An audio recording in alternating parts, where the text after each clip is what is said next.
that it's not his turn, there's a down jab, a power crush, a step, or something. Timely low jab led to all this, basically, because it was supposed to be on his turn, right? Yup, exactly. That one little low jab. He's like, I'm supposed to be minus, and I'm supposed to give up my turn here, but let me do a turn sealer down jab here. So you think about what you're able to get just from stealing a turn versus, you know, the risk of getting low parried or whatever. That's kind of worth it. Yeah. Facing low jab more than ever. Safe move, low jab. Safe move, power crush. Definitely a strat. Side switch now. Run back to the wall. He's a big character. It'll be hard for him to escape. Dragon Hammer trying to pin him down. Down jab smash. It's another very common strat you see too. Down jab heat smash. Whoa. Kept his frames on the standing 3. Oh, big lows. Oh, speaking of, I got a big low too. I was starting to be a believer. It looked like Dion was starting to warm up to the set. It was all XCC those first 2 rounds, but Falkenrum was in position there. Dion let it slip away, I think, right there. This is tough now, though. Does he stick to Falkenrum here? Does he go back to the old faithful? Is he full-time Falkenrum now? I don't know. He is. Oh my. Committed. He had already the decision was already going into the tournament, I guess. Just threw away Jack into the bin, huh? Old toy. No good no more. Wow. For the wall. Wall's in a weird spot. Exceptional. Yeah, especially with these strong aerials and heat burst now with him. Slide at the wall, 4-4-3, the most optimal. Chunky damage and eats the smash. Try to step or move. He tried to do an attack. It said counter hit. Standing 3 into try to do another attack. And that's another thing about Lawn this season. That blue DSS forward 1 is so good. Just has that extra pushback so that it's safe. Nice confirm on the 4-4-2. Going all the way. One more hit. Yep. Dion pressing when he wasn't supposed to. I think he's starting to get frustrated a little bit. He's kind of sitting to the side. Not really fully locked in. I think he's surrendered to his fate here. Yeah, he's like running out of options almost. Finds a down 4 counter hit though. He needs like something big to gain that confidence boost. Back 4, okay. Aggro back 1. Every single round, you don't really have an answer. Like all of a sudden, you're supposed to start winning all of a sudden, right? Like, what's that really gonna take? What's that gonna look like? He's playing like a man with nothing to lose. You know, that's what you gotta do sometimes. That's what you need to do. Nice. Okay, hold on. It's like he's gotten a little bit looser now. Can he keep it up though? I think there were a couple of rounds last game where he was doing his thing a little bit. Go back to those rounds for inspiration. What landed? How did it land? You're running out of time here. Hold up. And you're working with now martial law with heat. Dude, everything's working. Be able to. Yo, if he had a combo, that was already the round. Okay, hold on. No harm, no foul, but that could have been huge, dude. You gotta finish your plate. Early burst. Wow, he doesn't want to hold this pressure at all. He wants the early activation. He wants to get ahead and maybe sit on his lead, but dang. No more heat already. And he's losing. Now it's XCC's turn. More chip on the table. Everything's chipping now. Uh-oh. Help! Getting closer and closer to that wall, too. Now he's got some breathing room. He's in position, dude. Oh, my God. The step on the heat smash, but the hop kick. No fear. No fear. I would say that's something that XCC is definitely not afraid to do. I've seen him do that a lot of times. High pressure moments, ambiguous situations where you think the opponent's going to go for something based off their tense up. Yeah. He's not afraid to challenge with the hop kick. He's not afraid to bet at all. Young players, a lot of times he's right. They're not afraid. Young player and he plays law. That's a bad combination. Crazy. Great stuff to XCC, man. It's qualified in now, winner side for top 64. So we'll see him on day 2. He's done for the day. Play action. I like how the set started off with a floated hop kick, and then he's able to continue with the combo. That's something that, depending on the character, law they can special. Do that pretty easy. Yep. And the law 2 jab picking up, picking up off of the hockey is so good. Nice. That's another one that can do it relatively easy as well. He's got back 3.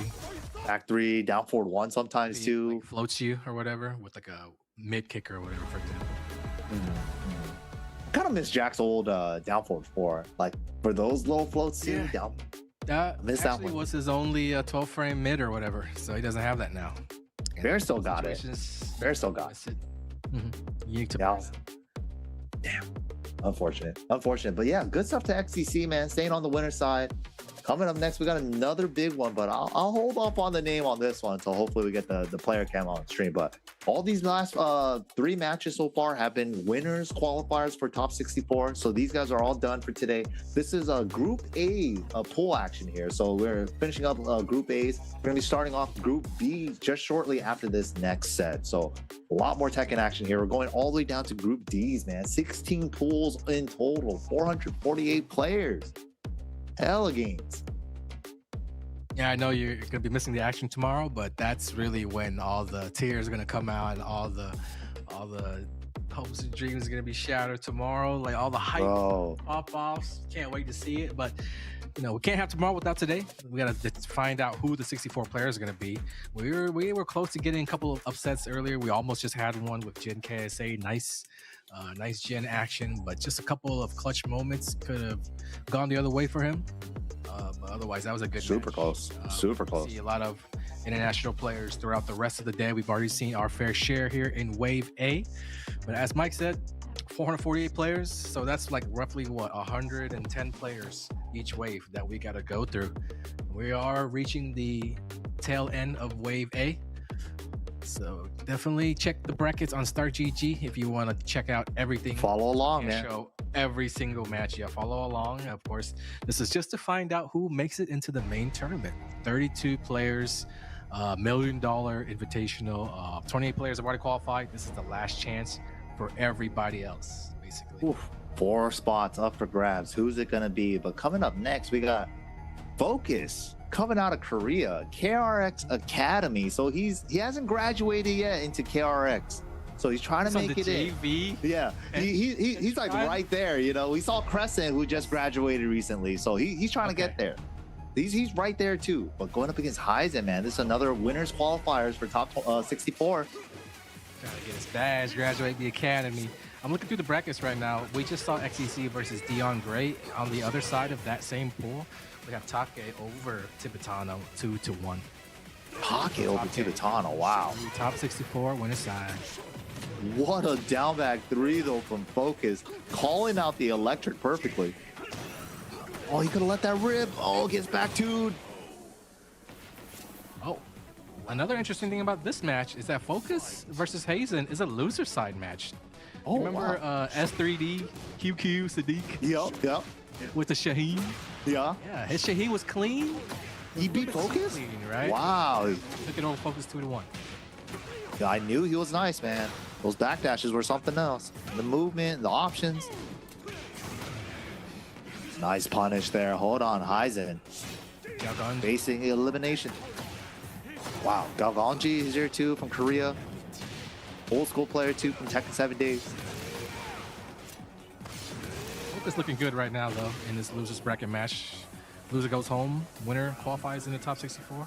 Also, a surprise update for you guys. Skug Sama takes it over Edge 2-1. What? Yep. What? That's crazy. Edge and losers now? Wild. Skug Sama looks like a player from Barcelona, Spain. Barcelona over Edge. Wow. Oh, Spain in the house. Yes, sir. That's sick.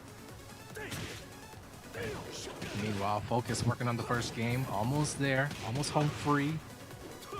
Dude, this position right here, Focus, every time he gets like Victor with wall positioning, it's like one of the scariest positions to be in. Especially when you're getting up off the ground. Okay, Ryzen though gets around though with the L sweep. But yeah, like that's kind of like the. I always surrender the low. So scary. Right. It's like low because the mid just kills me. Yeah. It's like that's all you can do. You just pray that you don't do the load sometimes. Right now, Ryzen trying to get off the wall, gets to punish on the down forward too. Patricide for the pressure. Nice punish. Are there. Kazuya in Victor's face with the turn, the ability to do a hell sweep. You know, just gotta see it through sometimes. Just gotta Throw Gotta caution be not scared. when you're down. Ooh, but the power crush from EIE, that stance right there is just so hard to contest. It's like trying to find an answer to it. We got a little bit more animated coaching. We got hand gestures. We got shoulder pats. A lot of shoulder pads, a lot of hand gestures. Yeah, a lot of shoulder pats. Yeah. So this is like we're getting one step closer to that. What I was saying earlier. You gotta get your hand in the game. You know, he's got the towel over the head. with the sewing kids, with like the gauze and all that. Yeah. The bucket, they're ready to go, man. This guy looks like a good corner, man. He looks like he could be the one. Good eye, man. Good eye, man. What's he gonna do against Victor when his back's against the wall, though? Not be in that position in the first place, but you gotta win neutral, though. That's the hard part. Scary. Could be that the coach was running him through some like matchup knowledge gaps. Something Could be. that he wasn't able to do. Like, hey, do this on the wall. I'm like, Challenge here, try this. hey, how about some hell sweeps? Yeah. He hasn't really pulled the trigger on too many hell sweeps, like maybe one that last game. The special spacing on the 1-1-2 to get the full combo. I mean, it's not like Hazen is just some noob, you know. This is a qualifying match to get out of the pools. This guy's battling through the losers bracket, eliminating players one by one. And this is the last one that he has to go through before the day is over, so. Yeah, winner side. Still, so he's not out yet. Definitely doable. Definitely doable. Up back two, though. Finds the wall. Ballerina spin.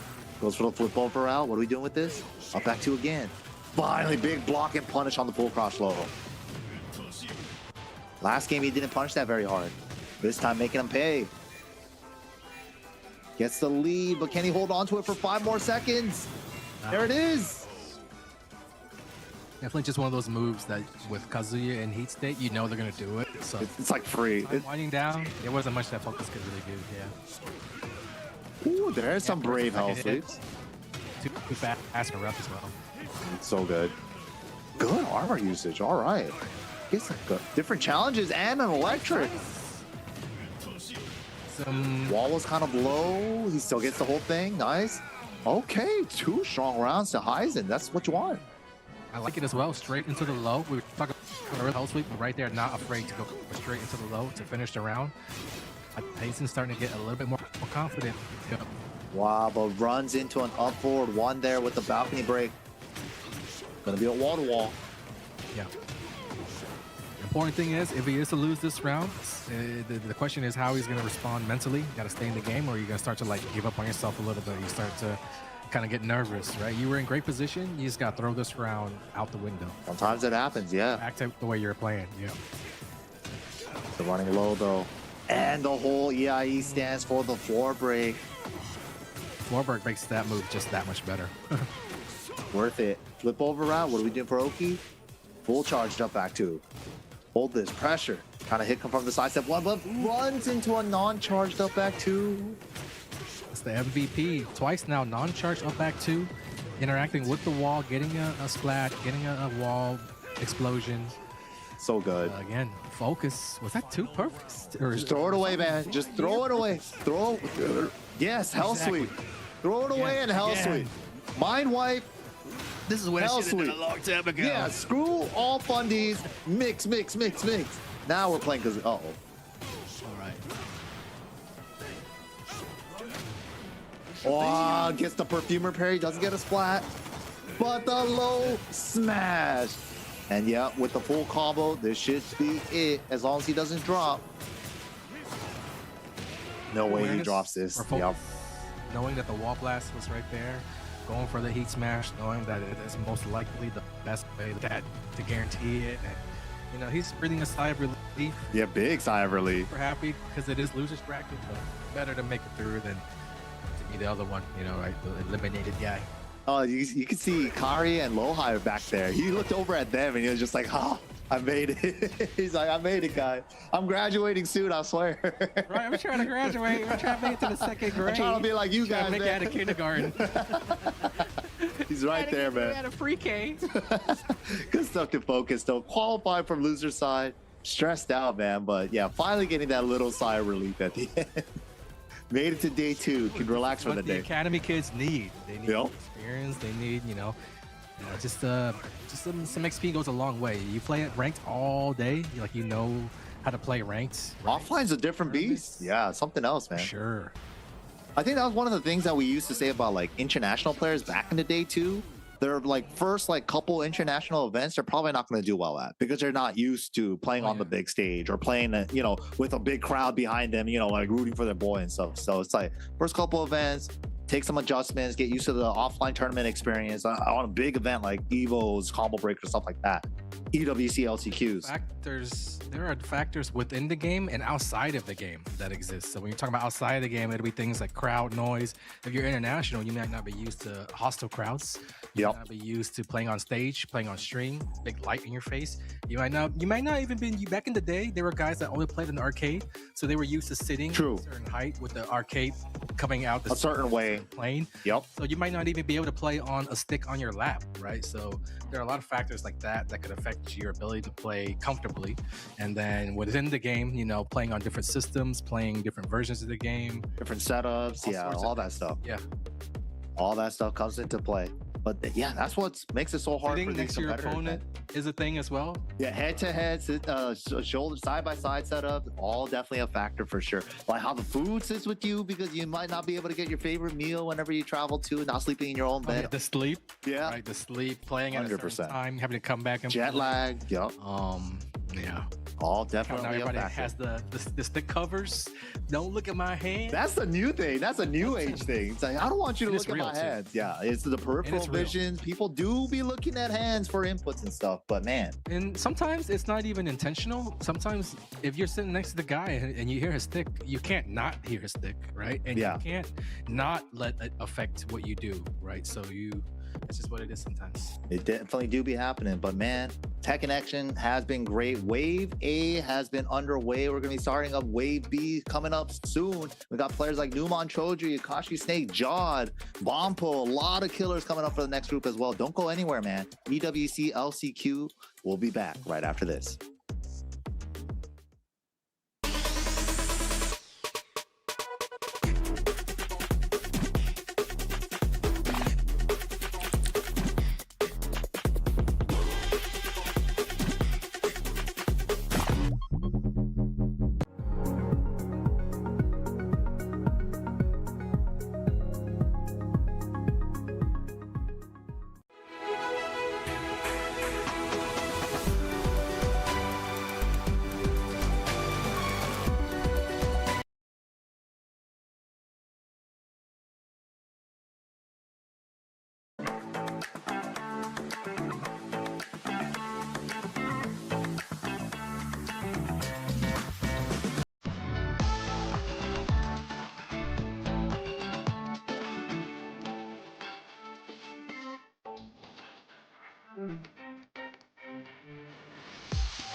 Vite encore, puis je prends tout ce qui est à moi.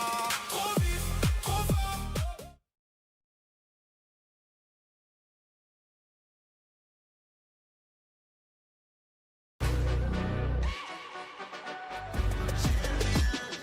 This ain't no regular thing. Came for the ring, you know what I mean. You see my name in the lights, better get right, I'm champion.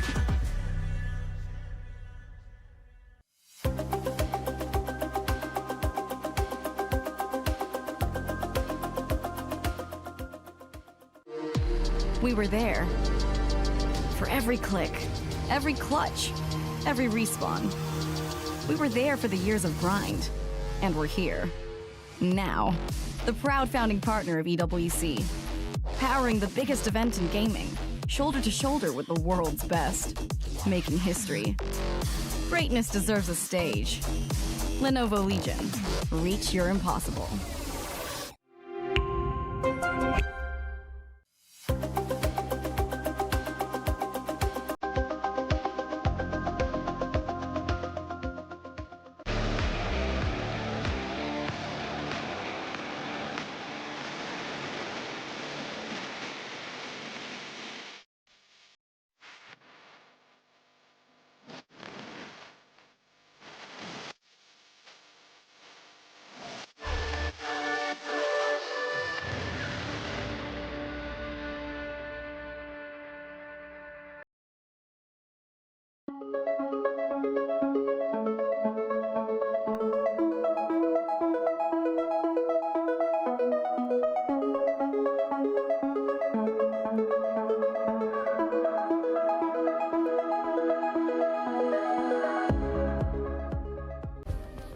play is in our DNA. Whenever we let it out, it becomes our superpower. Now imagine an entire city being How is able to everyone? supercharge it. Are you guys enjoying the Entire stream? city powered by play. I think ad आया है.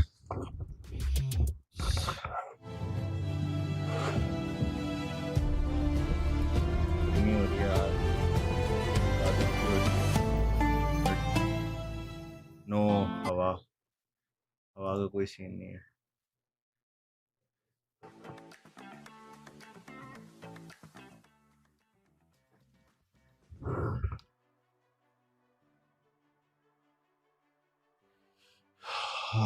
Subscribe कर देना यार.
Guys light गई थी मैं चक्कर खाना भी नहीं खाया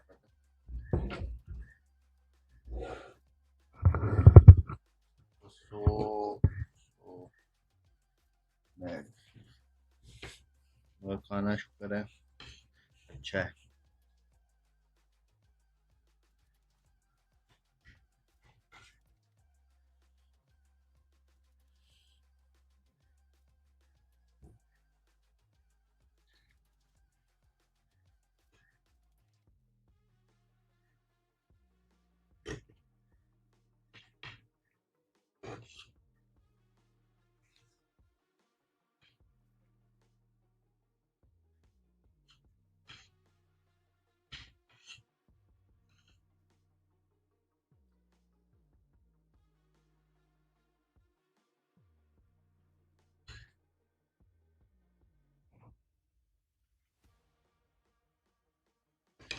कितनी लंबी ब्रेक है.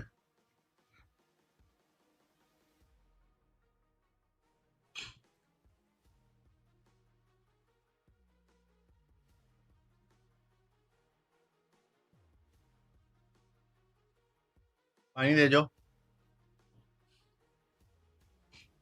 हैं ये पिला दो थोड़ा सा.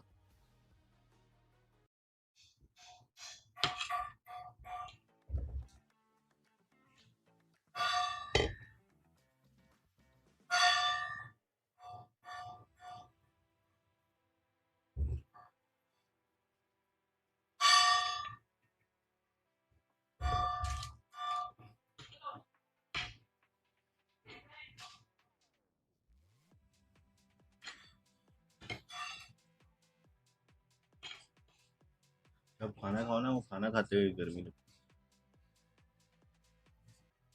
है. तो बड़ा ऐड दे दिया भाई.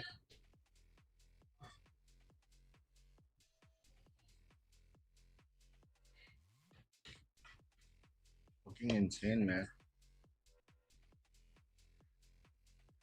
Such a long ad.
लो बस कर जो भाई.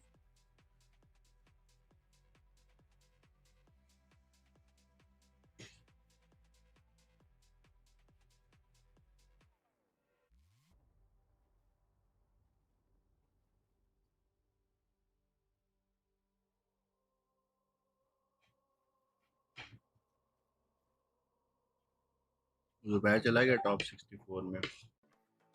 दाऊद जीता अपना मैच या दाऊद हार गया.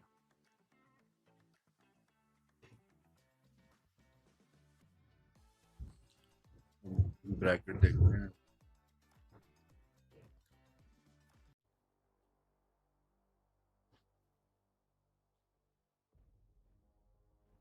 ब्रैकेट ये मैच ही नहीं किया.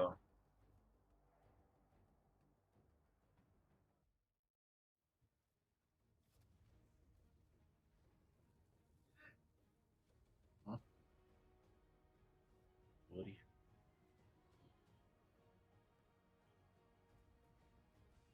EWC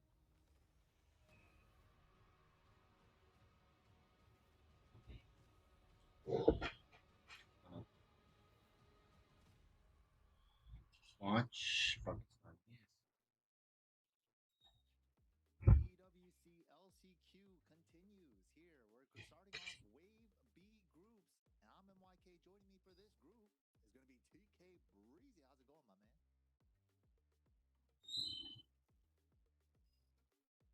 डीके ब्रीजी स्टॉप क्यों हुआ?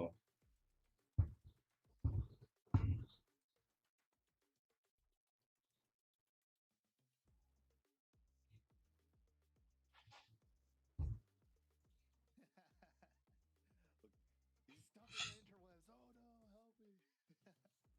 Nah, but we'll get it out of the way, man. Pool B, group Wave B looks crazy, bro. Like, well, I'll just say some of the groups right now were have Numahan Chaudhry in B1. एक Kashmir बड़े मजे का Ryan. Commentator You है. also got Kayane in this same group, Jod, and Bompo. This dude, B1 looks already crazy. That's just B1. So, Oh, we did it. oh, We're there back. you go. Okay, it was me. It was me. So we're back. Yeah, no. Shout out to Kayane also. You know, still running the game. This this many years in the FGC, is still managed to make their way out to the LCQ. That's gonna be a sight to see if we get one of our matches for sure. But outside of that, man, yeah, I'm just excited to see some good tech. I saw a lot of Law earlier today, man. Is he like flavor of the month right now? Like what's going on? I mean, you have a bunch of really, really strong law players, and the character's also really strong. So it might be time for like the tournament laws to start showing up, man. We had like Manja doing great this year, taking Super Tournament earlier in the year, and then we had like, you know, he's always been like top 4 at like Evo Japan the first 2 years. So it's like Law is always, I feel like, has been in the contention for like top 10. But now the discussion's been like since season 2, he might be like a top 5, top 7 for me personally. Cool. Okay, yeah, love that. I don't know. I didn't catch every match, but did you happen to catch any Miari? No Miari yet, but we did get a couple of Kunimitsus. A lot of Kunis. No Miari. Okay. Yeah, understandable. You know, that Kurimitsu character is quite the beast for sure. But we'll be getting into our first match of pool. बोझड़ी ये निकल नहीं पहन के आदमी थी ना. Geza? अब टांगे जो पा रहा. Maybe versus Minato. Okay. Right, some hidden talent maybe. And you know, that's the fun part about these tournaments, right? Like the early day ones, the pools, it's just like, are these guys killers? These guys might be a real threat. We saw like one player earlier that we weren't too familiar with, Jin Kesa, and he was putting in work, man, with the Jin. Made it real close against Dawood Sikander. But Lars versus Yoshimitsu's gonna be the matchup. Let's get it. I'm about this. Definitely more of a rare matchup. Wow, okay. Step back right there to the down 4-2. I'm going to already open this up with a combo. Let's get to this wall and get some damage. A lot of it, okay. Over, staying grounded, doesn't eat the sword sweep. Smart from him. Ooh. Oh, no combo, though, from the down back 4. That was unfortunate. Great. You always got to be ready for the flash too, man. Like if you're not a real Yoshi player unless you're flashing at least one time for a long spinning time. and flashing every other move. It's like, I don't want to hold this. Let me spin. Oh no, I don't want to spin. Let me flash. Pakistan में सारे Not working time for Omni. Pakistani सारे For Vision, top में. Omni, after all of that. Wow. No, six. Okay. No completion though. Yeah, but Monato's been getting, he got caught by that twice now. Oh, you know, definitely trying to get for orbital. It beat that out. So some scale damage here, but flash. Open the jacket on him every time. Every time the stop sign flash to the wall as well. Flip over. Going for the Oki again. This time he went for the ground hitting option, but this time Minato tech rolled. Ooh. Okay. The defense from Minato. Can we get away? Oh no, not like that. Can't get out with that, with the health or with the health for sure. That was not gonna happen. Or Snakehead. Two ready. Oh. What? Oh, if that picked up, I was about to say. And finds a back 2-2 during the stance pressure. Wow, Okay. float, flash. Wasn't able to convert because those trade. Yeah, it seems to be quite the issue right now. Mostly for Minato though. Like I see, He you just can got see the pulled launches, out, but he's definitely not getting the full conversions. Meanwhile, I think Yaz is getting the most from his conversions right there. Doesn't get all of it, but that's still some. But top great 64 that कर is लूँ. source spin. Ooh. What a scramble. And then with the power crush to take it, Geza, game number 1. Yeah, Gaze looking definitely quite polished here on the Yoshimitsu. I saw 2 of those like step back launchers. He went back turn stance and he flipped out of that, created so much space. And then Minato, yeah, with the immediate whiff under it, ends up getting a hard launch off that twice. So definitely gonna be something he needs to look out for here going into the second game. Yeah, it's a tricky thing that characters from Backturn can do. Turn around with down back and they create like hella space. So he created a lot of opportunities using that off, like this. Tried it again, Manual yeah. back turn and then down back to turn around. Okay, Minato Nice actually flat gonna get that conversion. thing, so, ooh. One for the throw into Oki. Okay, got a little hit. Surprised he didn't go for that, like that new lightning ender that that Lars gets Yeah, from the the wall. down But 3-1, right? Yeah, that one's yeah. good. Off the side though, yo. Oh, okay. Correct. But not in time, man. That's a classic setup right there for sure. Dude, he going in right now. He's hitting everything. All right. Yoshi in tournament with 1 game up. That's a terrible place to be, man. Oh, Yoshi okay. might start activating party mode. I think he's activating party mode. It does feel a little party mode right now. Like, he's having the most fun of his life. Yeah.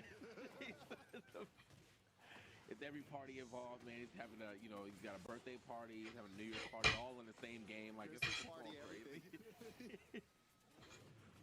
Oh, Out of okay, there. out the sky. Chance for Minato, gotta make it hurt. There's gonna be some scale damage. I don't know if I would have wanted to do that with the scale damage, but I guess he really wanted to get close to that wall. Gets a lead though. Out of the air. Yeah. Just keeping out, trying to recover some of that gray. Oh, out of the air. Nice convert. He was ready. There's the wall ender you were talking about. And it was so close to taking the game that he just watch. Oh no! Okay. Oh my god. You almost missed the punish.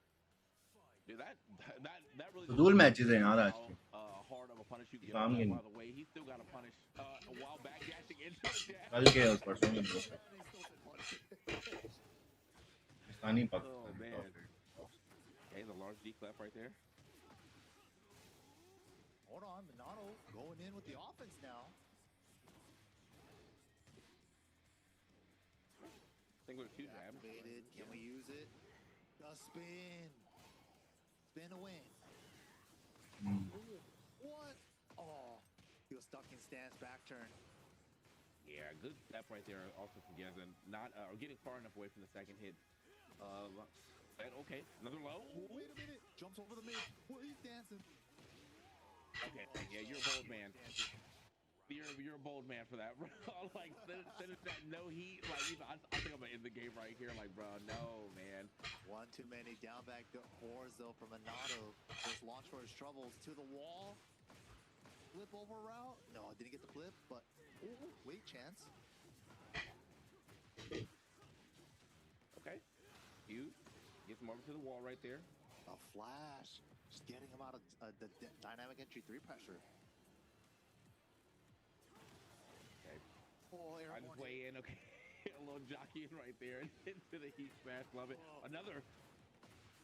Nice. अबे यार. Wait, what is happening? I feel like I mean, it really felt like he baited Are out doing that it. flash, but I don't even know if he meant to do that on purpose. Regardless, I think it was he just didn't get hit dancing. by it though. That's good. Yeah, he's just dancing on him. What the? Oh my god, what a scramble, dude. He's gonna steal it back because the timer doesn't even matter. Finds the sweep on Wake Up there to steal the game back. That is, man, that was a scramble indeed. I mean, Monado was looking a little better there in the second game for sure. Though, so great adjustment, especially with no coach. You know, you have to do that all on your own thinking.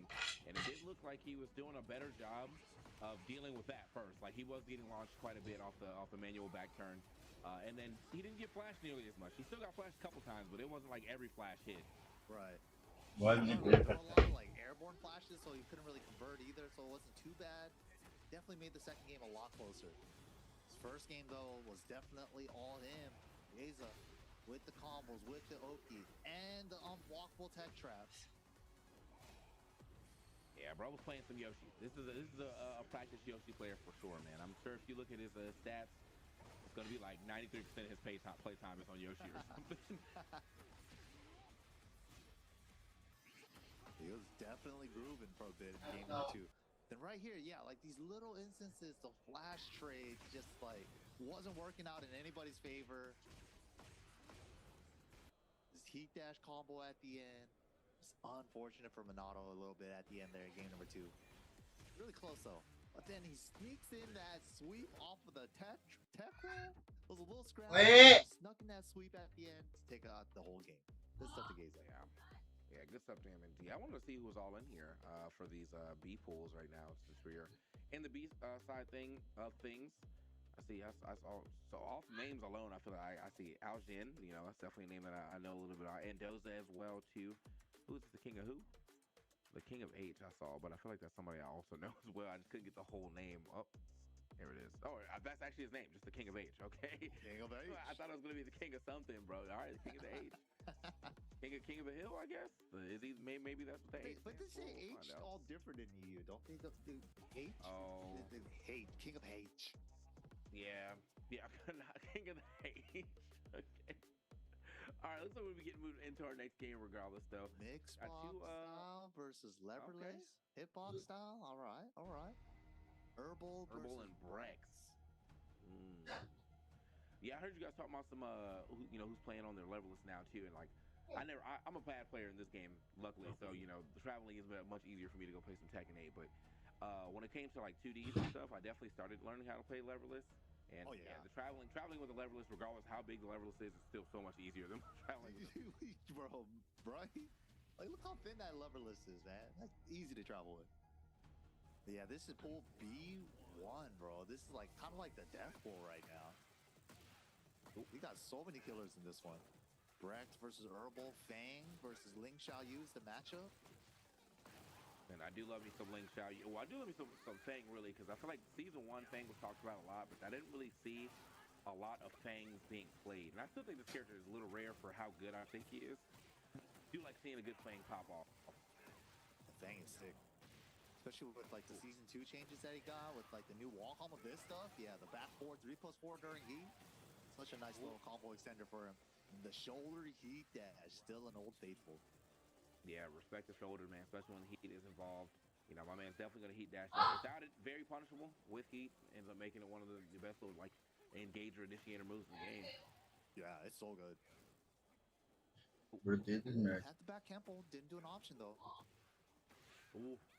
Okay, nice duck under the string right there now. Trying to put a little pressure on Herbal. Gotta get away from this wall, though. Oh, good homing move usage. Oh, big counter hit. He could get the round with this, with the right routing. Wall's in a weird spot. Nice. Beautiful, beautiful. Yeah, I was wondering if he was just going to try to pop heat after that, but I still like the routing that he did. Knew where that wall was, knew he could get some extra damage off that. Very good. Oh, but the shifting clouds parry. Okay, man. Guaranteed follow-up if it absorbs 2 hits. Free launcher for Fang. Such a good option. To the back end below. Always got to watch out for the shifting clouds story. He's shifting on you too, bro. I hate him dancing. He is hella dancing. Back Kempo, shifting clouds. How do you hit him? Trying to chip away. A couple of pokes. Herbal activating heat now. Oh my gosh. Okay, went for a huge attempted launch right there. No punish though. And yeah, just chipped away. Another down 4-4 right there to go ahead and clear that game. Quick mid check here for Fang, but this is going to end the game for him. Wow, he could actually tech that. That wasn't a true combo. Little reset. Tio. Oh, I like the attempt. Up forward 3 to shifting clouds. Doesn't bite though. Herbal needs something big, man. The pokes are adding up. Good throw break. Switches the sides. Man, it's just getting poked away. I mean, at least we are breaking these grass, but it doesn't matter, man. You are just getting chipped out. No launch necessary. All small Tekken.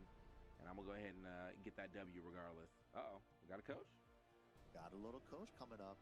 Hopefully it helps out. And that's kind of like what Fang excels at, right? He's kind of like the king of pokes. So it's like, how do I get around this? I got to get something started first. But it's like, he's also strangely slippery too at the same time with back Kempo and shifting clouds, up forward 2, back 1. So it's like, you can never really overextend on him either at the same time. Yeah, definitely a hard character to deal with if you are not accounting for set options. It's one of those things too that you don't want to account for it too much though. Like if you stop trying to get maybe you're like your 10 frame punisher or whatever, or like your 10 frame engager, and you just let these Fangs kind of dance on you, you're just losing a lot of opportunities. So it's a little unfortunate though. You know, I do want to see my man do a little better. We did get some coaching, so hopefully the coaching is going to lead him to at least a round victory here, or more than one round here, I guess I'd like to say. He got that one. That was clean. Oh my God. He needs to get a little momentum on his side. Gotta get something going. It's just like Rex. One thing started and he just rides the momentum. Herbal needs to do the same in reverse. Breaks the wall. Make it hurt. Nice combo. Took that wall immediately like that, you know. Definitely could have tried to hold that for a little bit of time, but he's like, you know what? I don't want to deal with you having it potentially, which is definitely okay. Yo, okay. Oh, no man. conversion though. Another opportunity. Gotta close it out. Gotta close it out. Get off me. Can't do all this work for nothing. Oh my God. Taking extra damage too because the rage. Oh my God. It's already caught up. It's all caught up. He's in the lead. Oh my God, you got him in time. Oh, buddy. Oh, he froze up. He got hit once and he just stopped being on offense. He got hit with like a jab. He said, I can't do it again, man. I'm good. Got too comfortable in the life lead. Gotta get the bubble. Gotta get the triangle. Punish. Nice. Ooh. Uh-oh. Oh, man. Uh-oh. Again, oh, he's repeating on you. You know what, though? I will say, looking at that player cam, Errol's having a good time, bro. He's just happy to be here. Errol's so close, man. He's had such good runs in so many instances. He hasn't been able to close out in crucial rounds. Yeah, that was definitely a blow-up second round. Ah, that's what he should Same have option done twice at the wall. Oof. All right. Whip punish. Oh, had an opportunity. Okay. Check her legs here. Having such a hard time approaching Brex right now. He's like, how do I hit this back Kempo? He's all the way over there. Mistrust. Hold up. Out of nowhere. Popping the heat. Oh, okay. Little more wall carry off the side. Man. Make it count. This is your round. This is your round, brother. Please. Oh, no! God! Dude, this is the maximum damage rage art. This is going to be like 80. Oh. Yeah, sure is, bro. 80 on the money. And White calling that out perfectly. Yo, the slap kick. Oh, man. First slow-mo of the day with the anti-air shoulder. Heartbreak City for Herbal. Had so many close rounds, but just wasn't able to close it out. Great stuff to Brex there. So unfortunate that was about to get that one, man. He had the slash kick sent. If it didn't at least hit, he would have got established some plus frames. No plus frames on the shoulder, though, bro. He said, hold this. It was like a frame or two off. It was so close to hitting. Good try to Herbal, though. He had some strong rounds. This was a good round here. Just had a couple of opportunities, but yeah, man, Brex, once he started going, dude, the offense was just nonstop. Just couldn't weather the storm. Yeah, I just feel like maybe I'm feeling like truly it was just because, like, you know, it's one of those situations where you do finally get hit. You know, he had so much momentum in the beginning of that first, of the second round of the second game, yeah. But after that, it just did not look. You know, he just kind of got blown up after that. Second round of the second game, he got absolutely bodied, and this was a well-timed rage art for sure. Perfectly calculated. It was literally by a pixel. It's like maximum damage rage art there. Makes a comeback. Brex moves on. Great stuff to Brex. And that's just pool B1, man. Crazy. Yeah, 80. I think it's like max. I think 80 is the max. Yeah. Any higher, I'd be upset about it. So, I think, I mean, for what we saw, you know, he absorbed the blow. He had literally a sliver of health left. That's probably max for sure. But yeah, that was, yeah, we had pool B1 running. We had a match from B3, I think, or before that. Probably to be hopping around these B pools for sure for the time. We already got some more players up here. This is a good one, man. That is Super Akuma. Hey. Man's like Super Akuma. French local coming out here. I believe he's playing like Lee and Armor King in this game. I don't know if he's still playing Armor King lately. He might be jumping around characters. Man, Super Akuma, I mean, I happen to be in the last chance. I mean, you know what? There's a lot of heavy hitters in the last chance qualifier, though. I mean, there can only be so many Tekken greats in EWC proper right now. So understandable why you're probably going to see some people that 100% could have qualified for EWC already in this last chance qualifier. Super Akuma, definitely one of them. Yeah, definitely one of the strongest French players showing up here today. Yeah, and he's also in a crazy pool too. Yeah, which pool was he in? Because I thought I would assume he was like at the top. You know, when I was looking at maybe they didn't like have it by seating. But Pool B4? you know, B4, okay. One of those. I gotta check. But, oh, he's full-time Reina. Wait a minute. You know what? I'm down for it, man. I feel like Reina, you know, somehow has lost a little sauce since Kunimitsu came out, but this character is still very cool and also very good. I just think there's a decent amount of Kunis I know that swapped from Reina to Kuni in my region. And then also traders. Yeah, I know, it's crazy. They just flop from waifu to waifu like that. The Super Akuma rocking the Reina now, maybe newly inspired by Yagami. Maybe he's been rocking the Reina for a bit now. Yeah. Because last year he was definitely playing the Armor King. It's moving though, bro. Okay. 4-4 right there. Trying to stop getting the hit. Yeah, the hit, and the wall swap right there too. Now we got advantage on the stage. Whoa, was ready for the float. Sick. Sidewalk conversion, beautiful. Oh, yeah, you're gone. You're gone, buddy. You're gone. Safe combo, 8. Man. Super Akuma looking good. Yeah, definitely polished here on the Reina. He's gonna be polished on whatever character he wants, but ooh, this is looking like this is a level. This is like a season 1 Reina right there. It's in the cabinet or in the pocket the whole time. Ooh.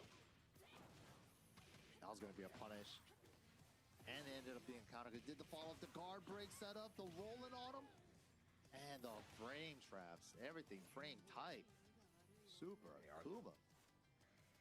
Yeah, I think Arthur just might have got a bad pull on his first match opponent right here, bro. Super Akuma kind of ran through his opponent quite quickly.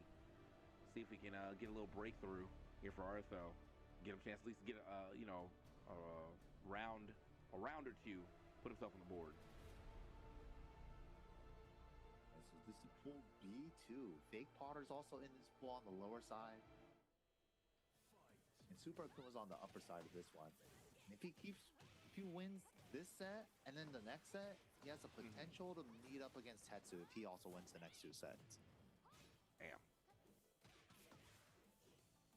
Oh man, we got some DQs in the last chance qualifier too, man. Gosain has moved on off of 2 matches alone without having to play anybody. You know? Damn. Take those. Wow, unfortunate the wall call didn't hit. Ooh. Counter hit off the second hit. Oof. Gotta hold that. Down 2 after the heating gauge. Yeah, bro. Oh, okay. Well, we got our first 4-4, but wasn't able to get much more off of that right there. I do think you get a guaranteed follow-up, but he just didn't go for it. Where's she going? Nice. Okay, that's the type of punish we want to see. We taking the wall. We surely are. Oh. Nice punish there on the hop kicks.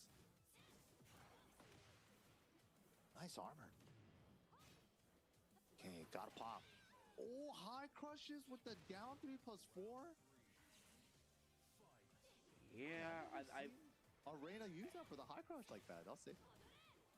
feel a little unfortunate right here too for Arthur because I feel like we're not even able to get the full stacks here in his game. He's got 56, but he has just never really been able to be on offense. Get a little closer though. Hold on, see what he can do with some with this heat. Gotta get something going, but high strings getting blown up by Super Akuma. Nice delay. Gotta delay the second hit to combo, and he gets the Oki to close it out. Very strong performance from Super Akuma there.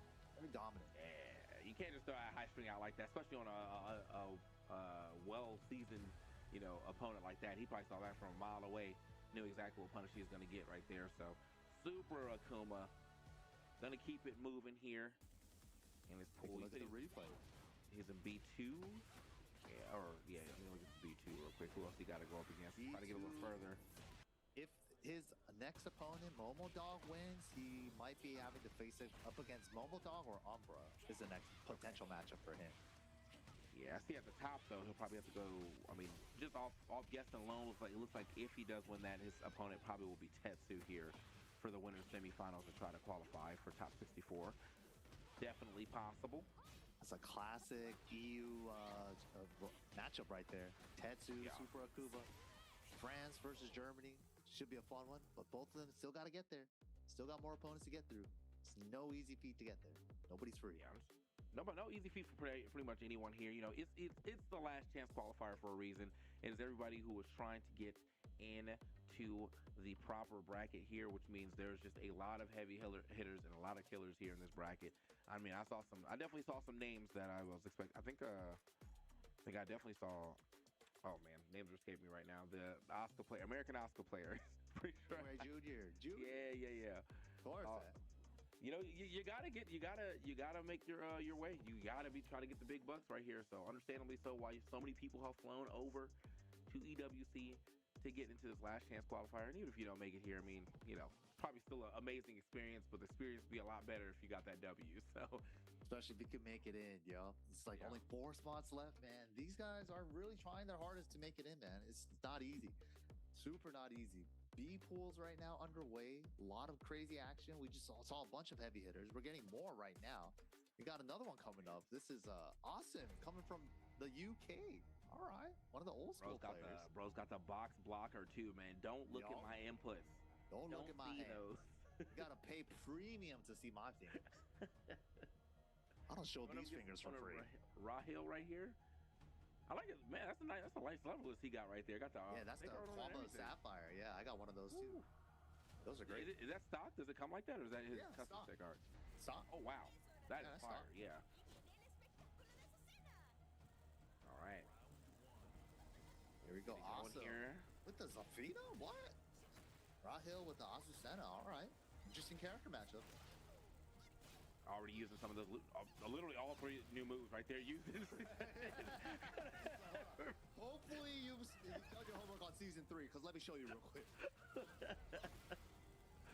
Oh, that's an unfortunate trade, man. Trading out of your heat smash. Oh, Crazy trade. Got to do something with this. Awesome. Running 1+2 pressure. Oh, look at all that gray. Jeez. Okay, caught up just off a chip. He didn't even have to have any of that hit. One for more chip. Oh. Man, Awesome got straight back in this game. Oh, you hit a button? No, you didn't. We win these. That had to be a misinput. I don't think he meant to do that. Yeah. Yeah, because I felt like really out of nowhere for sure. So probably a misinput there, unfortunately. It happens though. Well, good confirm on the second hit. Back 3. What a down jab, good down jab. इतनी real time ही result मार Oh yeah, that's gonna be a couple. Yeah. Okay, so on the other side right here, wall right behind. One more time. Let me go ahead and fight my way out of here. Does do such, and the pickup. This could be huge. Oh no, not like that. Not if you don't have a combo. But he gets it anyway. Awesome steals it back. That was Rahil's round. Yeah, Rahil definitely looked like he was trying to, like, you know, pay a patient right there. A lot of 2-1 checks, but unfortunately none of them going to hit for the round ender. Okay. All the chip. Get back in there. Again. Stays in the stance right there, but I think you might have hit a button. Oh, no, you got hit with the mid. Never mind. Awesome, just going for this chip gameplay. It's like, I don't really need to hit you. I just need you to block these. Okay. Weaved on right around while standing 3. Big neutral right now. 27 seconds. What are we going to do? Oh, runs into it. Heat activate. She got more. Don't die with the heat, though, brother. Let's activate ourselves or something, man. We got to do something with it. Oh, we're going low. There it is. There we go. There we go, and that's why you pop it. That is why you pump that heat indeed. Soon as he activated, immediately was like, you know what? Even if I don't get the hit, I'm still establishing flex frames. Very good use of the heat smash. Back to that chip strat, though, from Awesome. Turn the favor, running 3-2. I could chip, too. Ooh. Nice punish. More chip, more chip. Again, the slide. Gotta pop. Okay. Now for 1 battles. Whoa. Dunked on. Not dunked on enough just yet. Oh, man, quick. Yeah, the round ender for you. Awesome, no fear there with the 1-4 keep out. Ooh. Out of the air with a stance down forward 2. Hate when you get floated like that for sure, but at the very least, you didn't take the max out. Oh, that's going to be a big punish. We'll be getting off this. To tie it up. He's actually recovering the gray life, so he's going to be in the lead after this. Okay. Nice. Gets the sweep as well. He's going to try to deny Awesome's heat. He does. Smart choice. Good lockdown. Yeah, that was all off. That was all off the launch right there. Pretty much got 100 damage off that launch because the health sweep after. But oh, the delay! Didn't do the bigger follow up, but gets the low tap to bring it back. Rahil brought it back. Awesome was sitting comfortable with the lead. Fire delay right there from Rahil too, man. I think that was the first time he actually went for that option as well too. So that 100% caught Awesome off guard.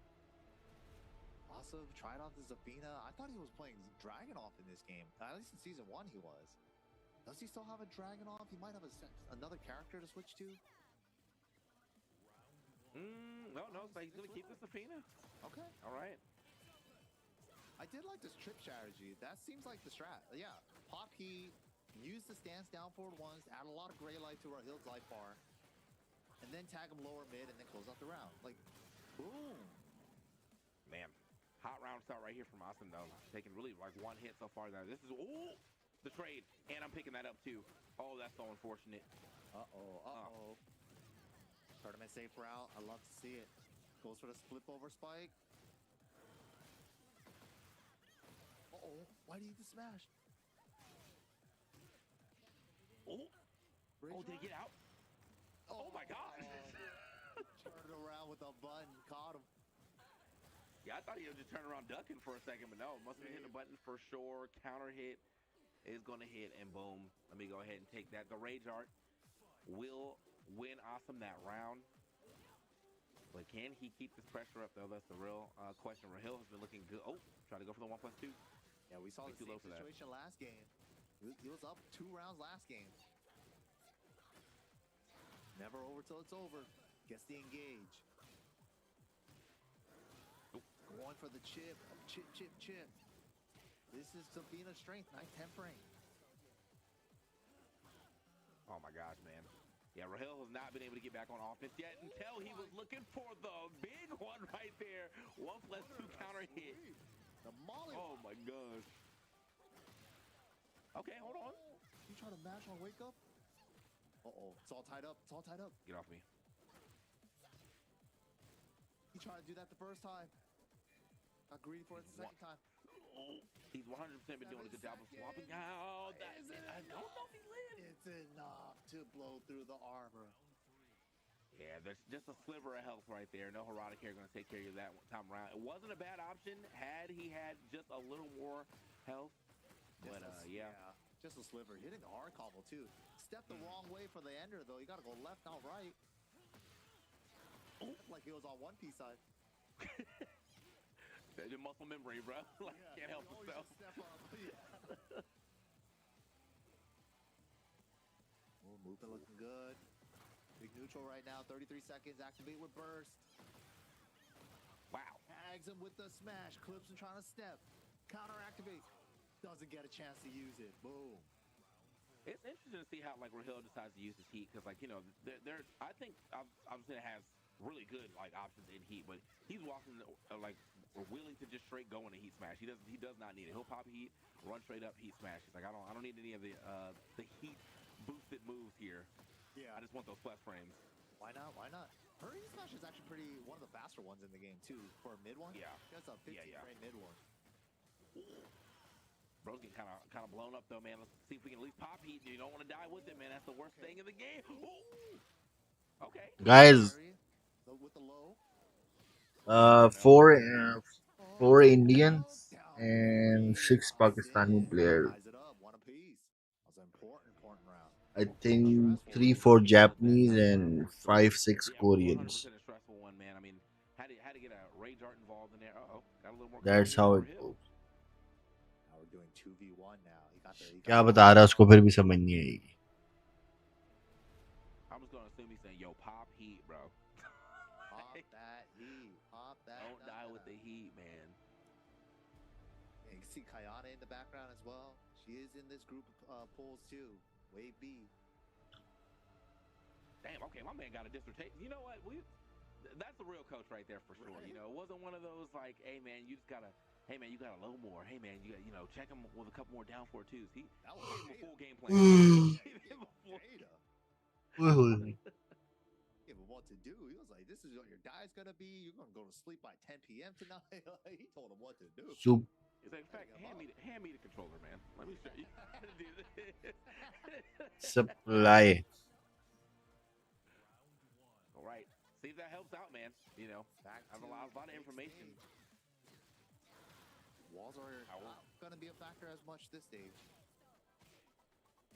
We were just back on the stage too. I hope they actually hit the right button right here. You know, we got the replay on a different stage, and we just happened to get this random. But It'd be like that probability. you know, Free chip after the down back 2 with punish. oh, I know what he told him, bro.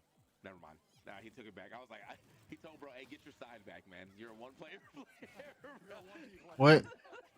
Oh no, he went for wall setting 2, but that low is only minus 15, and wall setting 2 is 17 or something. He has to do wall setting 1-2. Oh, that's a. Oh yeah, for launch. Yeah. Okay. We are jockeying for right now. I don't know if he told Rahil to slow it down, but Rahil's got to get back on some offense, man. You can't just be playing super defense at this point in time. Got to put some damage on the board. Okay, Gets a punish. Gets power crushed immediately after the 1-2 punish, though. Early burst cancel. Spends it for the heat low. Scarecrow heat low. One for the chip game plan now. Almost in rage for Rahil. It's chip reduction if he is in rage, but he didn't actually cross the threshold. So he's not going to get the rage benefits. We are establishing quite a bit of plus frames right there. Did manage to jab his way out of that. Okay, running 3-2. Keeps running into these back almost 2. Oh my god, Trent, nobody wins. What the big whiff. Big whiff. यार मैं फजूल में ना इसकी वजह से जागूं जल्दी. वो फजूल match From that distance, I don't know, man. I was a little ambitious.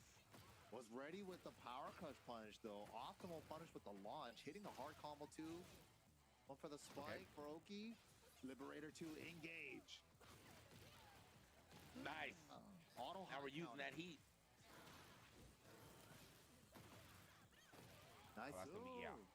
That's a huge round right here. We need to see this Rahil show up for 2 more rounds, though. He played the game. Bro, I think Rahil in the first 2 rounds has been playing a little too defensive, man. You got to get back on the offense. That last round, for sure. I woke up a little bit. Oh, yeah. Full chip Perfecto. awesome, but if he's chipping them, he's also chipping himself a little bit. Yeah, that is unfortunately the way Zafina works here in this game. Does have to trade a little life for herself, but big benefits. You know, some huge moves she gets to throw out. So yeah, and if it hits, even better. Look at that chip. Okay, life bars ping-ponging back and forth. Look at all the gray at both sides. Big dunk, Flash but dunk. nothing. That was a big opportunity for a flow combo. Just not in oh my range. gosh, Step. we stepped in. The burst. Could have been bigger. Should have been a launch. No, it wasn't a launch, so it didn't do enough damage. Wow, Man, and awesome. He's such a real one right there, getting the float out of the running 3-2. He's seen enough. He knew he woke up in time to not have to block it. That's confidence. That's confidence for sure. Damn, bro, Hill had मैंने बोला था ना वो उसको जितना भी समझा लिया उसने नहीं on the समझा burst, but he went for the forward 3-2 instead of a down forward 2 launch punish. We always say something is better than nothing, but right there, the launch would have secured him the round. Man, crazy too, man. Like his first round looked so good. I'm not, you know, I'm not sure what changed in between those the first game in the second and third, but like it really Perfecto. he didn't want to play offense that much anymore. And you know, I was seeing such a stance heavy mixed character. Like you don't want to be trying to play defense the entire time. You want to put sometimes that second thought lingers in the back of your head. It's like, oh man, I might win. You know, as soon as that thought comes up, it's like, oh, bro, why am I playing differently all of a sudden? Just because I had that thought that just came up by itself, you know, it's like nothing you can do. It's like, how do you tell your brain not to think crazy? You know, it's impossible. That is true. And in the time too that you told you, it also depends on what his coach probably said. I mean, I think he might have got information overloaded. That was a lot of things that coach said for sure. True. That's also it's just too. You know, you're thinking about your game plan that you already had, and you're thinking about how to try to apply the second game plan you're probably just told. It just, you know, a little analysis paralysis for sure. Yeah, too information overload for sure. It's like I got too much stuff going on in my head right now. It's like, dude, you just gave me every information I needed, but can I apply it? I'm still thinking about it in the middle of the match while I'm trying to like move and defend against for my life. But good stuff to Awesome there, man. Good to see some old school players still doing it big out here. But this is one of the players that I personally been looking forward to. Guys, Pakistani boy आ गया अपना Numan Chaudhary from Falcons.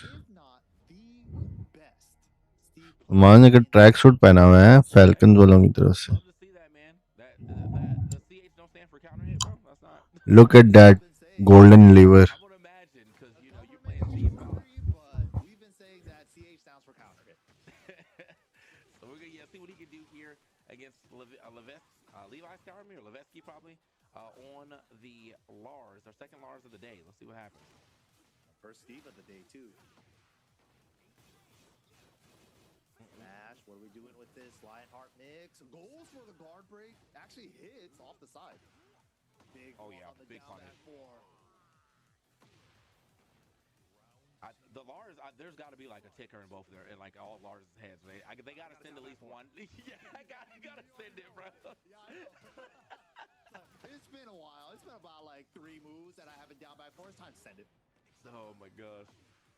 Hard punish though there as Newman counter hit on that and win the round. Now he's willing to send the guard crush as well too, man. So gotta watch out for Newman. Counter hit here, getting big damage off that. Jockeying for position.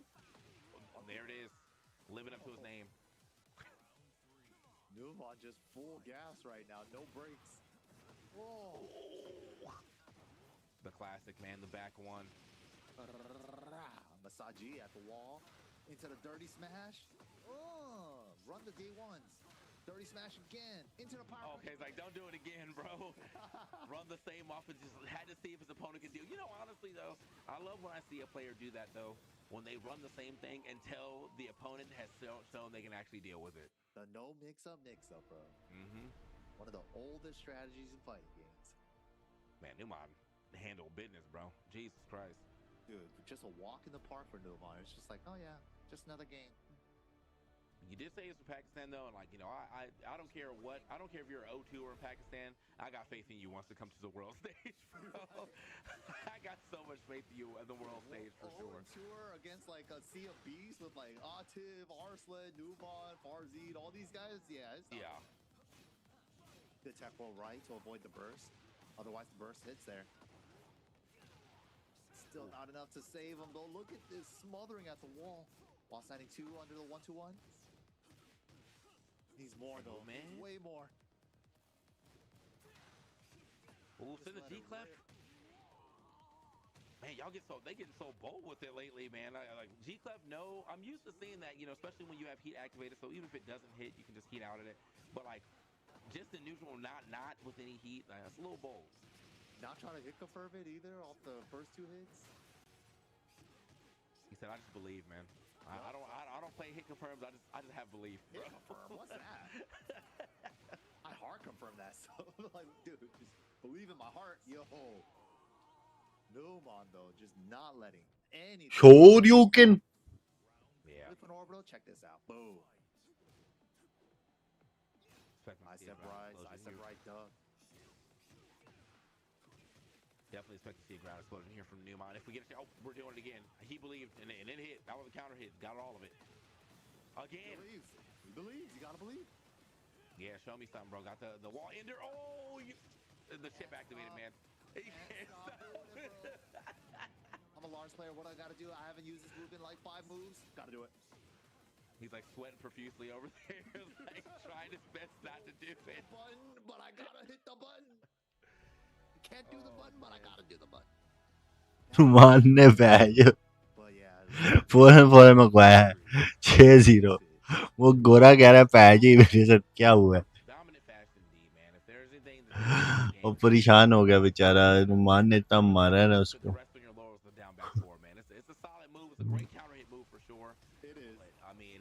at this level, I think everyone's kind of ready for it, bro. They got those reactions. उसने शायद एक round भी नहीं लिया हुआ था दोबारा से Anything going, it was just like non-stop Numon show. Yeah. I feel like, did he go for it again right there? Actually, like I got the streamer to see. I think he did. That was a down. Yeah. Can't stop, won't stop. Down, back, forward, baby. Oh my gosh. Gotta do it. Right. Gotta do it.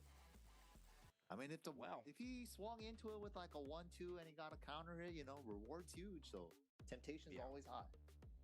It's just, yeah, I mean, it's just out of neutral thing that I was thinking of more often than not, man. Like you gotta, I think you really have to establish some pressure. I don't really think that's the best like panic move. It's a little slow, you know, at that, but at the same time, you know, you're going to be Steve Fox. He's got some pretty fast mids that he's going to be using in his like everyday pressure anyway. So it's a little rough, but you know, things happen, man. That's why we're at the last chance qualifier. We got to try to see how far we can get, and also probably get, even when you're out, probably get a bunch of practice with a bunch of high level players over there. So, yep, got a couple days break, and then the real event starts. So, yeah, so LCQ, these guys are getting close, man. So with that being said, Numon Chodri still on the winner side now. He's gonna get a qualifying match to make it into top 64 winner side against Kayane. So that ought to be a fun one. Hopefully we get that one up on stream. I can't wait to see that one. B1, dude, looking crazy. Jod going up against B-Rex. We saw Brex earlier. Super strong player. Jod going to be going up against that winner. That goes up against Bampo. Crazy. Yeah, I think I'm looking at the rest. I want to look at the bottom side of this bracket. I do believe, though, before we get into our next match, we're probably going to head to a little bit of a break here. So we'll give you guys some time to, you know, maybe grab some water or whatnot, as we will be doing the same thing. And Tekken 8 Road to EWC will be right back after this.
Play is in our DNA.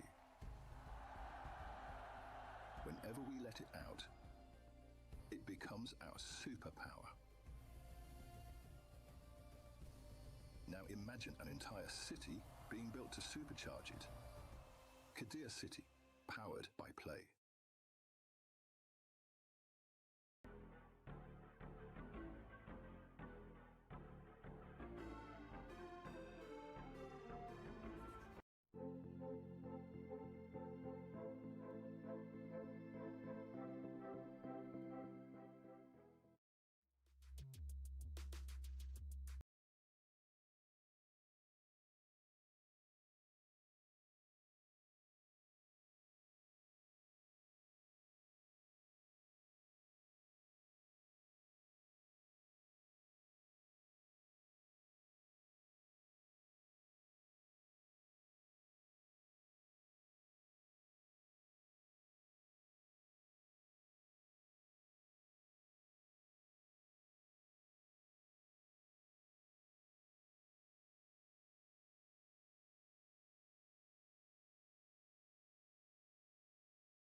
Okay, we are back.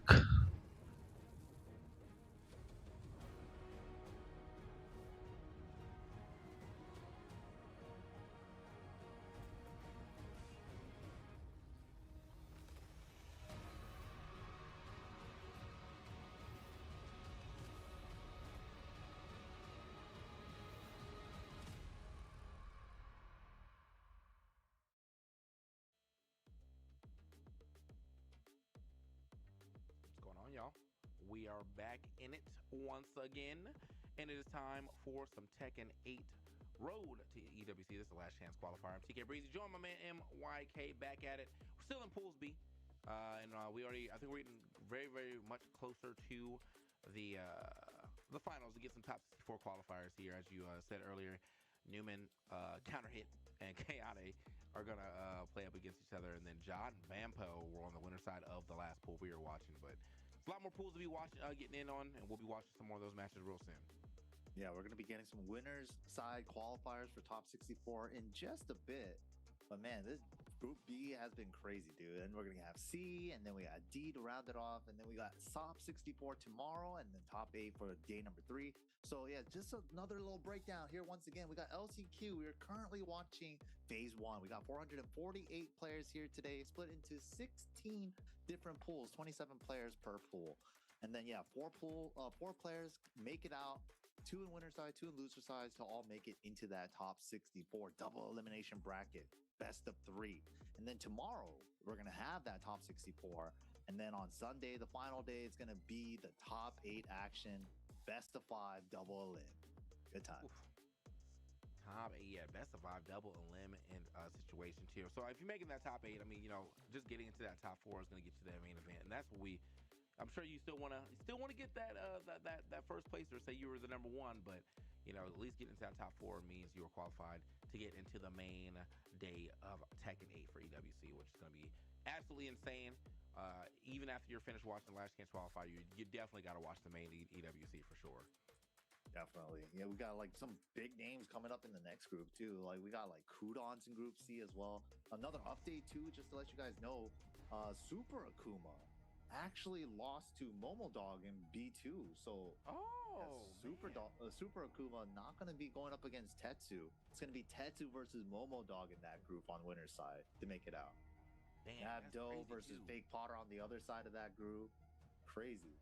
Because we just saw Super Akuma, and he looked solid. You know, the arena popped off. So that's the craziness about this tournament, man. Just like, you don't see one stream match from that player that just looked good, and it's like, bro, they're already on loser side. That's the madness of this LCQ. Coming up next too, we got another heavy hitter coming out of the UK, Man's like Go-Sang, with another super strong law pick. Zaza with the Kazuya though. You know what? I like it, man. Zaza on the Zuya. I see you. Zaza Zuya. See what you can do though, man. Yeah, Kazuya, you know, one of those characters too. I think, you know, knocks her up. You can play some Tekken. You can make it happen. And there was the season 1 Kazuya was a little rough, but has only been getting better throughout the seasons. So, for sure. This year, we might even say it might be the year of Mishimas, man. Yeah, Ikari getting that first place at Evo Japan. He's been bringing out the Heihachi a lot more. Ace got runner-up at Super Tournament right after that, too. Newly inspired. It might be. Kudan's brought out the Heihachi. I was like, yo, what's going on, man? Dude, you got Yagami winning BAM with the Reina. Like, it might be the year of Mishimas, bro. Okay.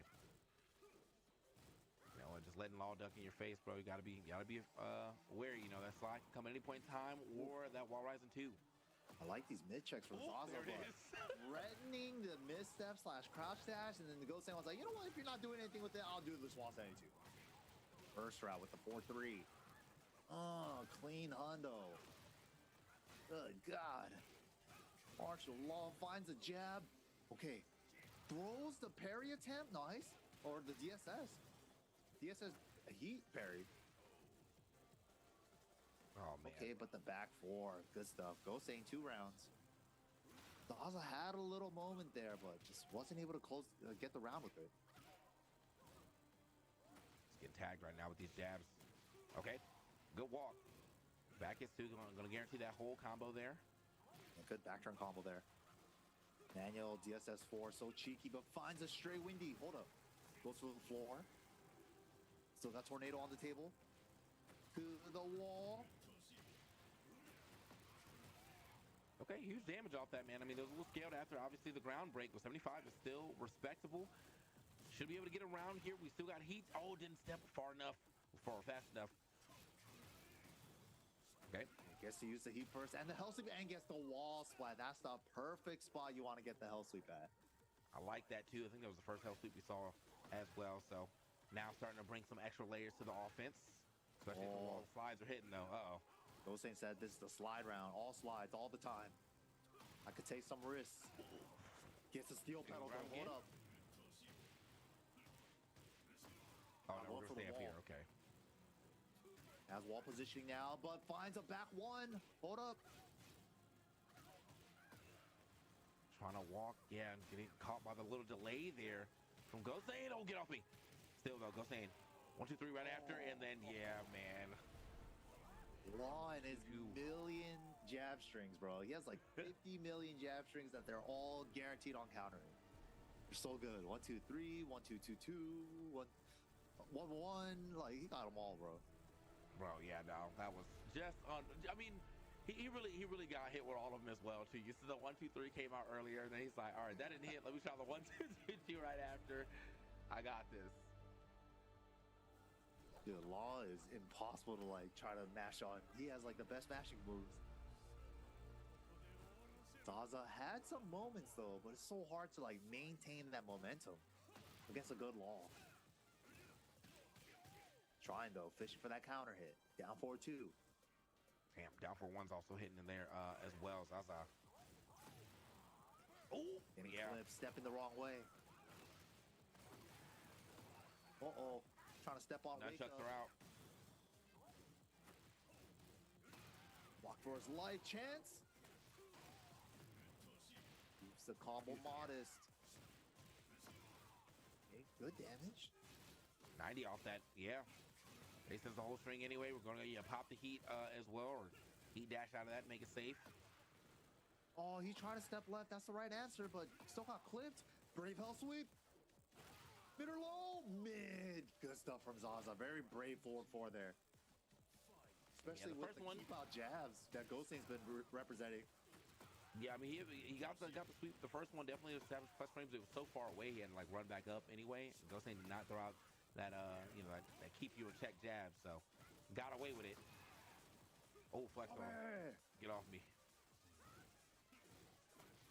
One of the coolest power crushes of the game. Ooh, brave hell sweep. Zaza letting the hell sweeps rip. Can't be scared. Cannot be. Not at this juncture, bro. You gotta, you know, if this is what's gonna get you to the round, or get you the game, definitely got to do it. And we're getting, he's doing it at great spots too. You know, he's still always doing it next to that wall to turn it into a combo. That's super nice. Never making it too obvious either. He's showing enough mids too to not keep you honest from ducking. Mm-hmm. Oh, good steps around stuff, but no big damage out of it. There's a big damage opportunity. Counter down 4-2. Can we get the wall? We do. 100, and he popped heat mad early in that. So that's, you know, I felt a little scaled on the combo. Does that? Yo, for real, the classic. He still gets it at the wall. The rising sun combo, but wait, got the potion. And the 1-2 keep out.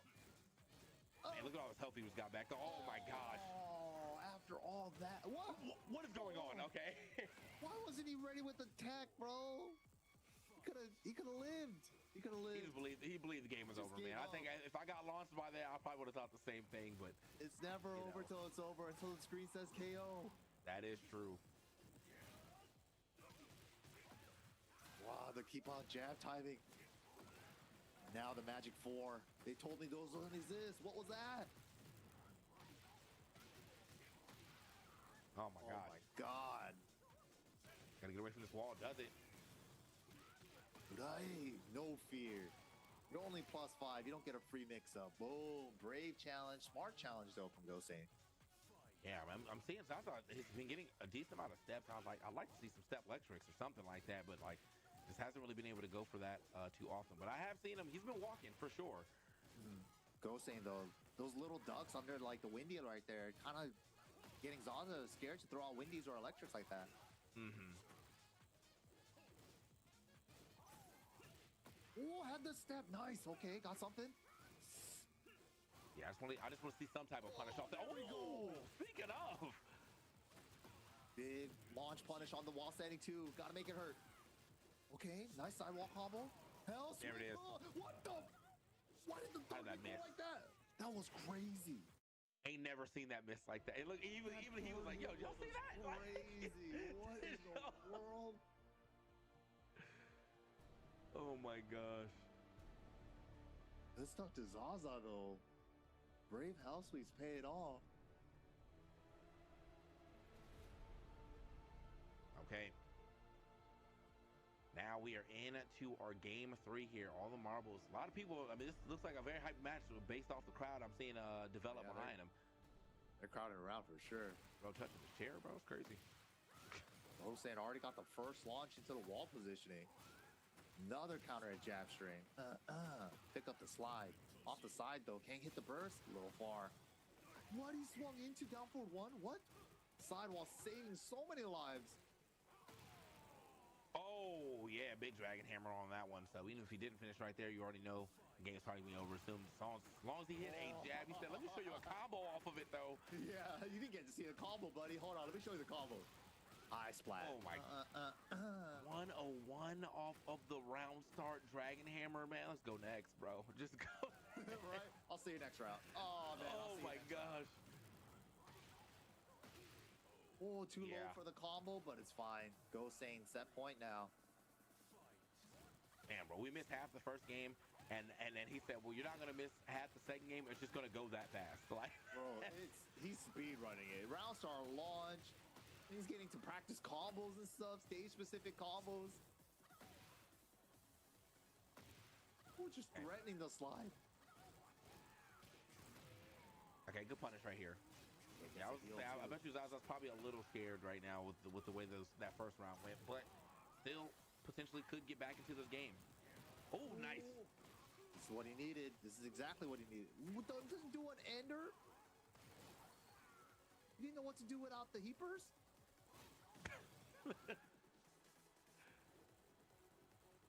Moving, Right. looking good. We got What do get with movement. it? Oh no, runs into a slide. Chance. Too scary to run the hell We sweep. don't have that much time though. There's Zaza, no you got to get time. back in there. You cannot be playing so defensively like that. Yeah, that is going to be a Gosane W for sure. Those first 2 rounds speed ran them, but after that, you know, if we're gonna play the timer game, I do have the health to do that. Yeah, he was like, with the health lead that he had, he was like, I could eat a hell sweep or 2 here and I could still have the lead. So he was straight chilling at that point. But then Zaza realized that too, so he was like, let me fish for a counter hit with the down forward 2. Risky option, but Gosane was not gonna fall for it. Good stuff. The hell sweeps were all working out too, but then Gosane never really like made it a point where it's like, I'm gonna bet it all on blocking the hell sweep or not. I'm just gonna play my neutral game, and I'm gonna just like force you to beat me in other departments of the game. You know, it's like straight mix isn't gonna just cut it for you. You know, it's like you got to play the game with me in other areas. Yeah, for what it's worth though, yeah, like as you said, he pretty much hit every. I don't think he missed one. I think the only one that he did miss was that one at the wall. That was just the follow up because it hit weird in the corner. But as far as like his actual health sweeps hitting, yeah, most of those, they've not all of them hit. Yeah. Oh. I know he was talking about his health sweep. Yeah, we had the audio from that. Dude, that was great. Zaza, very happy about what happened with his health sweep at the wall. He still got the game though. Yeah. he still did get that game. Luckily. Could have been worse. Oh my gosh. Could have been worse. Could have been worse. Yeah, but you know, we keep it moving here. Esports World Cup. It's not going to be able to make it much further than that. I'm trying to see. I guess they didn't play yet because I see a timer is running for Newman and Kayane and John Bampo. So maybe we can get them on stream. Hopefully. Oh. Okay. Oh, speaking of. Got Ryuichi. I think also. Geza. Yeah. Oh man. So my man Herbal. I think he's about to get double Jeopardy by Brex, man. Dude, that's the worst feeling, man. That's actually the worst feeling. Only like playing against one guy and possibly losing to only that one player in tournament, winner side and loser side. That's All right. Oh, we got like, think of nightmare. Ryuichi versus Geza. Geza back in the mid. We saw Geza earlier. So, you know, definitely get to see him run it up again. I think it's going to be on the winner side of things. Is this a qualifier yet? Are we back? Are we in qualifier? This is a qualifier match. Yup. This is a top 64 winners qualifier. All right. Winner of this is done for today. They've made it into day 2. They could rest. They could get some good food, relax for the rest of the day, think about tomorrow. Ryuichi, though, gotta look out for this Dragunov, man. This Dragunov is something serious. One of the Tatsukai Tuesday regulars. Won a couple of them too, if I'm correct. So hopefully, I don't know if he got a chance to maybe like watch the matches earlier from Geza, but yeah, definitely got to be prepared for the back turn shenanigans and the flash for sure. Yeah, he's definitely a Yoshi player. Gotta worry about. Yeah, you were just talking about it. Gotta worry about that. Always an option on the table. Going for the flip over route. Focus at me. Gets one little low tab and then boom, gets out of trouble. Nice. Ryuichi safely gets off the ground. Man, that's so much damage right as you get to the screw as well too. And bam, look at that immediate heat smash. Check the pigeon roll and into the heat smash right after that. Establish the flames. I love to see it. He did an empty pigeon too. Maybe trying to see if he would retaliate with the while standing 4 tech. Yeah. Do it though. So he got some data from that. Ooh. Okay. Geza just playing really slippery right now. A lot of meditation for back turn. He sent out the spit, but he counter hitted the spit before he even got out there. That's a good way to deter him from using the spit from Yoshi. It's a really good keep out move from him. Yeah, on got in there, just got in there quick. Yeah. Hold on, bro. Geza looking good here though. Oh. Damn. Stayed down there so long, still went for the low. Kept rolling off the... No, missed the QCF2, but doesn't matter. Gets the switch. Oh, man. You know, after seeing Geza do so well in this first round, it looks like Ryuichi might be taking this one for short pigeon roll. Stomp. Let me get that ground explosion. Okay. Send it towards the wall. A little low tap. Oh, the old school 10 string, the 1-2-1. Beautiful step left. That's exactly the move he was looking for. And even if you get clipped by one of those hits from Yoshi's 3-4, the second hit will whiff. So that's why you want to go left and neutral against Yoshi for that move. Okay. Gotta go for the ultimate tackle there off of the pigeon roll. Doesn't take the punch on the CD2.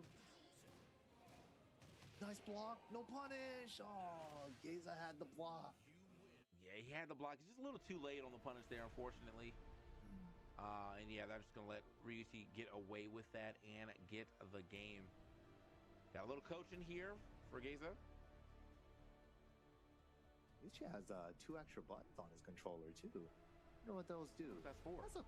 Yeah, he has them in weird spots, too, like where the thumb and the pointer finger would be, but... Huh.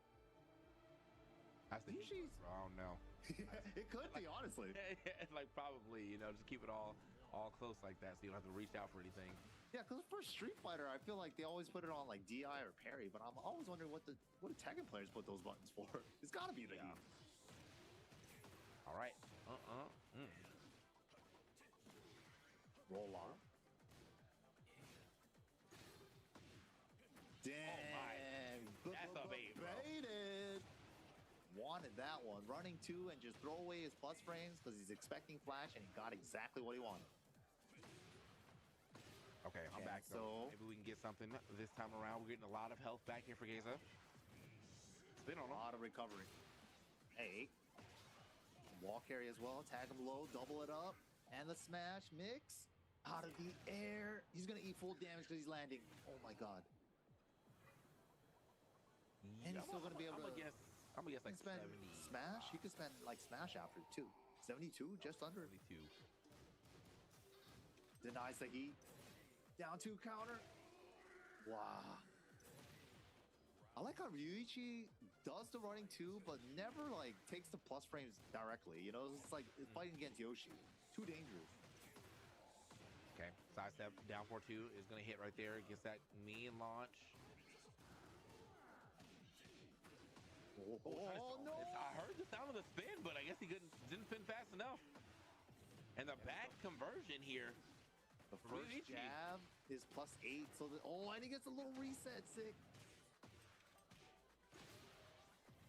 Nice pickup. What are we doing for Oki? What are we doing for Oki? Send him away? Yeah, it's floated. Unfortunate. Ryuichi on set point now.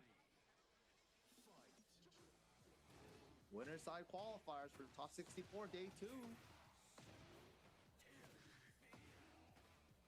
Okay. Watch the leg sweep right there. Clean. Man, what a block. Yeah, too far for the punish though, but great block. Oh, another big running 2. Oh my god. He's been finding so many of these on counter hit. His timing on him has been so good. Oh, roll on him. Safely got up. Okay, he's gone. No! He had a chance by stepping the running 2. Oh, lucky. Not gonna have many chances left. Gotta make these count. Time's a factor. 12 seconds. Recovered a little bit of that gray. Nice block. Got the punish this time. Can he win off the time? There's too much time. He stole it back. Oh, 10%. Bro. Oh my god. That's so heartbreaking there for Jason, man. He was looking like he could have got around there, and then he did just enough to tie the rounds, but I already have 2 on the board. Damn. What a way to end that one. Crazy. Taking it off of a draw, 10% to 10%, bro. It was at a point where he reached 5 seconds and he was like, okay, my turn's clearly over. I have to give up my turn here. And then he just went full defense. He's like, I gotta just hold this lead. I gotta just hold block for the next 5 seconds. And he's like, oh, but the lows added up. Those 3 lows made it even. That's crazy. Yeah, man. I don't know. I think that's one of those things you have to do your most time-consuming pressure.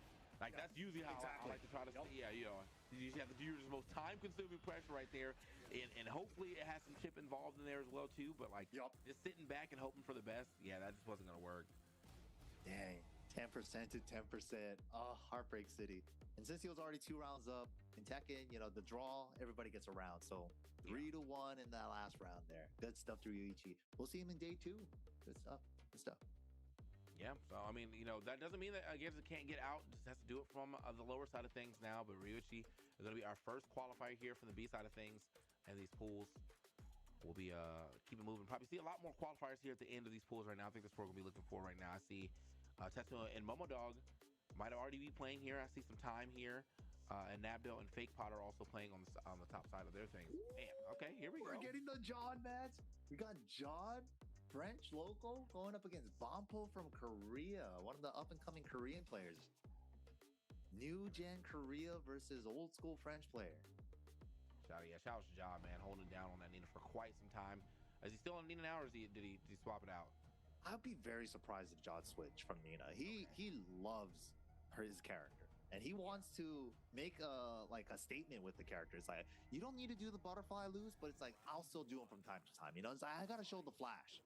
I still put in the work. I still do the Hayashida step. I still do all the unnecessary stuff that's super flashy. But he also does it to great effectiveness too, not just for flash.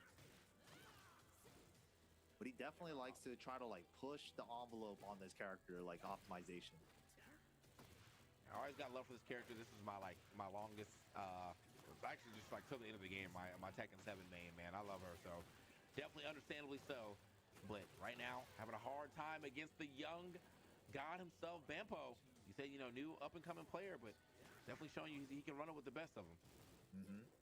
Coming up from Korea, so you know he's gonna have some of the legends giving him an ear. The coaches, some of the greatest coaches he could have in his corner.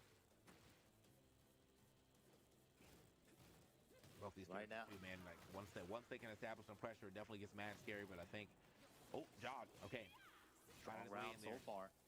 Got to keep this wall pressure. Valpo trying to fight his way off of it. Step burst. Eating some chip though. Not getting out for free. Hold up, I'm getting out. Fought his way out, and that is some great carry too. Don't think he's going to get all the way to the... Whoa. Just goes for Was carry. very close to hitting to the wall. So. The life's still pretty close. John has a lot of grade recover too. 13 seconds. Time's a factor. He's so close. Black Kite trying to keep her locked down at the wall. Wipe the floor out of nowhere. That's how you take time right there. Bro, that throw took like 2.5 seconds. That was so good. That was so good. We were just talking about that. Dude, Yeah, I was like, you wanna that will burn cloth. Exactly. You have the health lead. All you want to do is keep it so that your opponent can't hit a button, and that was smart right there. It took 2.5 seconds, as you said. Forced Bampo to pick a even slower option right there. I don't even know if that was going to be able to take, but regardless, smart from John. Yeah, the art of the timer scam. It's a real thing, man. Clock is the first original resource before we even had heat in the game. Oh, finds the down 4, 3+4 though. Little side step from Jods. Spends it on the dash. Okay. John is definitely looking for these 4-2s, but they have not been able to register just yet. Okay. Ooh. Stepping out the... Ooh, from John. Getting hard to pin down. Counter hit, roll and choke. And it still has the homing properties. Only Huarong and Paul have that on their command throw, 2 throws. That is, man, and on top of that too, bro, that is some damage. The privilege and damage for sure. Okay. Back one for the punish. Wait a minute, 4-2 counter hit. Finally gets it now. Oh, missed the back sway down back 2. Uh-oh, execution error from Jod. Rare one. Oh. Well, these boys are scrapping. Too far for the punish. Or I thought he got that step. He didn't get that step. Dustin Forge. And all the side step moves from both players. Smash hits. Doesn't splat anymore. Right flamingo. +4. Help. Oh, out of there. No. Wow. What a back one. What a back one indeed, man. For us, I had to give it up to Josh's defense though. When he had a sliver of health left, man, he actually was able to get back on offense at first, but that was sick. A back one had to get up out of there. Hold on, we got a little coaching. Like surprised for a second. Jump scare coaching. He's like, oh. He's like, where'd you go? I wasn't expecting a coach. I didn't know you were here. Like, what? Ampo though, just collected, calm, playing his game, looking clean with the ball. Too. I love seeing that. It's like the regional pride too, man. He's playing the Korean character from Korea. Let's go. Yeah.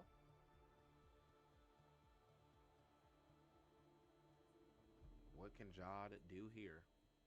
Got to get himself back in the game. I mean, like that was still, I think that was 3-1 on rounds, but every round was close. Super close. Literally just like making the right last decision. The sliver of the smallest decisions that they ever made. You know, it's like if I just hit this instead of this, you know, it's like literally that. Okay, getting the slide involved here. Also swap the outfit as well. Sometimes you need that outfit switch. Sometimes that's all you need. Okay. Oh, wow. There it is. Side step 2. Okay. Get the combo this time. Nice. Nice carry. And the full wall combo. Beautiful. One poke away. Oh my god. Got greedy for the low. Vampo with the up 3+4 over it. Is this enough with the dash? He can roll break. Oh my god. That was so much damage. And that was all off the Hail Mary. Brother. He wins the game off of it clean. John's going to be a little hesitant to go for a round-ending low now. Nice punish. Still awake.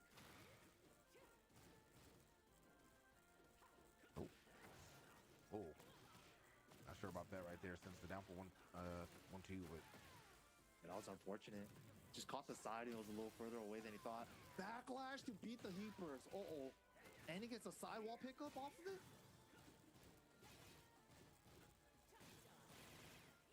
Okay. We get these plus frames back. Oh, QCF1. That was a counter hit, though. It would have been a huge launcher. Get off me. Choke, nice break. Oh. Down back two for the counter hit. Holy.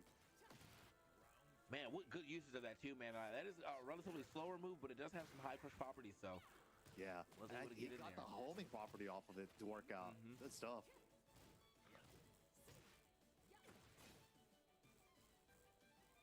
God really needed that round. That was a very important round. But the step down forward two finally cashes out on the side step right that he's been looking for this whole time. Okay, keeping John at this wall. Fires up at him though. That is a good wall standing one punish. Uh-oh. Uh-oh. Oh, what's the problem? We are establishing plus frames here. He's trying to get away from this wall. John does it. Let me activate. Activates. Got the counter. Nice confirmation. That was a good confirmation. Holy. Gotta make this hurt. He's gonna keep the wall. He's keeping it. Oki. Oh man, I thought that was guaranteed. Yo, good stuff. Smart choice to keep the wall for the heat smash pressure after. Yeah. No, Nina, I think there would have been. He definitely ended up in a better position. Got the Oki and everything off that. Got the poison mist. Man, clean. That was good. That was good. Good decision making from John there. Ooh, nice threading the needle. Good stuff to John. Is this enough? Is he gonna spend everything with the burst? Close. It's real close. He got it. Okay, John, man, that's how you turn this thing back around, bro. You know, because I think a lot of players probably after the Hail Mary round one win from Bampo, they probably would have thought, you know, that would have definitely rattled him a little bit. Yeah, but he was good. He was good. He's like, you know, it's all good, man. Like you saw how much damage you did before that last hit, so you knew you were just one good hit away from taking a round. You know you're capable of doing it. Took 3 rounds right there. So back-to-back 3 rounds to 1 for both sides of these you know, of the coin. Let's see who ends up getting the W here for this last game. First launch for John off the sidestep. Oh, just getting clipped, trying to step. Now the lows. First time he's really brought out the down 3-4s.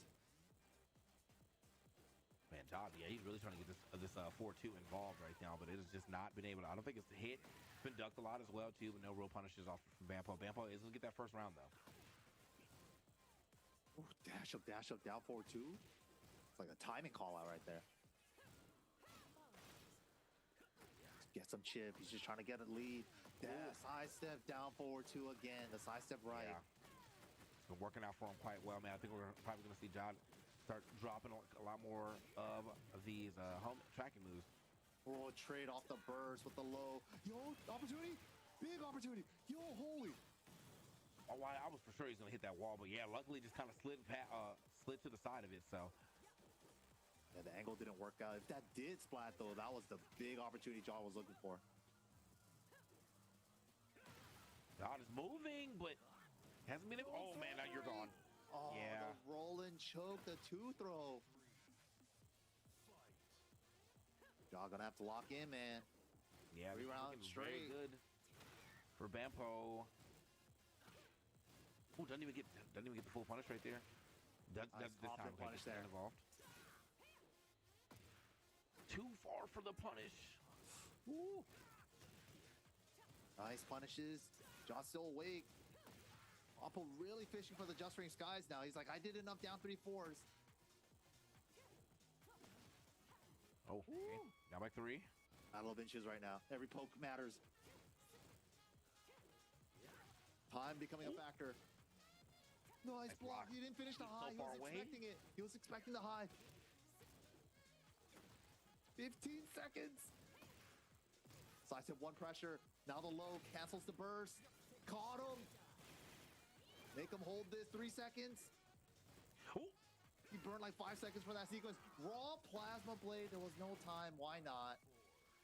Just to see if it, yeah, see if he was gonna potentially Hail Mary get that hit. That would have turned into probably just a rage art after, but yeah.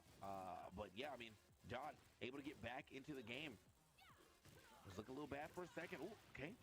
Big oh call my out. gosh, big damage. Counter it on we that. got the activation. Trying to cancel his heat. Trying to not let him use it, but can't keep a turn going. Slow is destroying John right now. Oh my God, he's stuck in the blender. No punish. Oh my God. Oh my God. Final chance for John. Below. Only a real master. Clean. Hold on. Finds a heat dash. Oh, he gets out of there. Yeah, he got out of there. My man had somewhere to go. Oh, the wall standing forward. Bompo, though. Wow. Oh, I don't know. I wonder if John. I feel like that backflip was probably not. The handspring probably was not on purpose. But I don't think so. Still, Yeah. I don't think he still got back in there in time. Just it did not. You know, the wall standing forward just a little faster than his option. So yeah, I think the backflip was just him trying to do sidestep one cancel, and then he got like an accidental backflip somehow. Unfortunate, man. Unfortunate. So that is John not going to even make it on the winner's side, but does still have a chance, obviously. Yup. The lower side is still available for him to make it in on the top 64 side. Super close. Wow. Super close. So top 64 qualified is Bompo. We'll be seeing him on day number 2. What a crazy orbital there too, man. Man, good for him. Yeah, Bompo definitely handled that business. His combo though, yeesh. Throws doing work too. What a miracle down back too then. And that's really what kind of brought him back in this game number 2. That counter hit down back 2 in round 2. Plus situations, decided to keep the wall there. A lot of times we see a lot of like newer level players just kind of like breaking walls all the time. Like, oh, I got a wall break situation. Let me just break it because I have it now, right? It's like, but you saw right there the value of like keeping the wall positioning is super high, you know? So it's like sometimes, maybe not often, you know, it might be a good idea to save that wall for the wall pressure after. Yeah, I mean, I think, and even if he did, like, you know, on that stage in particular, if you do get the double wall break, like if you have great carry, like that's cool. I don't know if Nina had a way to get that same situation on the wall downstairs. So was much better for him. Like she could definitely get you to the wall. You know, she can bring the guns out, get you to the wall, but you're so far away after that. Yeah, you want something like a stable situation too, especially after double wall break and after like 5, 7, 8 hits in an air combo, the jungle starts getting more and more unstable. So it's like you want something more stable like that situation there. But yeah, good stuff to Bompo, man, representing New Age Korea. Good stuff. Good stuff. Let me see what pool Jod was actually in. And Jod was in that. He was in the pool death pool, bro. B1, yeah. The new so it looks like he's going to be going up against Levesky, who we did see earlier. You know, he kind of got bodied by Newman, who did make it out. So they did beat Kayane. Kayane's now got to play up against Brex on the lower side of things. And that's going to happen a little later. Now, here we are, another qualifier, but on the lower side, as y'all found out from earlier, Super Akuma is indeed on the lower side of things right now. Falling a little short to Momo Dog, Devil Jin player from the EU as well. But going up against another Mishima player, Fake Potter. Fake Potter is nasty too with the Kazuya. And he's a real Kazuya. So this is, I mean, as you said, it might be the year of the Mishimas right here. And they're definitely showing up in a major way. Yeah, at this point, it's not even might. It just is. The Mishimas are back. Ooh. Smooth duck and punish right here from Super high spot combo too. That was nasty. Nice flash duck on the unbreakable throw. Movement here. Man, felt that from so long away. I really like Fake Potter's style. There's like a certain like degree of rawness to his style, where it kind of reminds you of like old school Kazuya players, old school Mishimas. Oh wow! He brings it back. I was just saying, bro. Hold up. If you guys haven't heard of Fake Potter, hold up. Yeah, he's definitely showing me something, man. Super Como might not be seeing his top 64. Might have got a bad draw here. Going up against Fake Potter. Okay. Fake Potter is such a funny name too. If you guys know about like EU player name history, there was a player back in the day by the name of Harry Potter in the EU who had like one of the fastest wave dashes. They're called light dashes, by the way, if you're doing super fast. So it's like he was like the only EU player that was like light dashing back in the day. I think Fake Potter is like a homage to that guy. He's not the real. Like he got a little bit of movement like that, yeah. Yeah, he's not the real Harry Potter. He's the Fake Potter. But he still be having a Kazuya like that. Man, hatchet kicks definitely just chopping away here at the health bar at the ankles here, Reina. Okay. Oh, the wings came out. In the middle of doing 4-4-2. Okay, having some pressure here with the electric. Trying to go for 4-4-2. That, man, the spacing on that. Sick. Super Akuma using the back 3, the Unsoko stance, stance manually to create space. All sick. Picks it up off the sidewall. That's it. Fake Potter. Fake Potter 1 round away from being the real person to get out this bracket, though. I'll tell you that, or to the top 64 at least. Qualifying match, man. Loser side.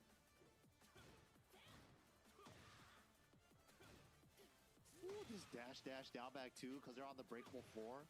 He's looking for that counter hit. Instant four break. Another one. Now sweep off the engage. Whoa, the long crouch dash windy electric from He. The Ikari special. I like how all the Mishima players started doing that after Ikari from Evo Japan. They say, yo, that's a good idea, bro. I kind of like that. Yeah, it's like, wait a minute. Even the windy is an electric during He. Yeah, I should use that. And it makes you go under highs longer if you go long cross dash. Yeah, that's pretty good. Hold on. Was that a tech setup? Yeah, it was an Oki setup. Oh my god. And if you try to move at all, 1+2 will hit you. Damn. It got blown all the way up on that at the very end. What a Fake Potter, man. The realest copy. He's nasty, bro. He's nasty. Super Akuma.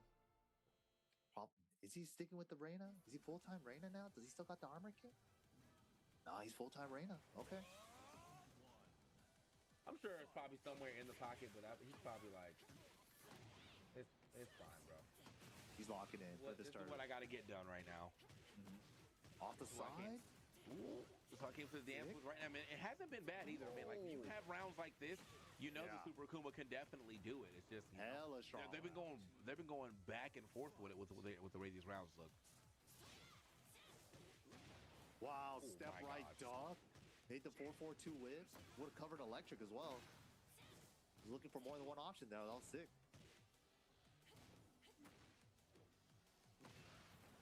Okay. Counter at 4.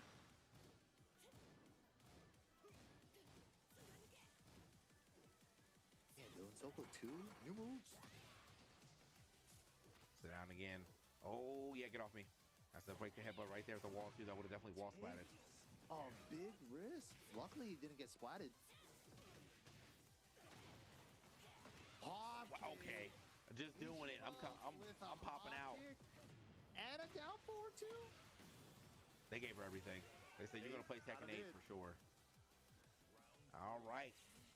Fake Potter, you know, that first game looked great. Second game looking like it's going in the weight of Super Akuma very heavily. Hopefully he can get it back. A lot of control for Super Akuma. Sit down. 4-2-3s. A lot of, like, funky moves. Stuck in stance, that's a punish. Even though it doesn't say it. Unless she's in heat. Oh. Ooh, keep out electric. That's like the first one we've seen Super Akuma do. Nice timing. Nice carry as well. What's the combo? Okay, 96 off that combo all the way across, and then we also got the heat dash pickup.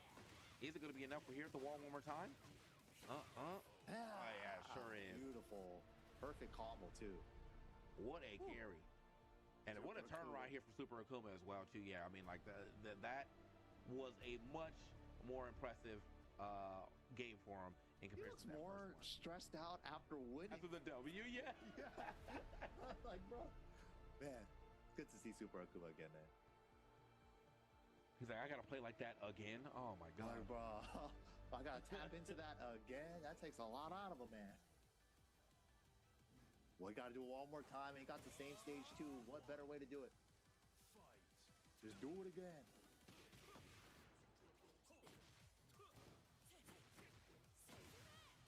Oh, wow. Fatty hitbox. Holy. Oh. The 3+4s? Oh, snap. Wall combo. That only works with the wall. I wonder if they could tech pro right that. That was good. 3+4 at the wall into Hockey Tornado. Okay, man. Dude. Speaking of, we're getting right back in there again. Super Akuma. Dude, could you imagine if they gave Kazuya a hockey? Yeah, he'd be an even warmer menace. And that's basically what they made us, you know. Oh my god. Imagine Kazuya with a hockey. Bro, he just running offense on Fake Potter is insane. Whatever switch Super Akuma made in game 2, man. He's riding that wave right now all the way. He just needs one more. And he's in a great position. super good position. Fake Potter's getting hit by everything too now. Oh my God. Literally getting hit by every. If it's a mid, he's ducking. If it's a low, he's standing up, bro. He's getting hit by everything. Oh, missed the electric whiff punish too, and then that's gonna be it. Super Akuma. After he locked in game number 2, just brought it back. Wow. Qualified now for day number 2, top 64, lower bracket side. It's I even feel like even Super Akuma just told him you wasn't doing anything. I don't know. Talking about like her down 2, because he just did like Reina's down 2 like 3 times in real life. You're not a Tekken player unless you reenact your character's moves. IRL. True. He was hella talking about down 2. He's like, I don't know, man. You gotta just block this and you can go into stairs. But you were getting hit. I don't know what to tell you. Pretty good Hebrew. God. Yeah, now that's got to feel good for Super Akuma, especially after the first round. I mean, I really thought for a second Fake Potter was walking out of here in the top 64 area, but he was able to lock in. Yeah, that was crazy. You could tell how much it took out of him too. Winning a game and he's that stressed out, bro. Yeah, that's the move he was reenacting. The down 2. Yeah, and those he even did it right there. Yeah, he did it on his pop off. The mic was. Dude, I don't even the mic, dude. Oh man. All right, so yeah, good for him. It looks like I'm looking at some of the other parts of the bracket though. We do have Jod moving on over Levesky. Levesky made a pretty big run after losing to Newman, but yeah, from that moment on, he had to play 2 more. Yeah, he had to play 2 more. He 2-0 both of his opponents, just unfortunately had to run up against Jod. And Jod was looking pretty polished earlier as well, too. So it was not close. Not close. Yeah. So yeah, this pool's definitely wrapping up, man. We got like we're all in the 75-80% mark of all of these pools right now. Ghost Satan has made it. Ilias has made it here into the top 4 winner side of things. Good stuff. Ghost Satan. Oh, but coming up next, another lower brackets qualifying match into the top 64. This is that B1 pool we were talking about. Yeah, so that means on the sticks. Numan made it on the winner's side, and then Kayane going up against B-Rex now. Kayane, super strong Ling Xiaoyu. She'd be grinding. She'd be streaming all the time. Always practicing. Love that, man. Old school player. Got to keep the grind going. Yeah, it's been around the FGC for quite some time. Multiple games under the belt. And now here for the Tekken last chance qualifier. On against Brex. I saw Brex earlier.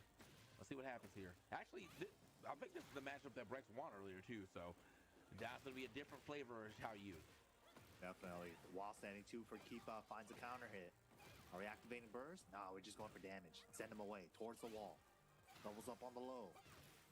Just pushing him. Holy. That's the type of offense I wanted to see earlier, but it's coming in quite well from Kayane. The 61 damage combo. Go ahead and finish that first game. Wow, right under it with the AOP. Time to go, go, go. Oh, using the rain dance sidestep. It's actually really good sidestep from back turn. Really evasive. Like we just saw there. What does sidestep for out of nowhere? Under the jab? Watch out. Oh, she's small. Hard to hit the burst. We don't. Oh, doesn't even wait. We don't wait for that hypnosis level 2. Just drops it immediately, gets the counter hit as well. That's it. You rarely see that option too. Is the hypnotist 4 option. She just knew he was gonna swing. Okay. It's a very, very solid start here for Kayane's chances of getting out of this of the pool's top 54. His chance to play tomorrow. Movement again. Into the lift, the double lift. Ooh, we're going for a tricky reset. I feel like you're kind of playing Brex's game too. I mean, we know that we have the back tempo step, but the original back tempo was the back turn out, and it's been definitely working out for Kayane as far as avoiding a lot. Nice stand on the ground there. Rage activated. Probably not going to live past this though. Yeah, that shoulder huge. 56 off 2 shoulders. Jeez. Ow. Yeah. We're starting it off. Round starts shifting clouds. It's probably looking for a parry. Good movement from Brex. Just backing away. Small post from Kayane, but the while standing 2 counter hit again has been such a money maker for Kayane's keep out. And I like what Brex tried to do there too. Definitely was a crouch dash in, but like just the button wasn't fast enough.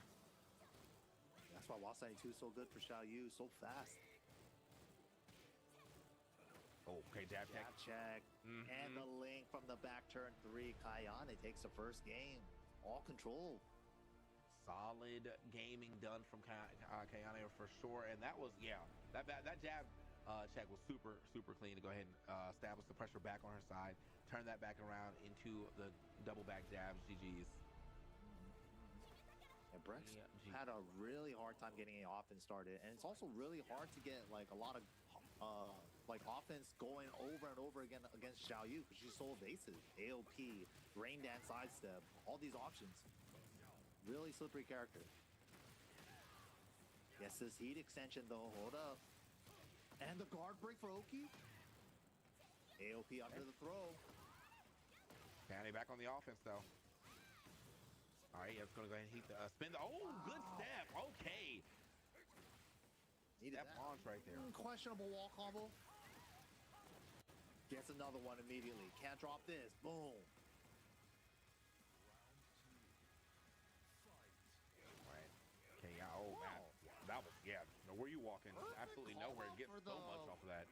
Yeah, it was like a perfect counter for the AOP at round start. Nice pickup off the side.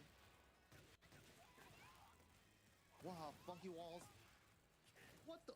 Okay. Oh, okay. Tito. Cameraman trying to keep up, having a hard time. But oh, the shoulders. Could have hurt. Oh, this is damage. For sure. Hit her low. Throw, and she got out of there. No punish, a little late. Did the Fang unique kip up. Oh, AOP hop kick.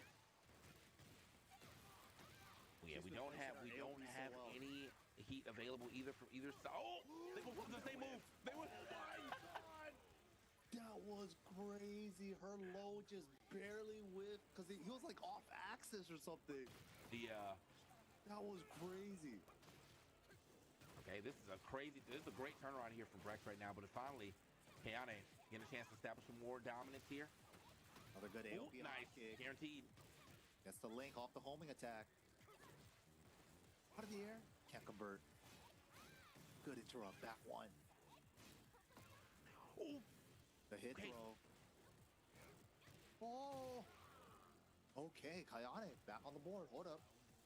Yeah, could have finished that a little faster. I think dropping the 1-2, but you know, still managed to go ahead and take that round. Kayane putting on the offense indeed. Oh, I like the 3-3 check, but the back 4 gets evaded with the AOP sidestep right evasion on it. That's the 4. Not gonna be a clean hit, not gonna be a counter hit either. And oh my gosh, Kayane.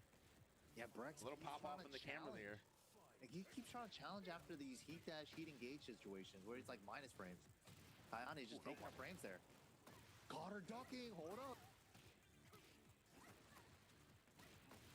3-3 for the wall here. Yep. Kayane's trying to get away from the wall. Does manage to do that. +3. Off the back turn, 1+2, 4. Got the link. Okay, chance. Back temple. Not far enough.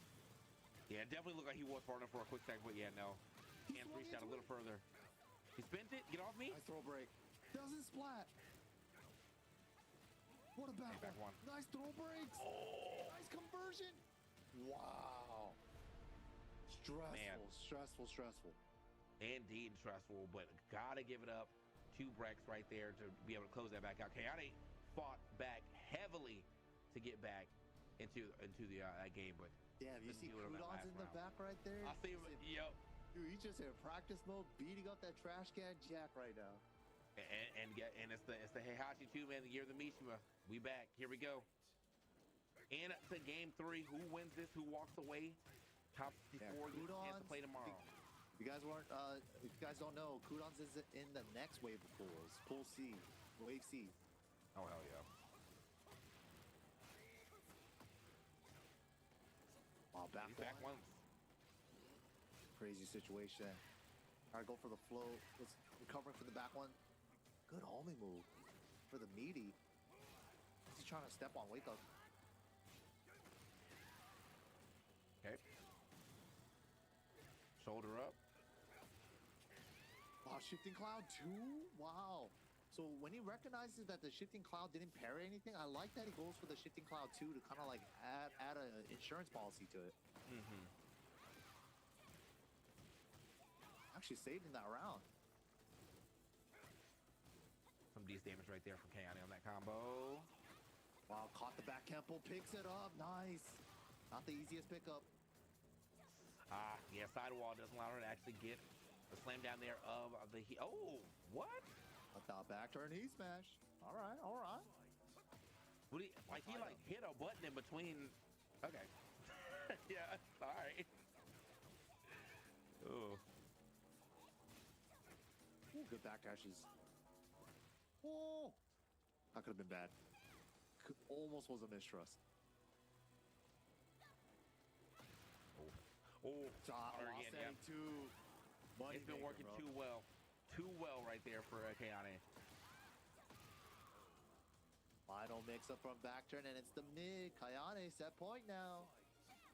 This is to qualify day 2, top 64. Ooh, counter it off the second hit. Oh, I got back turn moves too. Oh, got the blue stuff on that as well. Man, damage. Kayane, 1 round away. Ooh. Okay, mixing out of these stances clean. Nice side step. Bro, nice throw get off breaks me. from Brax, dude. Yo! Dude, they're both getting crazy from back turn. Immediate smash after engage. Not clean hit. Okay, runs up, hits the heat smash. Gave her gave her a little bit of extra help with that second one. It is going to be a counter hit, so you get the full conversion off of it. Even if it didn't kill off the first hit, would have been gone after. And we made it, bro. Double reachy. This is it, final round. Oh, no punish. Blocked the side step forward, just looked at it. Smallest lead finds the forward 4 keep out. That's the first one of the set. Oh my gosh, yeah, this is looking like a little bad right here for Kayane. That's a lot of damage. Stepped on. God. Good situation. Gotta activate. Gotta activate. Up forward 2. Oh my God. He got the pickup too. Nasty. And the double low for Brex to close it out. Great showing for Kayane though. She was mad close. What a set, man. Final round. Both times too, yeah. I mean, even had to bring it all the way back too on that second game, but yeah, just wasn't able to close down these last 2 games. Shout out to Brex. We'll keep it moving. Is going to be in the top 64 here, but a hard-fought battle to get there. Definitely was a super sick set. Good adjustments from both sides. Super strong game 1 to Kayane there. The wall standing 2 timings have been so good too. A lot of times she did do it. They were like almost every time counter hit. But Brex, man, like these weird scrambles, he would somehow always find like a side step 4. I don't know how. Yeah, he said that 4-4 keep out too, man. I think that genuinely was, I think, the first time he actually dropped that, and it worked out perfectly. So bringing new layers to the game, you know, to make sure you get that W, you got to hide it for the game 3 tech. Love it. Yup. A lot of times, like, Kazuya players like to save their health sweeps for that round. It's like, final round, I haven't been hosting the whole set. Now's the time to go for it. And that round is where that keep out forward 4 worked out for him. Nicely done, man. Nicely done. But great stuff to Kayane, too. She made it mad far. Just 1 round, literally 1 round away from qualifying to day 2. Yeah, I believe we have at least 1 more match left here because I see Asam and Rahel are going to be on deck, which is going to be sick because we saw Rahel earlier. Isn't this double jeopardy? Didn't they play each other earlier? Oh, wait, did they? Yes, they did. Yeah, they did. They surely did. So, yeah, round Jeopardy, 2. Bro. He's getting double jeopardy potentially. But Rahel's been on a little bit of tear since that. Like, he hit loses round 2. 2-1 his first opponent. 2-0, 2-0, 2-0. That's next 3. And now he's back on to play against Asam. And hopefully with all this 2-0, with all this 2-0, I'm hoping that my man is warmed up here to get that W. Now, from what I remember in that first game, it really was just like, at some point in time, he decided, I just don't want to play offense anymore. And that just wasn't the correct choice, unfortunately. I remember the set now. He had it. He stepped the burst, but he did a light punish. He did like forward 3-2 as the whip punish instead of down forward 2 launch punish. He could have killed with the launch punish combo. Like he actually he was so close to winning the first time too. So this is double jeopardy match. These guys ran into each other on the winner side of the tournament. They're running each other again on the lower bracket side now. This is for qualifying match for top 64. Let us see if he can get it this time around. You know, Super close the first time, bro. That's what happened, bro. He couldn't see. He had the wrong buttons lit up. That's right. He had it in the wrong mode, SOCD mode or something. I don't know. He definitely got it in tactile mode now with the I hit the button and changes color. I see you. All right. You got character switch? He has a Claudio? What? You know, I'm not mad at it though. Claudio, I think, is just always an all-around solid character. But I mean, yeah. I was definitely expecting to see the Alcina. I wonder if this is what he's been winning with in losers. That might be true. We haven't saw the run during losers. Maybe this was the original main. Mm-hmm. Okay. Yeah, we saw this strategy from Awesome in the winner side. Zafina is one of the few characters that can play this heavy chip style game, where it's like get you to block a couple of these hand moves, these big giant Azazel hand moves, and it's gonna do a lot of chip. It does some chip to herself like this, but it also does a lot of chip to you just for blocking. Winning by blocking. Man, been a chance. Yeah, that could have been a huge punish right there, but okay, side step forward. Yeah, he's gonna try to mix in some mids after that as well too. Back one. Nice block. Oh. Yo, Rahil, first round.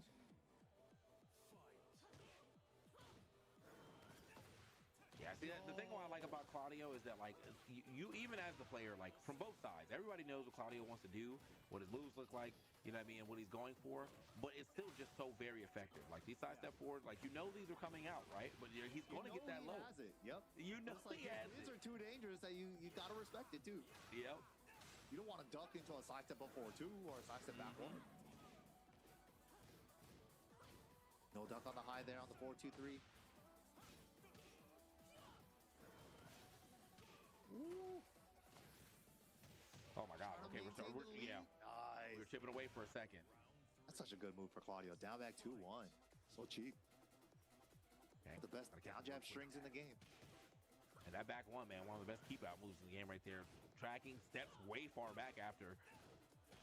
Dude, another time zone. Movement looks different from when we last saw him on stream. He is moving crispy. Ooh. There's like a new sense of confidence in him. Look at this. Triple side step up. Okay, too much confidence. Oh yeah. He's feeling He heard you. He was like, yo, check my movement though. Now, got off the offense a little bit. Got to get back into this game though. We do have raids available. Doesn't matter though. Huge. Down 1+2. I'll take that one. Try to interrupt for the chip follow up. Wasn't even there. It was out of range actually from the down back 2. Jab keep outs, nobody there though. Awesome, just playing around, shimmying around in his face. Launch, nice. He was ready. There you go. Yeah, I saw that one. God damn. Hey, still going to the wall. And, oh my gosh. Nice carry. Nice block. No, missed the 14 frame punish. I believe they made down forward 315 in this game now. So he's just, that's an old school punish. It's a Tekken 7 punish. Oh, okay. The move was getting a little too crazy right there. You just saw my man jump and sure that was probably supposed to be a side step up, jump. Oh, nice dog. Wow. Yeah, Rahil was starting to feel himself a little bit too hard on those running 2s. Awesome calling him out on it. Oh. All right, yeah, Rahil, Matt's offense, huh? Letting the game escape you a little bit here. Oh, okay. That's what I was looking for before. Punish. Plus frames established right there to the low. Uh-oh. Did Rahil run out of gas? Steps the burst. Stepping. Oh, he got down jab instead of down 4-2. Oh, he tried to disrespect. Dude, Rahil's, I know he's got to be feeling it right now, man, because you're about to get that. Your potential double jeopardy. Your first 2 rounds looked absolutely insane, and then you just couldn't close it out, bro. Oh, no. We've seen this time and time again just today from like the 2 wave of pulls, but man, closing it out is mad hard, dude. You would have so much momentum at the beginning, but just doesn't matter if you don't get the game. All that work. We're now, he's thinking heavily. I don't know. Yeah, Maybe he's definitely thinking about that, bro. Like, are we How gonna can you swap? not? Are we thinking of a swap character? Or are we thinking he looks distraught, bro? I can't lie. Audio wasn't bad. The Azu Center earlier wasn't bad either. But man, he is getting unlucky with the stages, bro. Like, he's getting nothing but big ass stages. Last time he got the Miari stage, pseudo infinite. This time he got Coliseum, also almost a pseudo infinite. Huge stages. And Claudio with that low heat smash, he might want a blastable wall or two, you know? Yeah. So kind of, yeah. I mean, it's a little unfortunate of the picks right here, but you know, you still got to play the game that's ahead of you. Hopefully, you can get this W here. Not gonna happen on this round.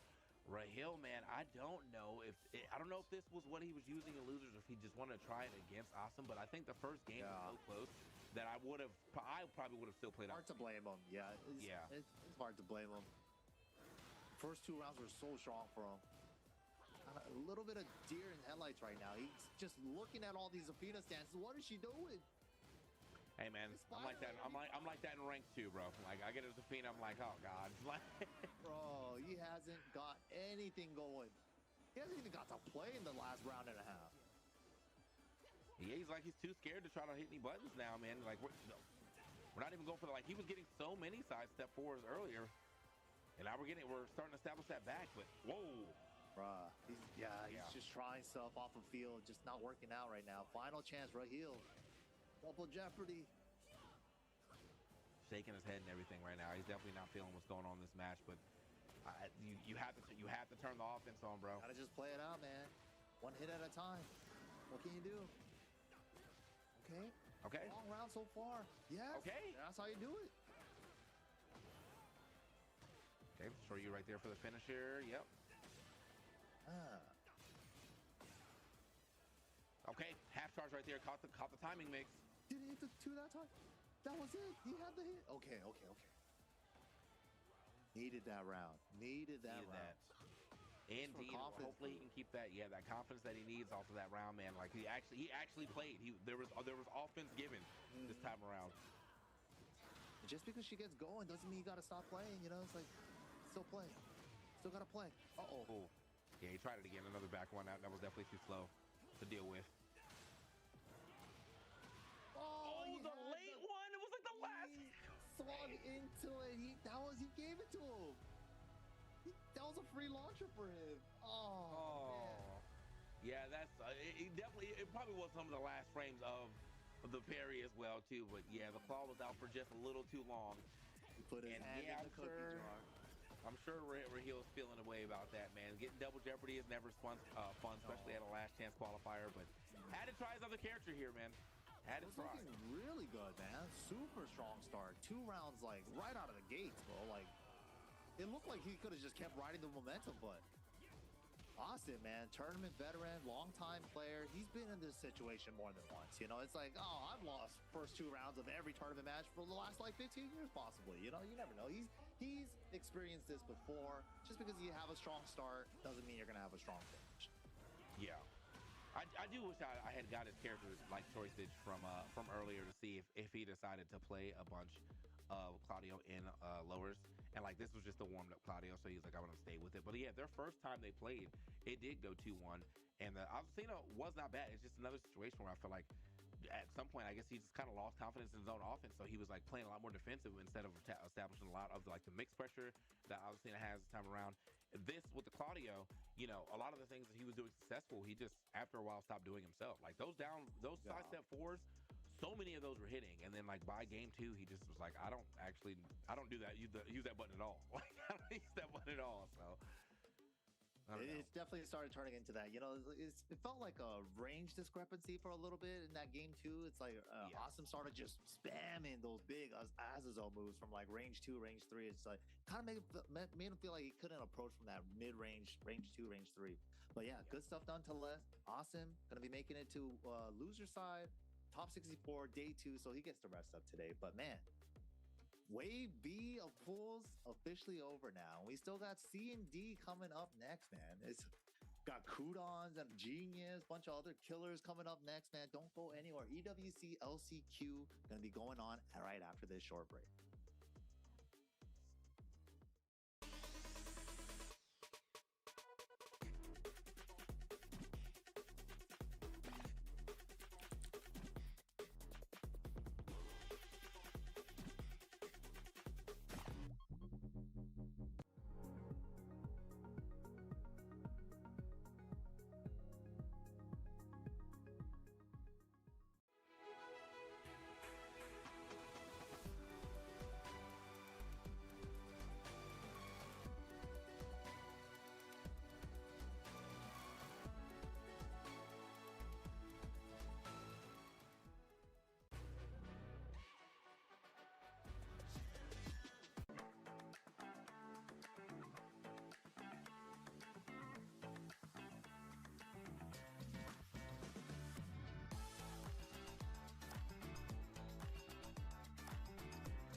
We were there.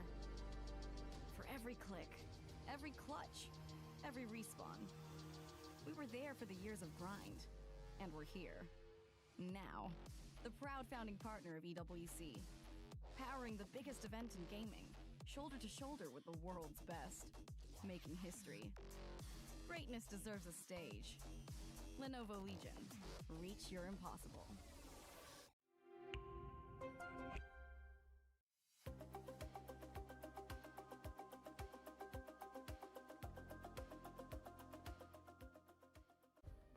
Play is in our DNA. Whenever we let it out, it becomes our superpower. Now imagine an entire city being built to supercharge it. Qiddiya City, powered by play.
EWC enjoyers, Tekken enjoyers, we are back and we have more LCQ for you. Moving on into Group C now, and I'm joined with my man Anakin. Anakin, how you doing, my boy? What's going on, man? It's been a good day so far. I know you and NYK just enjoyed Block B, and we're only about halfway through the action, so 4 players plus coming down to the top 64 today. So I'm ready to keep the action rolling, man. Having a good time so far. I hope everybody watching at home is as well. I'm hearing we have EWC LCQ. I'm hearing we have Qdons here in this pool. So do we? Definitely happy to see that. You know, he was in the back practicing. You know, I saw him on the Mishima, but I'm trying to see. Oh yeah, there he is, right there, round 2 of pool 1. He will be up on the stream at some point in time. But I'm trying to see who else we have up in these pools. I'm sure there's some heavy. I see Bilal in here in this pool as well too. So I think Qdons and Bilal are players who have previously qualified for EWC, so a lot of pressure on their shoulders because there are only 4 spots left. A lot of these spots have been taken up all year long by guys who have never made it in, so that's going to take away spots for guys who were in there last year. Guys like King Ray Jr., guys like JDCR, Chikarin. I'm very surprised Chikarin hasn't made it in. I'm sure we'll see him battling his way throughout the field this weekend. But yeah, a lot of guys who were in there either last year or the year before are not in there yet so far, and there's only 4 tickets left. You put that storyline in there, you throw in a bunch of very, very hungry European players who might not have had a chance to travel all over the world to the TWT, to these dream hacks, but hey, the EWC came to your continent, maybe to your city, and this is like their chance to come out one time, show out, and then just get that quick instant bid into EWC. You know, so this is a big opportunity for a lot of guys. It might be their last chance, but the first chance is just as good. yeah, for sure. I went through some of the other pools too, man. When I see in pool C2, I think we're having this match right now. We have Double and Narian, but we have K-Wiz and King Ray Jr., some notable names there in pool C2. So they're obviously still trying to fight their way through. It's stacked. Everything's good. We got Chanel, Book. Oh my gosh, Ayo Richie, all in C3. That's a bloodbath for sure. And Keep your eyes on C3. Yeah, C3, and then let me see what's going on C4. Kakoma's in C4. Shouts Kakoma in there. Yeah, we got some Buffalo Soldier, Afro Rude. We got some names for sure. So we'll see what happens as we get through these pools here. Pool C, we have Fact Boy and Book stepping up right now as our first match for Pool C. Yeah, Book. If you've been following Tekken, he's no stranger. He's been in the mix in the tournament scene for a while, but he has yet to qualify. I think for an EWC, he's one of the top players in the world during Tekken 7. And I think he's trying to like find that magic. For a while, he was actually playing King in a tournament in recent memory. And it looks like he's finally settled back on the gym for this LCQ. And I'm surprised because it looked like he was all in on King, and that was already a surprise, right? So I was really starting to believe him, but now he's back to home base. Yeah, nothing wrong with that right now. I mean, that was a hot start for him here at the beginning, but Fact Boy did pretty much get all of that gray health back already. Okay, Book struggling right now against these lows, man. And Hatch kick starting to hit as well. Fact Boy pretty strong. Round number 1 goes straight for the kill. And that just means that he's super, super deadly. When you got a player who's not playing around on that last hit, because players like to walk up, do some down forward ones, do some mids, and just play it safe. But when the player is just willingly going for that low right away, he's not afraid to take a risk, and that means something. Okay. Yeah, I mean, he definitely just ran straight up and hit that generic down 4. So, but now he's kind of stuck at this wall, trying to find his way out of it. Book was doing a very good job of keeping there until that 1-1-2 hit. Oh, activate, engage. Back on him too, and he got him up the skies. Good time. It's also pretty risky trying to go for the heat burst when you're -9, but still it pays off, keeps him alive.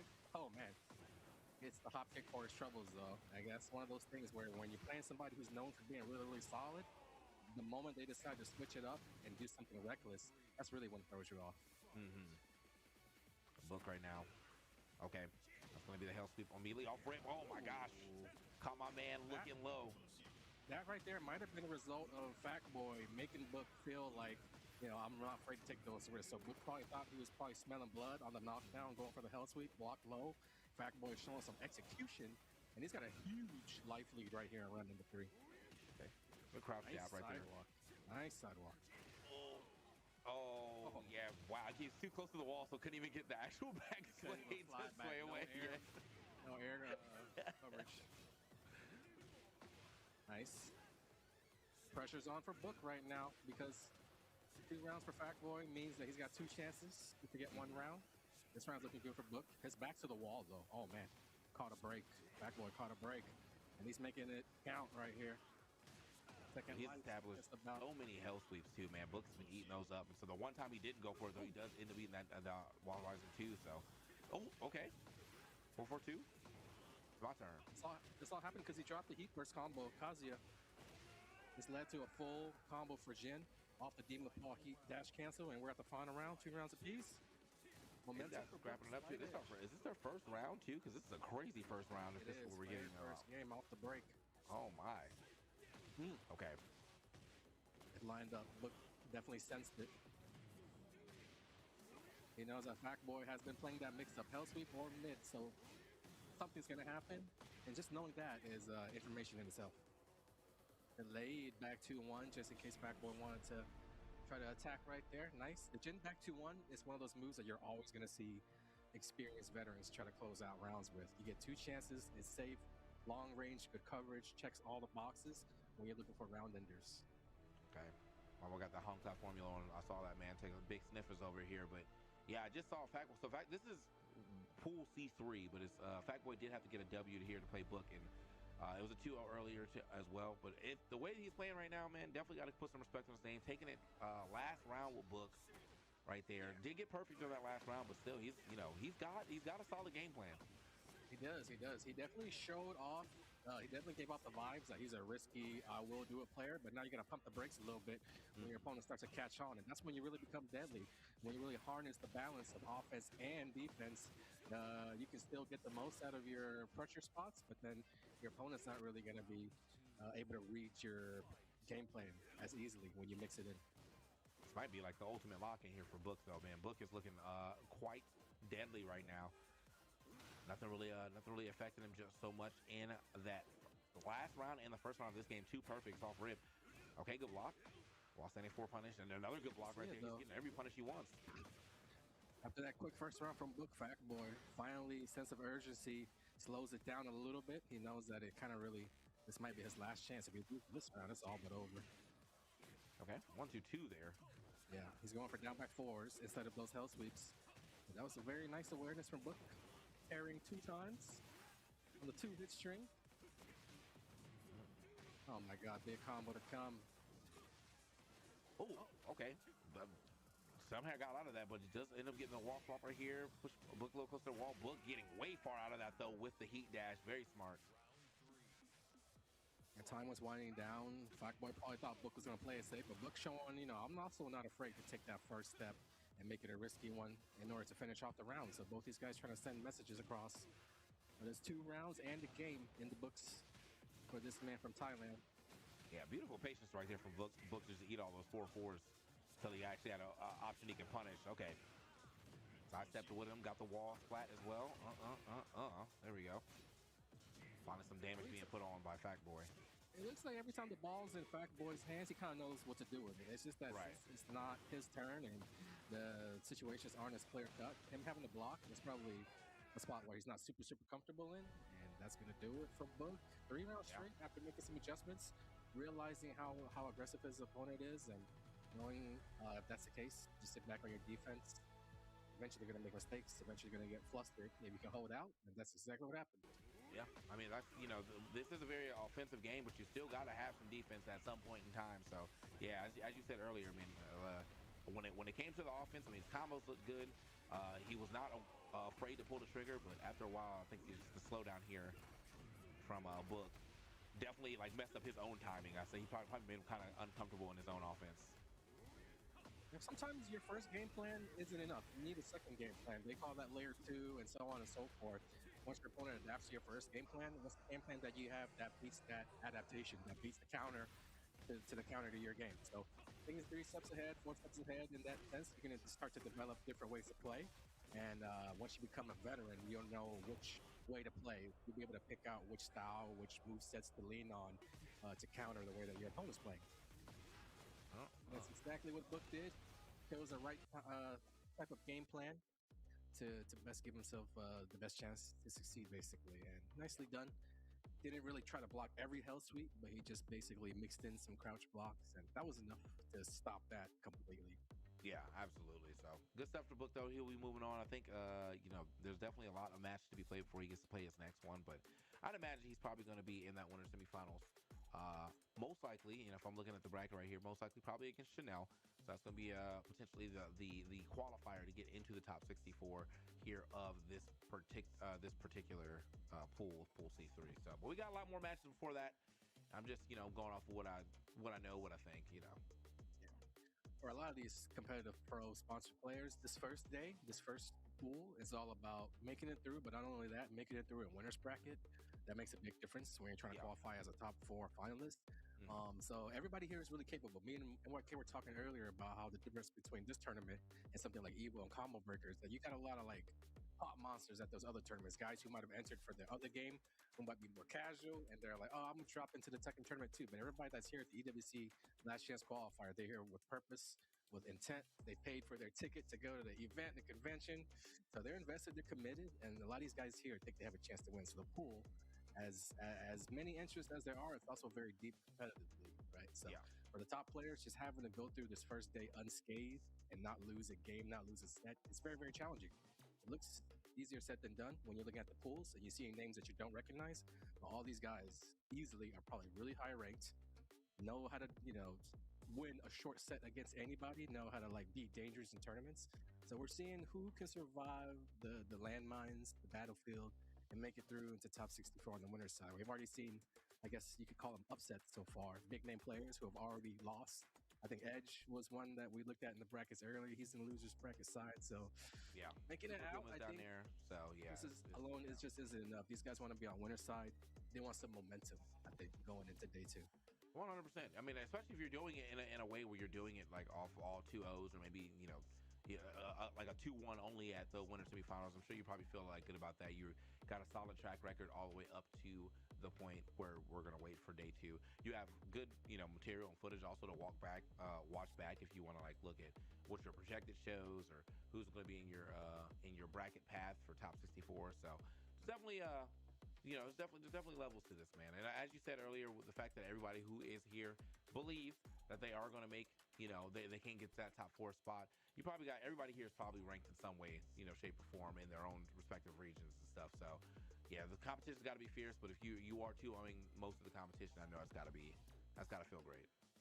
Yeah, everybody thinks that they got a chance, but as a result, everybody knows that they could lose to anybody at any time. So you got to be on your toes, high alert at all times, or else you're going to be a victim.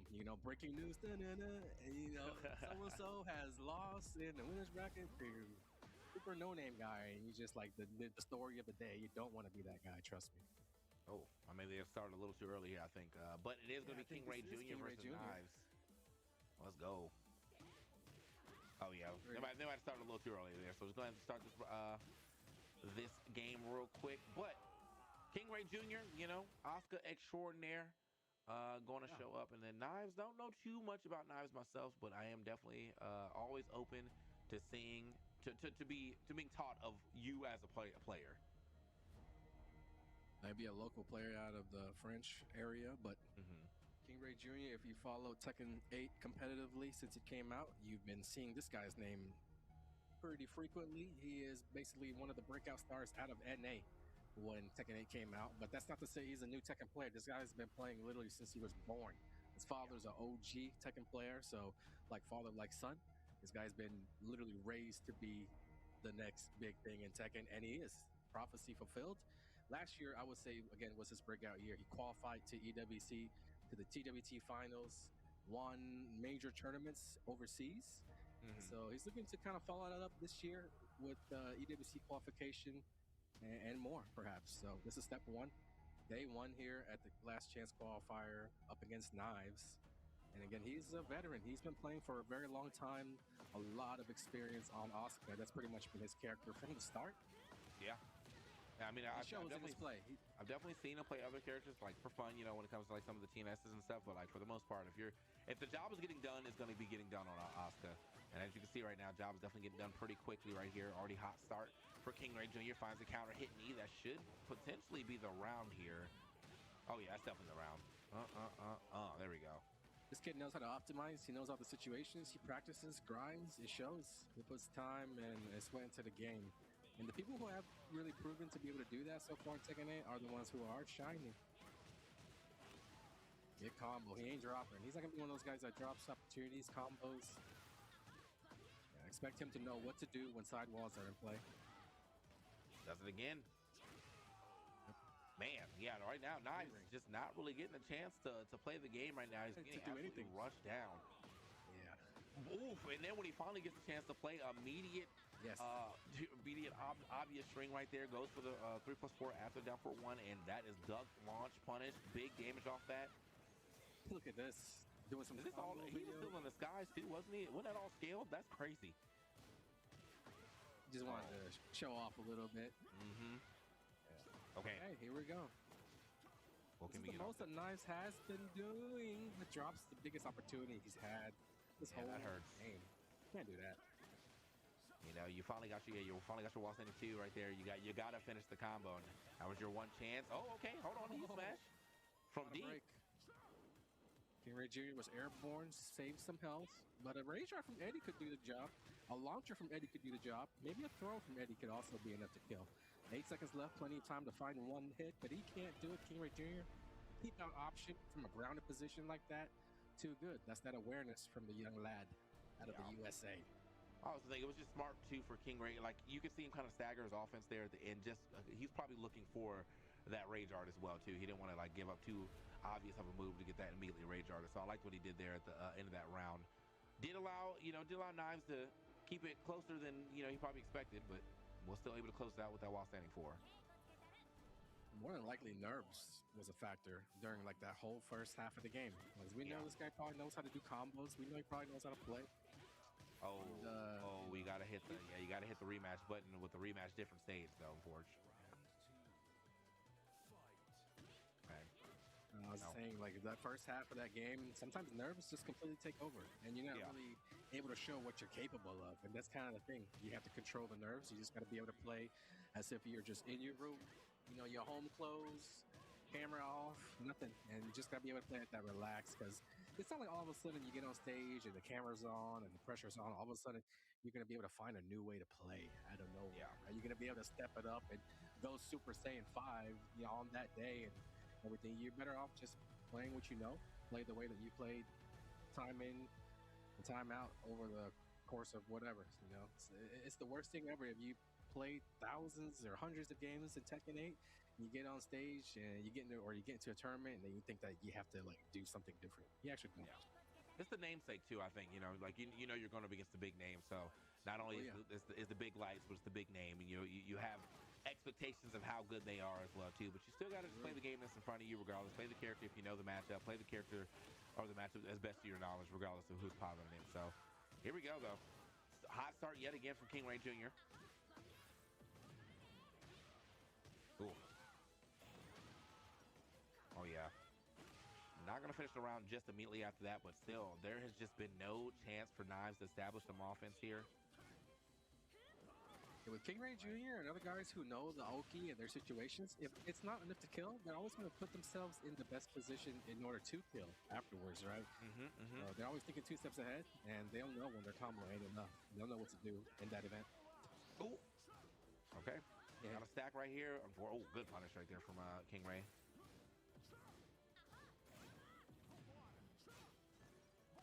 Pretty good position for Knives. Got King Ray Jr. back against the walls, got heat and a life lead. But King Ray Jr. very much a threat with rage, a lot of life, and a wall off jump the wall for your troubles. I've been loving seeing that a lot more in like the later years of Tekken, of like people actually going for that option. But yeah, if you got a good wall hit, that's great. Okay, got a round here for Knives. So he does have the capability to get a W here. Oh. Okay. We all knew it too. We all knew that just from the spacing alone, that this guy is not like some amateur player. Right.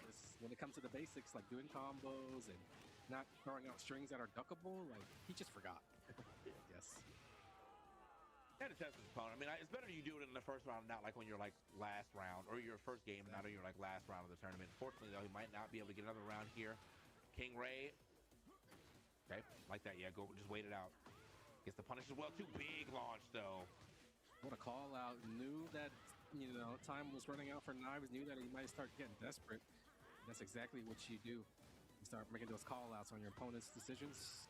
And that's GG's. Again, another duckable string that I think when Knives plays Tekken against other opponents, 90% of them probably don't duck the strings on the very first go. Yeah. Ray Jr. has been doing. So when you're not used to that level of play, you're not used to don't make this mistake, don't do this move. The very first time, you're going to learn the lesson the hard way.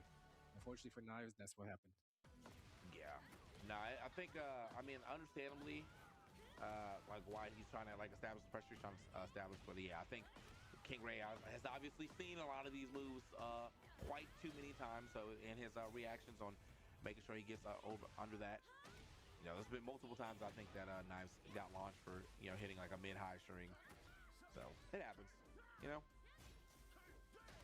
It happens. Cool. Hey, but it's all good. We just kicked off Wave C of pulls, so for Knives, he's got one more chance to take out some names where his day is done. King Ray Jr., on the other hand, another day at the office, he'll be moving on, but, you know, he's looking down the line. Eyes on the prize. Is he going to get into that top 4? Because that's all we're going to take into the main tournament this weekend at the last chance qualifier. 448 players. We're winding down the field. We're at the halfway point about.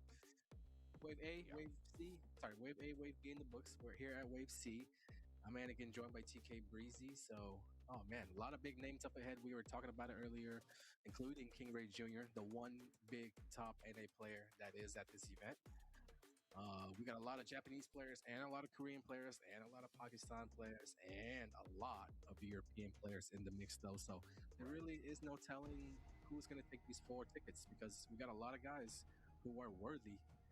We just don't know who's going to be able to step up. This is a 3-day event, so you might play your best Tekken on Friday, and that's it. And then you run out of gas, you run out of juice. You don't want to do that. So Friday, you just want to get the job done, finish it off in winners. That's it. Saturday, Sunday, you want to lead up to your best game, you know.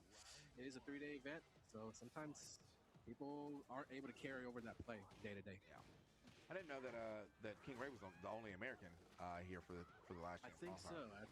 Yeah. Yeah, that's crazy. But you know, hey man, see if you believe, you believe, and King Ray is definitely one of the ones to do it. But we're gonna keep moving now. We got double. See, some of the Tuesday All Stars make it out. I would love to see Joe Crush and whatever, but yeah, I think King Ray Jr. is enough. He'll take a spot. You know, definitely gunning for my boy to join Ninja Killer in the main event. Yeah, we'll see what we get there. But as of right now, currently that first round going over to double pretty quickly. Anarian just getting ran down here by these jabs of Law. Law's jabs definitely up there. A lot of versatility, whether you want to confirm off counter hits, whether you want to mix your opponent up on the 4th hit, whether you just want to be safe with the 1, 2, 3. A lot of that's annoying. The moment you try to poke back, that's when you start eating those uppercuts. It's just the way it goes with Law. Okay, slide from deep right there. Decent distance on that one for sure, but doesn't break it.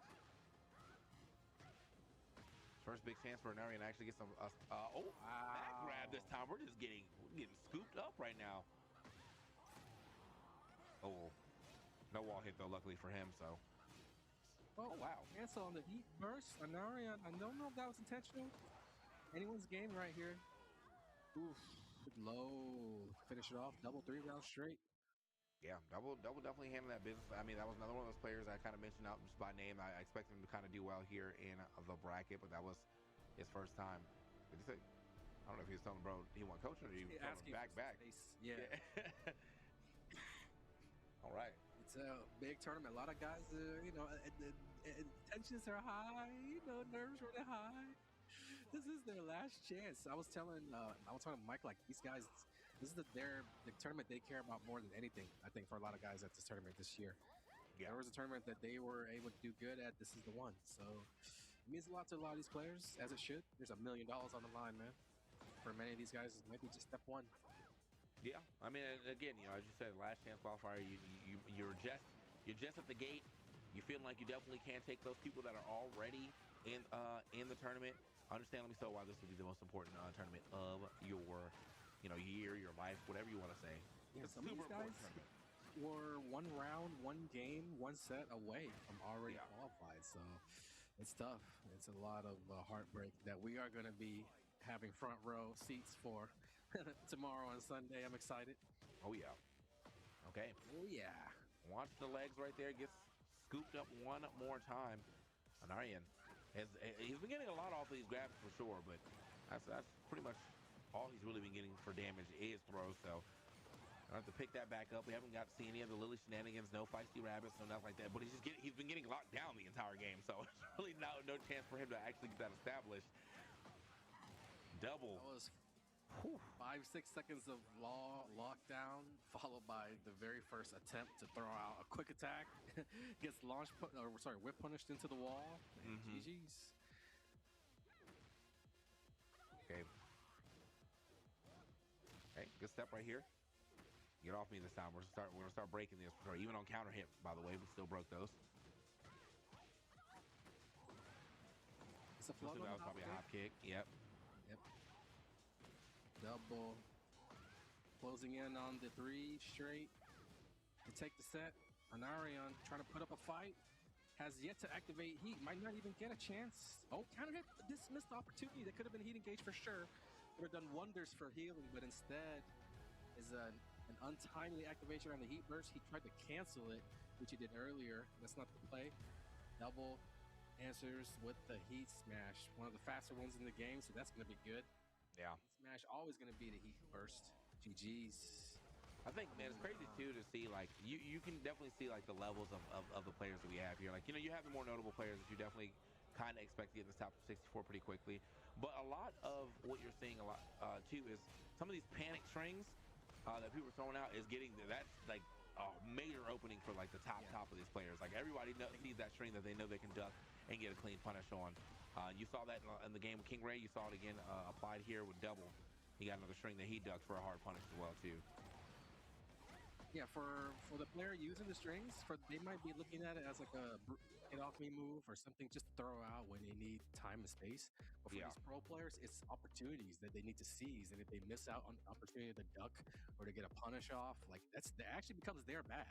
So it's either the opponent's bad for using the move, or it's like they're bad for not punishing it. So definitely something that you see. But one thing that we don't talk about is that when you go up against pro players, they tend to do this thing where they make their opponent look way worse than they actually are. You might not have even known it, but that dude we just watched might have been like GOD 6 or 7 or something, right? He might have been, but when he goes up against somebody who could make him look like it's his first week playing Tekken, that's also credit to the Double for how good he is, because that happens all the time. You get up there and sometimes it could be other factors that me and Mike were talking about earlier at the tournament, where they're nervous, they're on stage, or they're not used to playing on the setup. There are a lot of things that could affect the way that they normally would play, and then that's what you get sometimes, the result where you just look like a noob, but you're just not a noob, and it's just the worst feeling in the world. You're just super disappointed because you're capable of better, right? Yeah, I'm sure if that guy like streams or something, like I bet you he gets quite a bit of wins on while he's up in ranked. It's just man, like you're playing against the top of the top, and there definitely is levels to this Tekken game, man. Some of these people are just, you could be a top player in your region, but being a top player in the world is totally different. Speaking of, man, we got a top player of the world right here, Kokoma, showing up, going up against JM Cruel, going to be showing up with the Ling Xiao Yu versus Feng. Let's see what happens. Definitely going to be watching Kokoma heavily this weekend. I think he's qualified for EWC at least 1 of the 2 years. Yeah, I'm pretty sure he was there last year. Really, really disappointed if he doesn't make it in this year. Yeah, definitely. In fact, I know he was there last year. That really loves that tournament. Yeah, well, I remember he was there last year because there was just so many gifts of him, using the Hong Tai that I just went on. But he basically sold it to me. I bought it myself. So, shouts to him, man. But coming out, man, the marketing. Everybody's got one though. Yeah. All right, JM Cruel on the Ling Xiao Yu. Already down around, but this is a good combo, and then drops it a little bit early, knowing that they're down. Tries to go for more damage on the wake up. Ooh, she has to play, but unfortunately it does not work out. The lead was too big. Hit on the heat burst, and then immediately Kokoma was like, I'm not even going to waste time. I'm dropping the potential heat dash if that didn't get hit, but you still had to guess for game after that. Good stuff. Ooh. 3 to the second part of the stage. This is apparently the other thing said is like the dream world or something, like Clive's dream. Is that right? Do you know about the lore? By any chance? I did not play this game, unfortunately. I meant to. I just never got around to it. Oh. Okay. Yeah, Tacoma. Tacoma looking strong. A lot of big chunks getting taken off. The funny thing is he's not even taking any big risk. A lot of these moves from fading away give him frame advantage when the opponent blocks it. Yeah, that was an easy dub right there for Tacoma, at least for the rounds. I do think that Jam Crew put up a good fight there, specifically that second round for sure. But Tacoma kind of running his offense a little too easily here on to Jam Crew. We got Coach Session. I'm pretty sure he brought up a piece of paper, so he wrote down some notes. Oh my goodness, got the offensive playbook. Oh, his phone. He's got his phone out. Okay, yeah, he definitely was writing some notes. All good. You're gonna need all the help you can get against Tacoma. Again, this is day one, first wave of pools. After this, these guys got to go through top 64, top 16, into top 8, and then after that, job's not finished. Only 4 will make it. A lot of money on the line. I think this tournament has a $50,000 prize pool. So even if you don't even care about making it into the main tournament, you're just here to have a good time. I mean, you could walk away with a nice chunk of change. I'm assuming that's like for the top 8 just in general. Yes. Probably top 8 split. I think they spread it nice and handsomely. Let me see here. Yeah, all the way to top 24. Oh wow. Okay. So yeah, I mean, even if it was $1,000. Okay, well, definitely help with the trip, even if you just get to top 24. That's a lot. People make than 99% of locals monthly. Oh yeah. Right? All right. Let's see what we get here. Okay, delayed that string there. Definitely caught Jam Crew in the button. Huh? Okay. Nice little heat engage for both sides right now. Let's go ahead and get active here with this heat. The shoulder. Once again, the pickup here for Tacoma as well. Big damage. We got the wall involved. Another one. A lot of scaling. So just outside of kill range with a low tap enough. Think about that low tap with Fang. There's like a second hit as well. So if you block that first one, there's a guessing game. There's the opponent going to do the second hit or not. Should I punish the first hit or not? That's the big twisted part of it all. Ooh. All right. Huge damage yet again from Tacoma here onto this wall. Like, again, it's just really the pressure that he's been putting on. Back turn.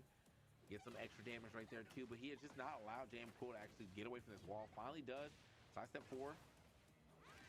Nice opportunity for JM Crew. There's a lot of healing being done here as well. That gray health going up and up.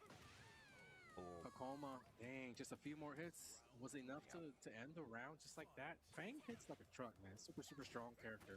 Doesn't need to get you in the air, do some combos to get big damage. Yeah, no, he's just off of like little hits and strings alone. Like 32 just like that. Gets the extra damage while you're on the ground. I think right now what I'm seeing though is JM Crew is just picking weird spots to like try to get back on offense, because she's got counter hit quite a bit. And yeah, Tacoma's going to be able to walk away with that pretty easily. Still put up a good decent little fight there, I think, in that second round again. That side step 4 combo was looking pretty nice for Tacoma. Once again, just showing you why he's one of the top players in the world out here.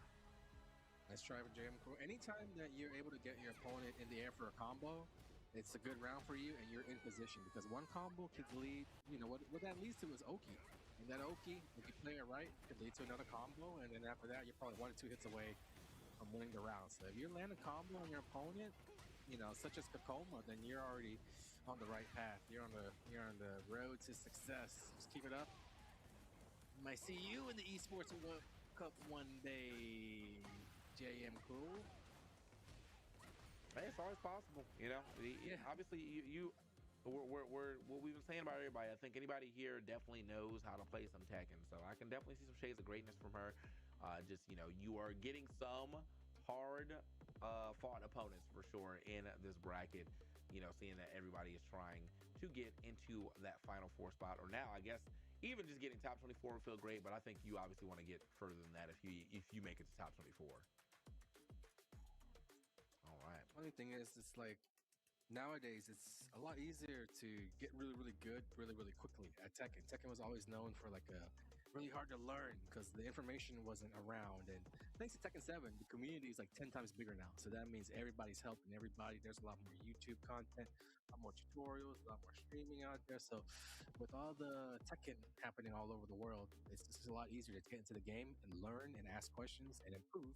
I've seen a lot of just Tekken 8 first timers just being really, really, really strong at the game. So that's just credit to how easy it is to just pick up the game and learn the mechanics. And you're already up there with the pros. Yeah, you just need a little bit of drive. That's all, man. Like I think you know, everyone says that this game at a certain level becomes kind of knowledge checky, and it is. But that's just stuff that you learn throughout playing. Like most of the stuff that you do get hit by when you are getting hit by like the same type of frame traps up in those like middle ranks. That's all things that you just learn through time. So as long as you learn the basics of your character, you know, and you learn why you've gotten hit at the same time, like, you know, there's replay technology in this game as well too. So there's a lot of things that help you get advance your gameplay faster in Tekken 8. So definitely, Goku? I think that. I mean, I think that's Goku. Is that Goku or is that Krillin's, man? I don't. Oh no! Hold on. My bad if that was Krillin. What's the Krillin symbol, bro? Yeah. Either way, going up against Kudons, you're gonna need all the whatever you can get, man. Oh, that might be the Goku Gi symbol. We'll find out. But yeah, you're gonna be against Kudons, actually, man. He's looking like Krillin right now, actually. Yeah, I mean, So Q-Dance, man, one thing I noticed about him when he swapped over, because, you know, we knew him for Devil for a while, but his usage of the down forward perfect charge 2, very good. Like, he was establishing so much pressure with that all the time. So see if he ends up doing that this time around. He might not even need it.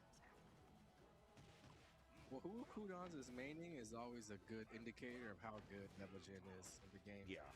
Because if it was any bit usable, you know who Kudons would be using. But oh yeah, because of that, this guy has to use a character, you know, who's really, really good at, but just not like his true baby. He's not really known for Heihachi, right? So I think that just means that we need a little bit more buffs for Devil Jin, and then we might see some Kudon's magic, like it's 2017 all over again. Okay. Heihachi has been good though. He had a top 8 finish last year, I believe, at the EWC. So another one of those players looking to just get back into the dance.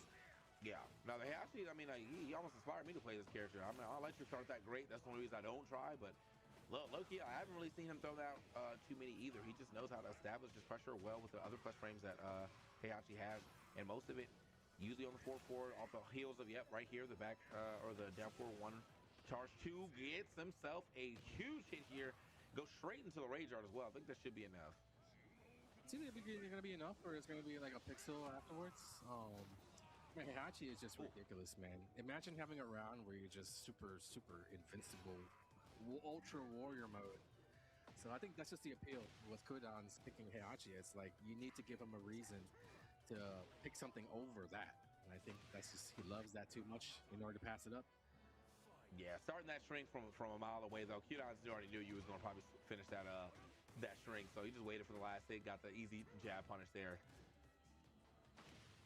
I think no unknown EXE even laughed it off a little bit. He was like, "Yeah, what was I thinking?" Yeah, no, now trying to get in there, trying to make it happen. But the thing is, it's really, really tough to like not get hit with an electric when you're playing against somebody like Kudons. The more you press in, the more you attack, the more chances you're giving him just to catch a little quick sidestep or keep out electric. That's just what he caught for his troubles. So trying to find that balance of attacking, but not attacking too much, I guess. And then also looking out for, I think if you were to beat Kudons, one of my recommendations would be to look out for that down forward 1-2. It is sidesteppable, it is interruptible, and if you can catch him on those first few attempts, you can get a lot of damage off early on, get a little edge, get a little lead, and then it'll force him to change his Twin Pistons game. It's not just going to be one where he can walk up and delay it and make it safe anymore. He'll have to run the quick version, which leaves him open for a punish as well. Right. Especially with Brian, you have 1-2-1, you have 1-2-4. If you ever want to interrupt down forward 1-2, Brian would be one of the characters to do it. Okay, cannonball straight right there though. Catches Q-Don's trying to move back a little bit here. Q-Don's definitely playing a little patient here. Tries to get a grab though, and that gets absolutely blown up here at the wall. I don't think we're gonna hit the we're not gonna hit the explodable wall yet, but Q-Dons finally stands back up. Scoop. I'm actually kind of surprised that doesn't explode the wall, but I'd probably be busted if it did.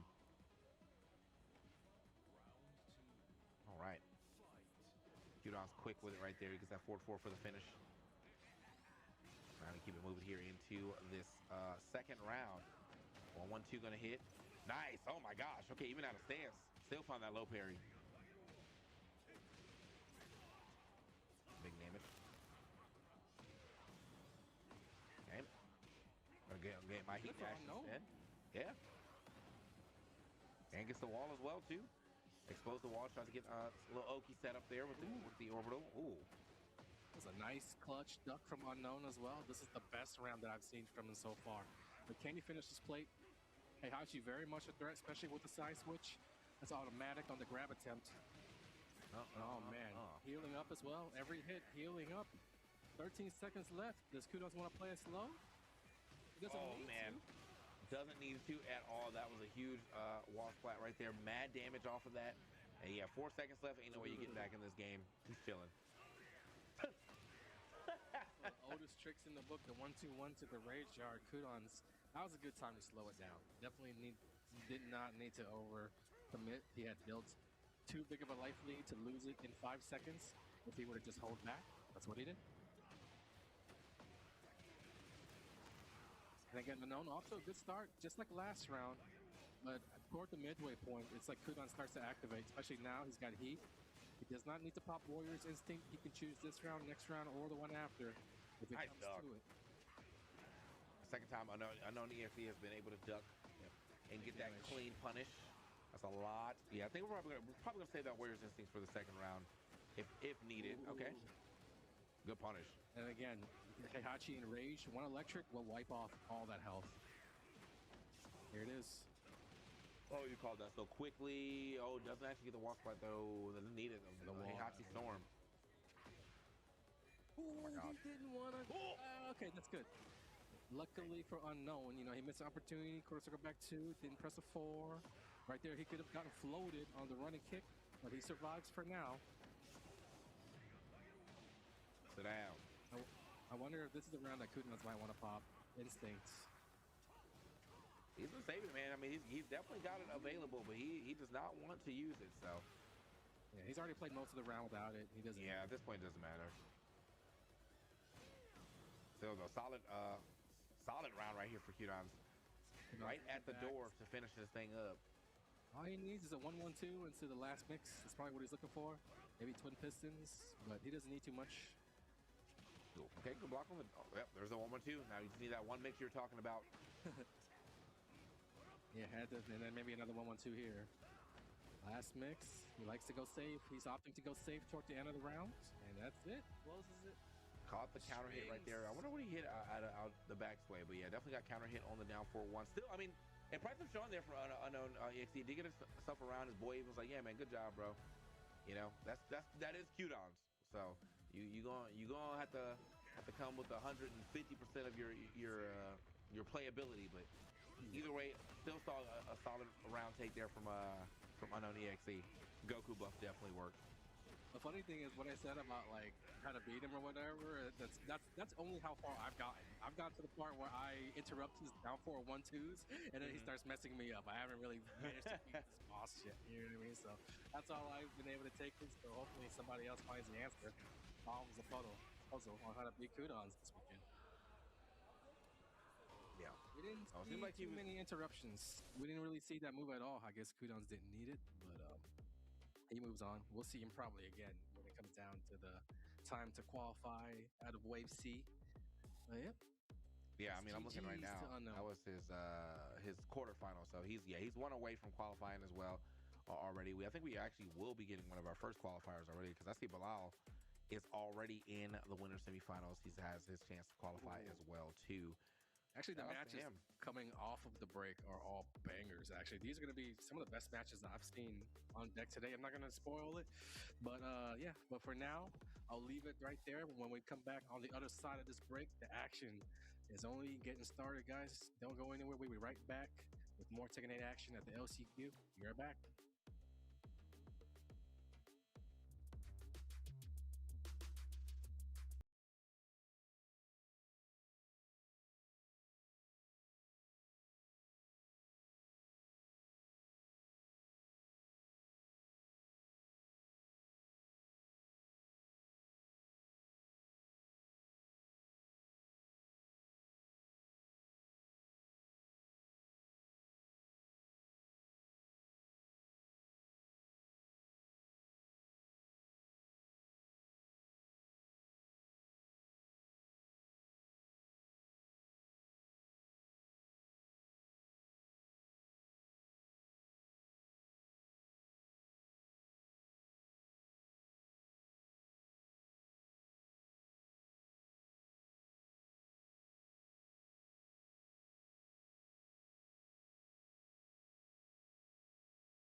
guys, welcome back. This is the Esports World Cup LCQ for Tekken 8. We are about at the halfway point. I'm Anakin, that's TK Breezy, winding down Pool Wave C for you guys. A lot of big names, a lot of heavy hitters ahead. One of them named Book already set up, going up against Kicking Machine.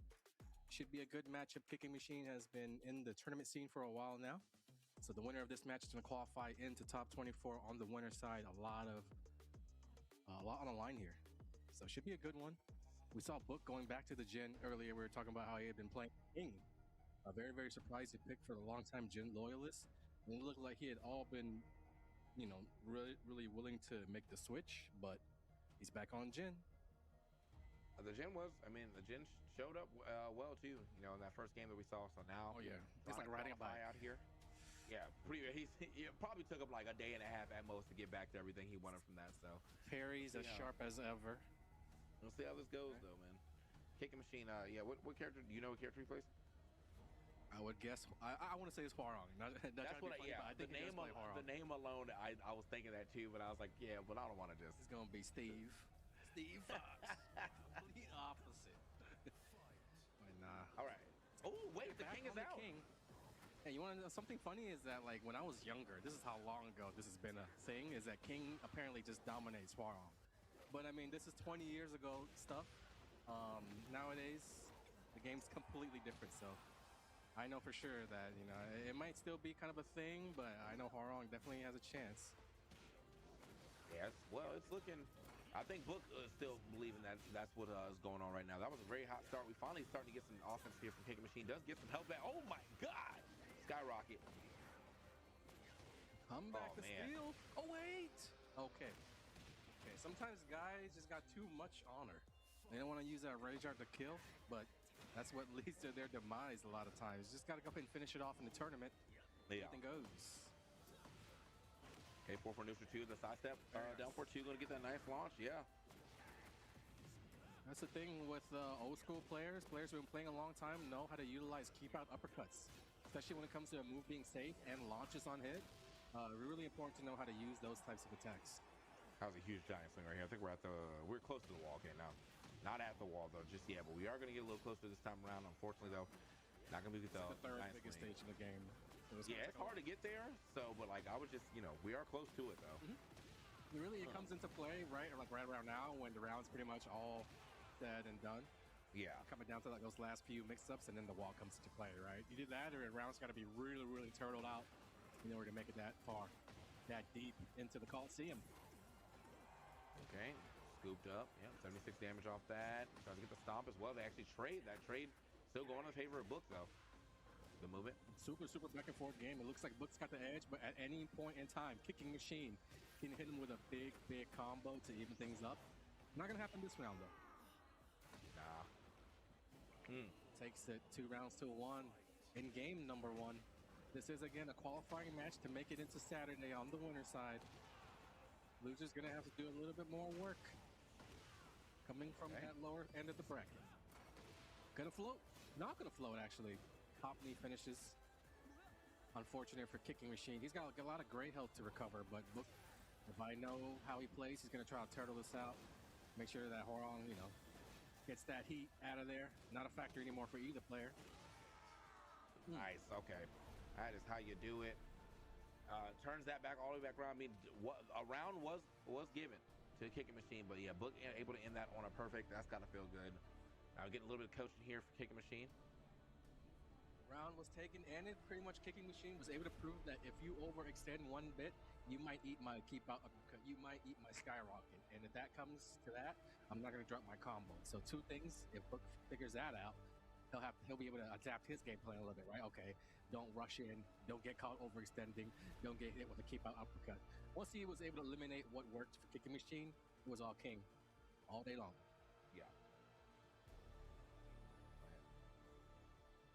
Looking locked in. Venue looking like it's a little bit cold. They made sure to crank that AC up super big after they've been complaining about the heat in France. Yeah. No AC. We got AC. They had to import that. Nah, I definitely saw bro in the back. He was gripping himself as well too. Like everybody here, like, geez. Dude, it's hot all over in the USA, right? I think it's heat waves everywhere. Okay. Yeah, make sure you stay cool, stay hydrated. Another big stage right here. I think that's, of course, going to work out in the favor of the historically defensive book, right? Yeah. On the king. We'll be able to control the pace. If he wants to speed it up, he wants to slow it down. Wow. Nice sidestepping. He's been mixing in the sidesteps at the right time. Whenever Kicking Machine decides that it's his turn, King's just nowhere to be seen.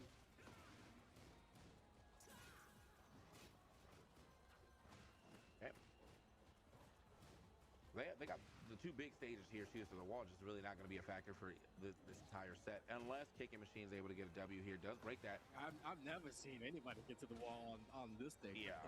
I think that was a way for them to make an infinite stage without Making an infinite stage for yeah. This stage is quite huge. Ridiculous. Okay. Right. Kicking Machine in position though to take a round. This would be huge. You need this round. You can't lose 2 rounds to 0, already down a game against a super experienced top level player. Just can't. No throw break on the Shining Wizard. The pressure's adding up.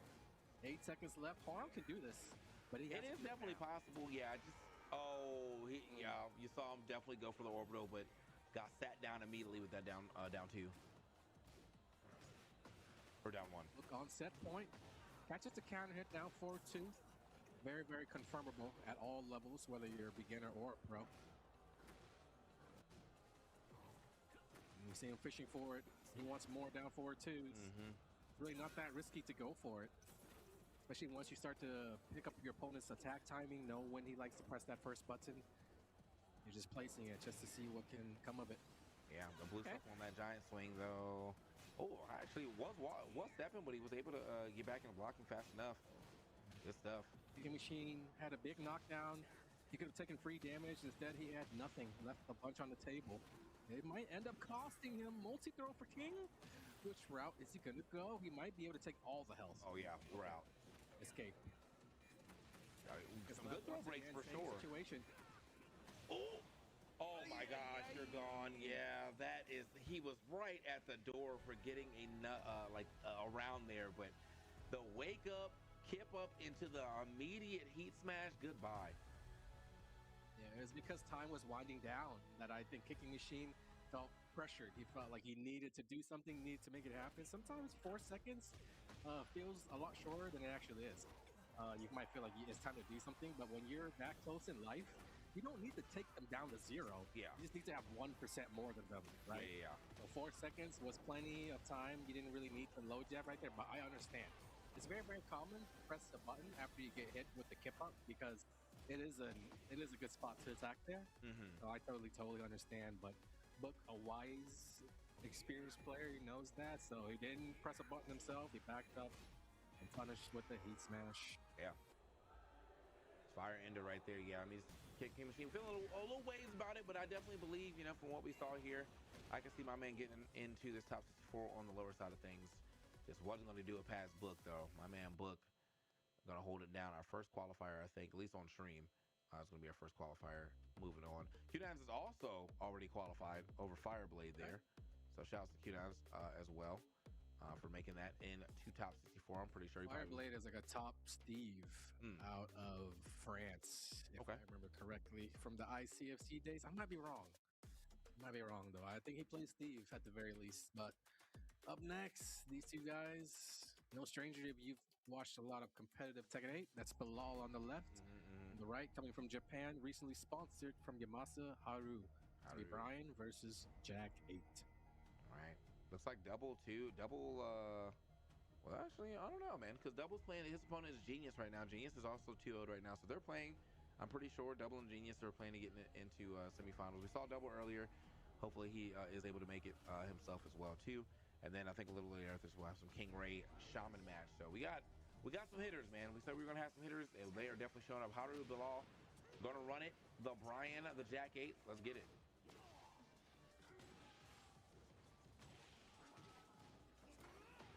Oh, yeah, sit down. Let me go ahead and armor through that real quick. No duck there on the Gamma Hal 4. Oop.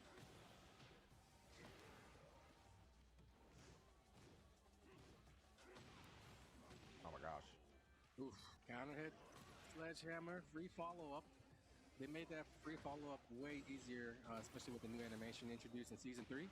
Counter hit animation that instantly breaks the floor. Okay, the Jack is doing some work right now for sure. Oh, yeah. Oh, flexed on him. Get off me. Haru, super defensive, super solid type of Jack player. Takes it slow and steady. Then, you know, kind of big contrast to kind of the Joe Crush that knows a lot of different attacks. Yeah. How to use them. He's mixing things up, going crazy with the tech. Always got clip-worthy things. I think Haru is more keeping it steady, never really taking too many risks. It feels a little Tekken 7 like. It feels a little Tekken 7 like for sure. Like where he's playing like a lot more like, you know, in defensive turtley and whatnot. He's and it's working out for him though. Like, I haven't really seen him have to step forward. 2 quick rounds. Quickly, yeah. Oh, okay. 2 quick rounds, but the thing about that is that when you're playing against somebody who plays like that, especially on Jack, is that the answers become very apparent to the opponent when they suffer these losses. They know what they need to work on. They know what's working for the Jack, so it's actually on Bilal now. But, you know, like, for example, right here, this is only happening because he didn't break a 1 throw. At this level, you're just supposed to break throws like that. You are. And that is all. Yeah, he took 80. Oh, my gosh. That Reverse right there, dirty you know, bubble. You're supposed to just block when he's in Gamma out back turn. He's got heat. 90% of the time. And he showed you he'll use it, Red too. Orb is coming. Yeah. Oh, yeah. I mean, I don't know, man. Like, yeah, because he's definitely dropped bubble on you quite a bit. You know, I think that was something you've got to be aware of. But you got hit by it enough times. We're thinking about it in between sets or in between games. I'm hoping that, you know, when we get into the second game, you'll see a little adjustment here from Bilal. Was a total 3-round utter domination of just playing basics, back to basics for Haru. You know, we didn't see any ridiculous Gamma How tech, just poking. Every poke landed, everything hit. Every time that it was Bilal's turn to throw something out, just beat him to the punch, right? Yep. Yeah, and then on top of that, Bilal just making unforced errors is not going to help, especially when it's like end of round and you're just trying to stay alive. You can't swing into the bubble, and you can't not break throws above all else. Okay. What can he do to get back? Took his time. Got some words of advice, and a lot of times the intermission is just enough to cool your opponent down. Yeah. Or to at least hit your own reset button where you can come out with new stuff and already looking alive. Look at this. That was a taunt. Smash unnecessary roughness into the quick round 1 victory. Okay.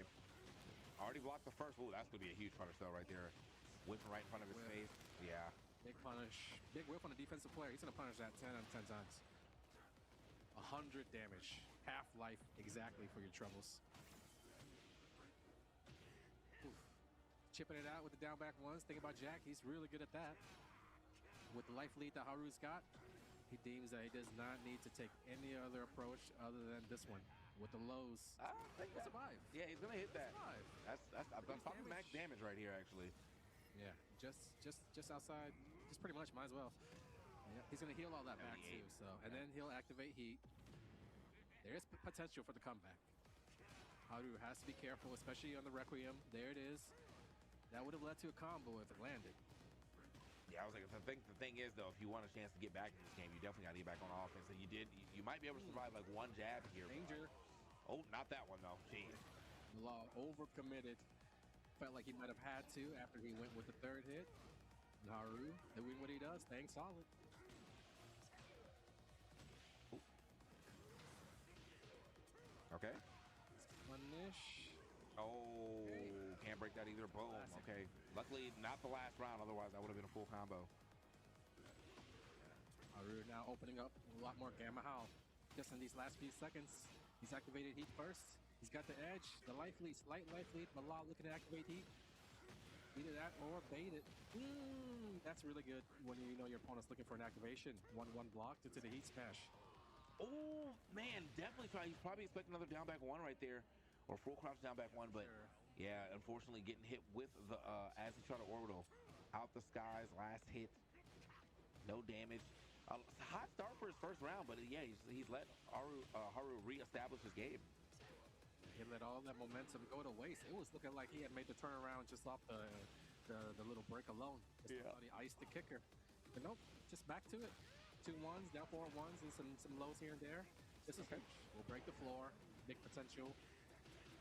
And, you know, despite being down, if he just wins this round, we'll have momentum going into the final round. Oh, yeah, activate for activate. It's still my turn. Oh, okay. Immediately caught with that full crouch down. Oh, my God. Okay, cannonball straight. The pressure made Haru burn his resources super quick, allowing Bilal to take the round. He's going to force a final round, playing just to survive here, just to tie things up. But he's got momentum. He's been doing his thing with Brian. Just can't get caught with these pokes, can't let him add up too quickly when you're playing against Jack. Oh, this is good. Yeah, no, okay. Caught in his face right there. Didn't let the actual hit go. Had to line it up perfectly, but oh my God. Nice. Ooh, get off me. What a way to go out with the heat expiring. Ooh, no combo though. Did not do the launcher version. That was a misinput. Haru, last hit. Bilal, what's it going to be? Ooh, okay. Going mid. Multiple mids. Get off me. Eventually you got to go low, right? Mm-hmm.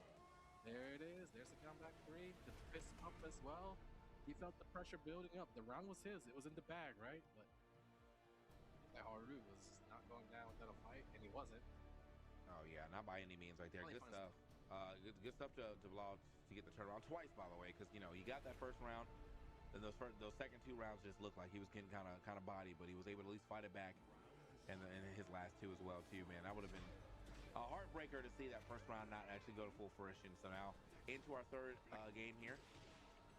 Back into the forest, big infinite stage. I think neither player will mind having a lot of room to breathe to fight on. Haru, a defensive player, Bilal, also a slow and steady type.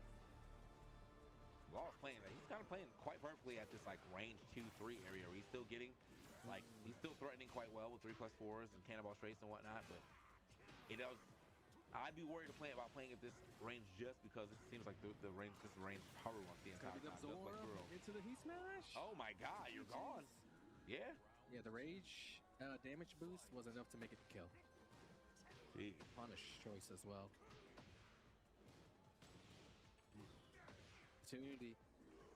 That's another one of those things that at this level you're not supposed to miss it, right? But with the pressure at an all-time high here in Game 3, I could see how that happens. Again, another mistake for Bilal. It's adding up now.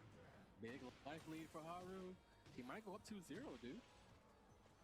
Chipping it up, chipping him out. Okay, now it's my turn. He's been getting armor grabbed a lot, but managed to get his own. It's going to happen right now. Oh, huge. The orbital. Oh yeah, let's go ahead and take it. You know what I mean? Don't have to go for no try to optimize combo. Just take that damage, bro. It's a rage art. This probably was the optimized finisher from middle stage.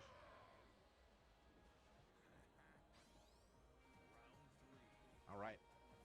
Ends up stealing that round there. It kind of did. It was the funny thing was the orbital that landed, but it wasn't over the low. It was just to beat out the back 1+2 mid that Jack tried. So it just happens sometimes like that. Unfortunate for Haru. But good for us. We get to watch more Tekken 1 round apiece in this third deciding game. Early in the round, it looks like when push comes to shove, Bilal likes that quarter circle back 1. It's really good against Jack. Really hard to avoid if you're a big bone character. Yeah, I'm seeing. Oh, I was gonna say I'm seeing Haru definitely start to like run up duck. So I think he is trying to like at least position himself under it, but like has not been able to do it yet. Yeah. Running 3? Oh, okay. Oh, Requiem. Oh my God, is it gonna be enough to steal? Drops the combo. Yeah. Ah, man, Will kicked him right after that as well too. Yeah. It happens. I wonder if I pick up is good, but it's one of those rare times that it'll miss. Unfortunate. All right, last game, it was Bilal that was in this position, I think. It's Haru now having to fight from behind. And it's going to be having to fight for the set. Bilal? Oh, okay, that was huge. This might be enough to kill. He just put him in range too, man, so he's getting way more damage right now. Oh, yeah, maybe. That's pretty scaled, but should be good. Yeah, we'll see. We'll see. Yeah, it's gonna be enough right there. 102 damage. Wow. I think With the if raise he he had had. used like heat dash out of the combo, it would have scaled a lot, but heat expired during the combo, so it's just continued to act like a regular combo. Okay. So that was good awareness for Haru for not using the heat dash. Most players would have done that there with the bar expiring, right? Last round. He's gonna take it. You can't get launched right here. You gotta watch out for that quarter circle back one if you're Jack. Bilal definitely gonna go for it. Get off me again. Oh, Bilal's the game starting this game. Man, Haru is turning on the offense right now. Plant the seeds. Man, what a swap right there. That he legitimately turned on the offense. Like the whole time he's been playing a lot more defensive, but that's that last round swapped the pace of the match. And yeah, I think that caught Bilal a little off guard right there. Unfortunate for Bilal. Yeah, it all happened so fast too. Just hit after hit after hit. Bilal went from being pretty healthy to being in a situation is like, oh god, I haven't even activated heat yet. How do I get to heat? Next thing you know, it was like a seed plan, and we'll see it again here in a second. But it was a close back and forth step. Haru started off taking game number one. Just staying solid. You know, he didn't really go crazy. He never really did do that throughout the set. It was just Bilal that just ran into things, not breaking throws, getting heat smash out of nowhere, not blocking right. But then eventually over time, it was Bilal who started to stay solid right there. That was the interrupts. The orbital over the back 1+2. Going into all this back 4. You know all the Brian players are going to do it. Oh, yeah. Yeah, a little handshake. Little handshake moment right there. But Bilal, again, you know, that was winner side of things, I'm pretty sure. So he does get a chance to get back into the top 4 on the lower side of things. As you said earlier, though, I think anybody, even if you do qualify, you're still going to feel a way about it doing it from the lower side because you wanted to be in the winner side. You wanted 2 chances when we get into tomorrow. Now you got to fight for your life, you know, on the lower side of things. But making it still a good feat. Still a good feat.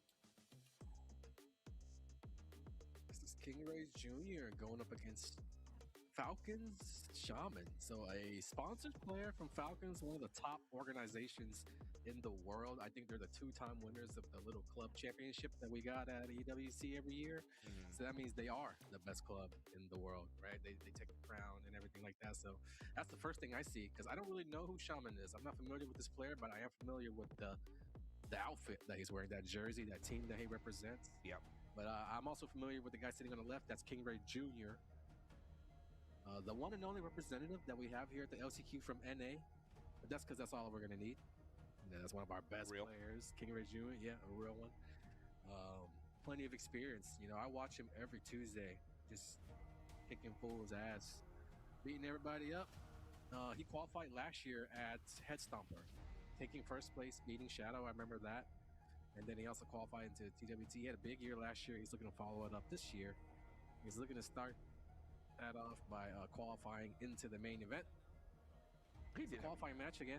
I forgot. Yeah, he did actually go crazy last year. So he was the only NA player that qualified last year. Man. Well, looks like he will be trying to do that again. Well, he's going to be trying to do that for the lowest chance qualifier. I know we already have Ninja Killer in, but I know he wants to get in there as well. Give us 2 reps going, but let's see what happens. See what happens. Oh man, look at his stick too. He's got the Razor pen. Is it the Pantera? I think that's what it's called from back in the day. They stopped making that a long time ago. Bro said I'm a OG, man. I'm a classic. When you peep the gear, you start wondering like, okay, you got the classic Jordans on. Okay, it's kind of like that, right? Yeah. I mean, I recently had a Q4 for like mad long, and I was like, you know what? Let me just go ahead and get the Obsidian. The Obsidian's nice still, but yeah, that Q4, man, that held me down for like at least 10 years, man. Here we go though. Shaman, King Ray Jr. getting into it.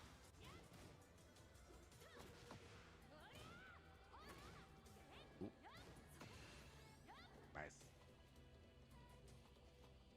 The movement right here. Once again, my Shaman playing from way far back. I was talking to NYK about this myself. I was like, dude, when it comes to Pakistan, I don't care if you're an O-tier there, like in Pakistan, you're still a world threat, man.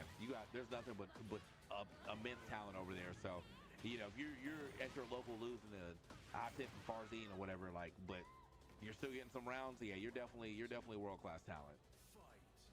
Every time there's a big tournament in Pakistan where all the locals come out, there's always like a local guy beating like the big names that we see in the tournaments all the time. So it's highly competitive out there. A lot of these guys probably look at it as like, oh, if I can make this happen, you know, I could be the next Arslan Ash. I could be the next Atif Butt, the next Farzine. So these guys, they might be playing Tekken to make it out the streets, man. So they're highly motivated out there, dude.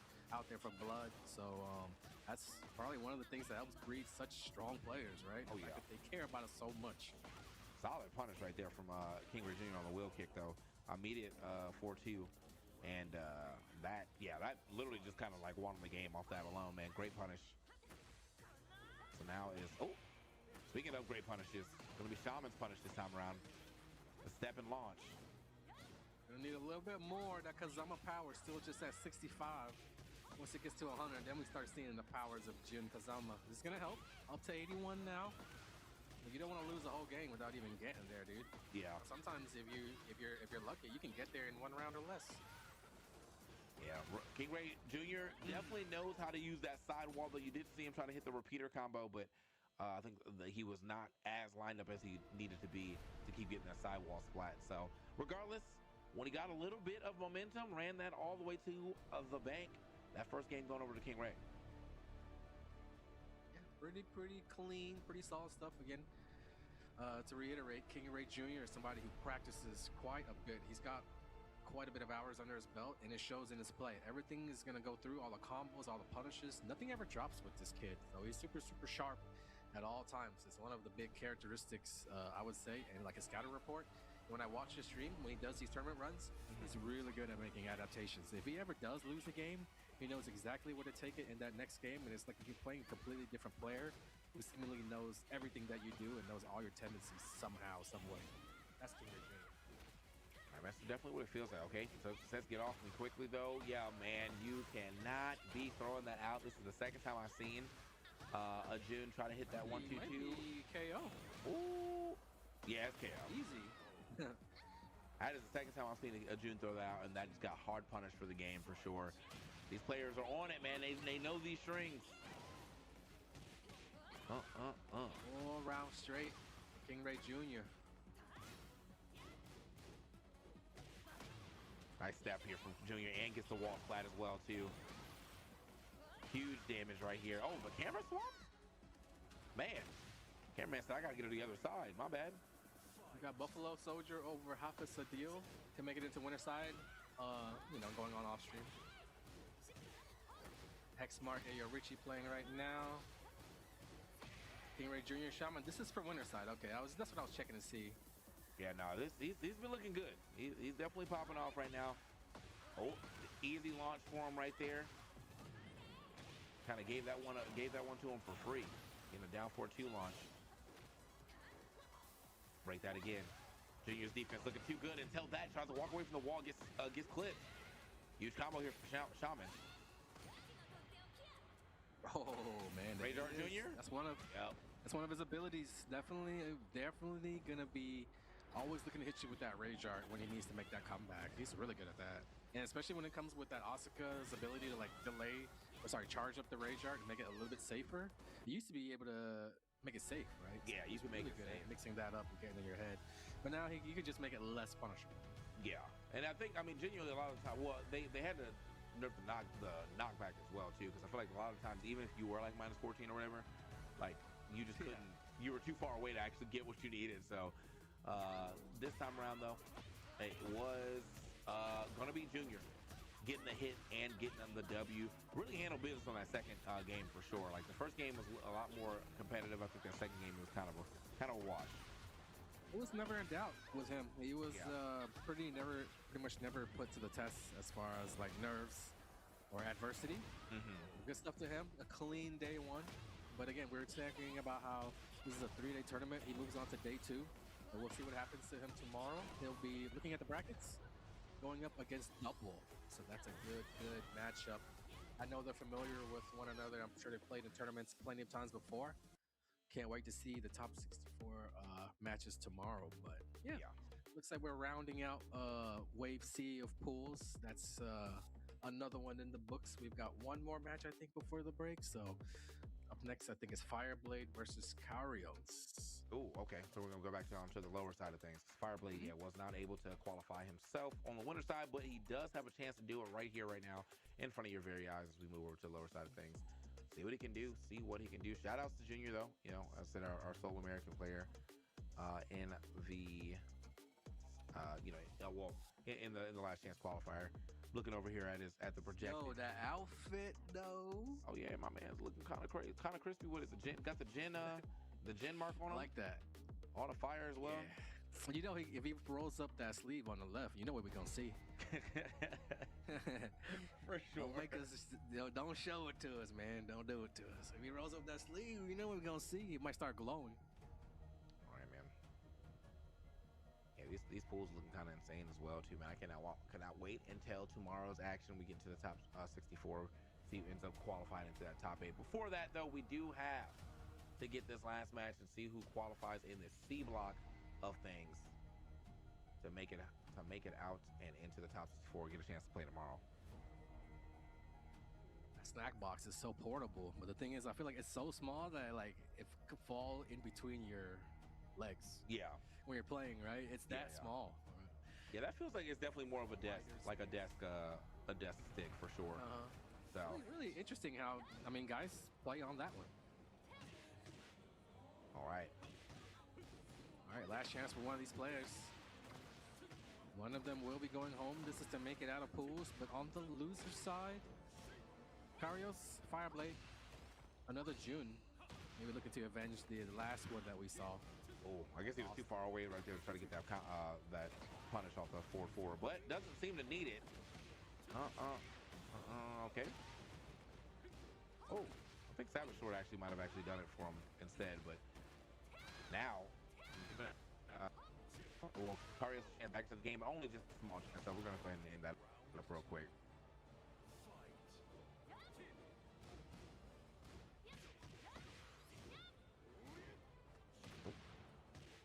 Oh. Early on in the rounds, it could be a decision that you will need to make, whether or not you want to enter heat so early on and start that timer. That's fair. You can go either way, honestly. You know, that's the interesting thing about the game is that it's just interesting to see Fireblade take a more reserved approach. You look at it now; he's yet to activate heat, and that's because he was trying to play it safe, right? Oh, okay. That's the combo. That a big gotta leave him. Oh, that's it.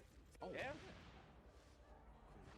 That was a wild combo. The fact that he went through to the other side, but then knew what to do. I'm sure that's something that's might have happened to him before when he's comboing with Jin. That looks practice, man, because using that move. Yeah, he knew he's mashing on that Rage Art button real quick. If you go to the other side, then you have to like switch your input if you're doing, you know, if you weren't using Rage Art button. It'd be tricky to try to press down for 1+2. Oh, the drop. And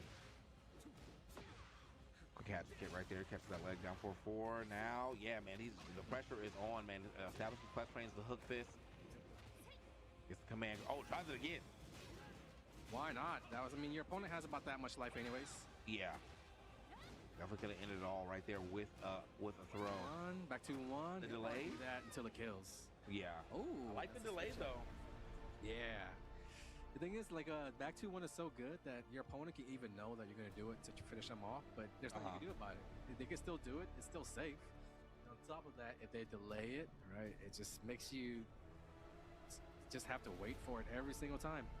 It's their turn. You never should be able to, you're never able to challenge it. Back 2-1 is one of the best when you're on that last pixel. Okay. All right. We are a little bit of coaching right here. So hopefully hopefully gave him the good stuff. So far, man, I'm gonna be real with you. Everyone I've seen coach today, that second game actually went a little worse. And I don't think it's because it's the coach giving him that bad product, man. Give me a good stuff. What's this bad stuff? I don't want none of this. I'm not saying it's all the coach's fault. I just think sometimes when you have an idea in your head and then someone else has introduced another idea, you trying to merge them two together can be a little rough sometimes. It's a real thing. Like just bad coaching or like you know, detrimental coaching. Nobody ever talks about that. Sometimes people are just better off left to their own thoughts. Yeah. And you know, I'm like, even then, I'm just like, sometimes I'm like, I'm not even saying like the coach was bad. He might have actually given you really valuable information, but you had a different game plan of how you're supposed to win the game, and then he told you something, so now you're looking for what he told you, even though you probably knew what you needed to do anyway. You know, it's just how can you retain the information to actually use it is the real moral of the story I was trying to say. Gotta just go with the guys that you trust, right? Yeah. Can't just be picking people just for the sake of having a coach. Yeah. Definitely want to go with somebody who you know is qualified. He did get that first round though, so his coach must have told him. Let's go. Told him that good product this time around. Oh. Let's go. That tech is hitting. Okay, this round's gonna go to Fireblade though.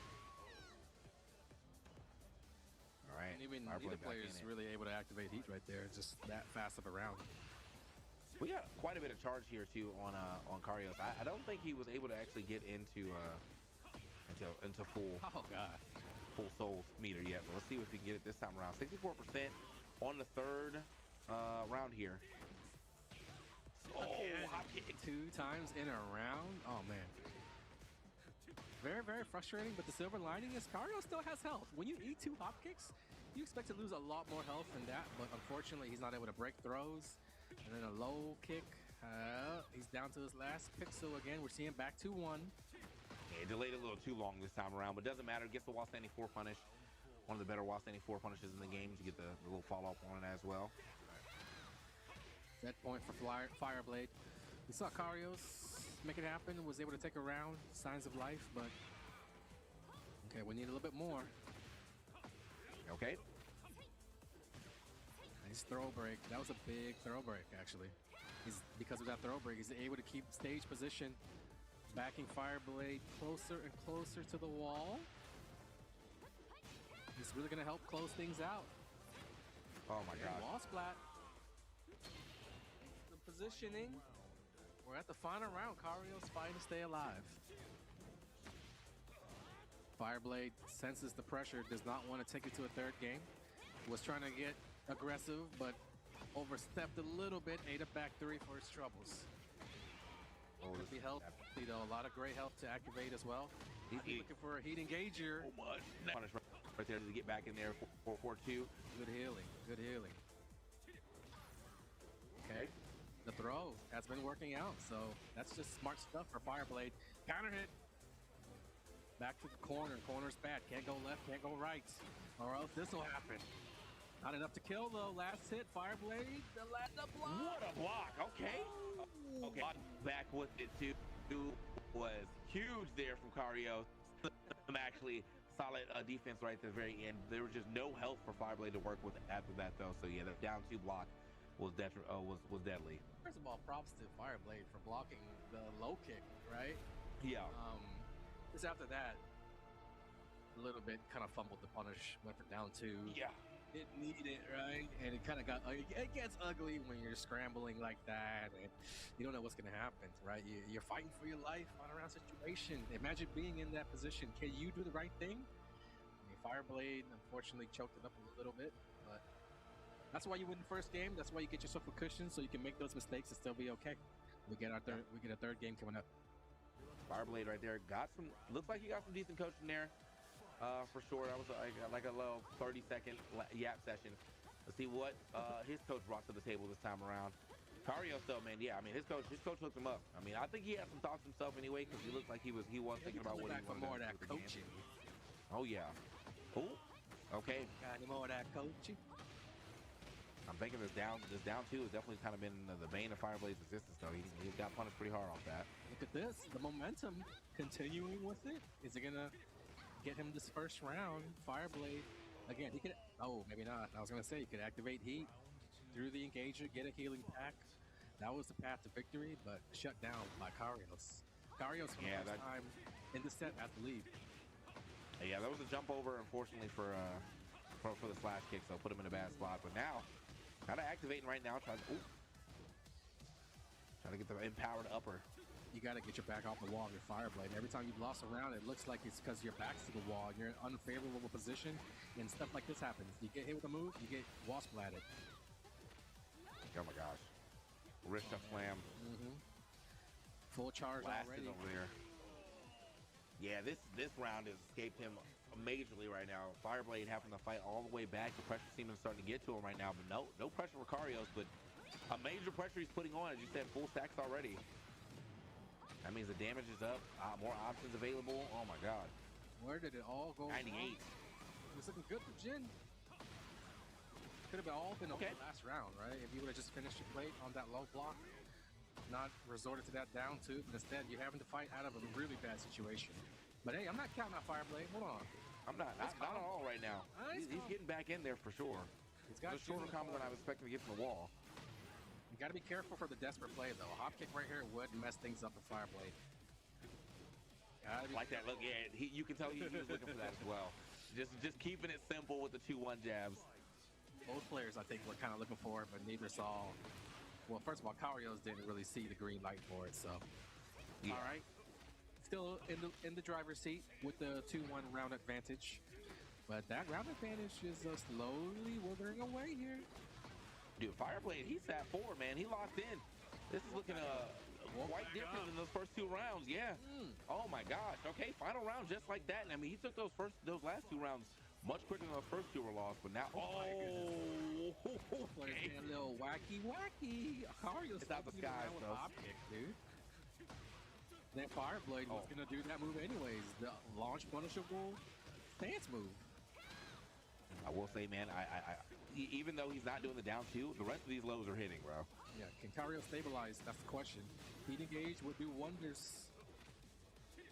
No throw break. Ultimately, you know, that was the move that was a problem all set long. Man, that was a crazy comeback right there. Fireblade definitely fought his way and deserved that W, man, because yeah, the Karios first 2 rounds, and he got full charge, full stacks. I thought it was definitely going to be cooked, and for some reason, that seemed like the full charge, full stacks actually activated Fireblade himself. Crazy set, man. They were just going back and forth. I mean, it looked like it was going to be a sweep for Fireblade. It didn't look like Karios was running away with it. Fireblade was in his head, but then right when his back was to the wall, down 2 rounds in that 3rd game, that's when our boy woke up. The main character had too much plot armor. Oh man, that last round was crazy. And we were, you know, at one point it was that same grab that was working over and over again for Fireblade, and you know, it just makes sense. That's where it ended up going back to in the very last moment of the set. Yeah, I think that last one, I'm surprised he went for the down 2 instead of like the back 2 ones, like as he has been doing. No, that's the intensity of the moment, like those scrambles. Yeah. Just super nervous, flustered. All right. It's cool to see how players deal with those situations, because you can never expect to just be calm, collected, play it perfectly, especially when you block something that most players probably don't block, like that Jun string that he tried to go for, and like Jin blocked it, right? So that was a really cool. That definitely hit me. So I was me too. He knew though. Yeah, I felt like there was even like a little bit of a delay in it too, so he still managed to get that block as well too. So good stuff. To Fireblade is going to move forward. Oh, looks like we're going to get a little bonus match here. Okay. Bonus match. Yep. All right.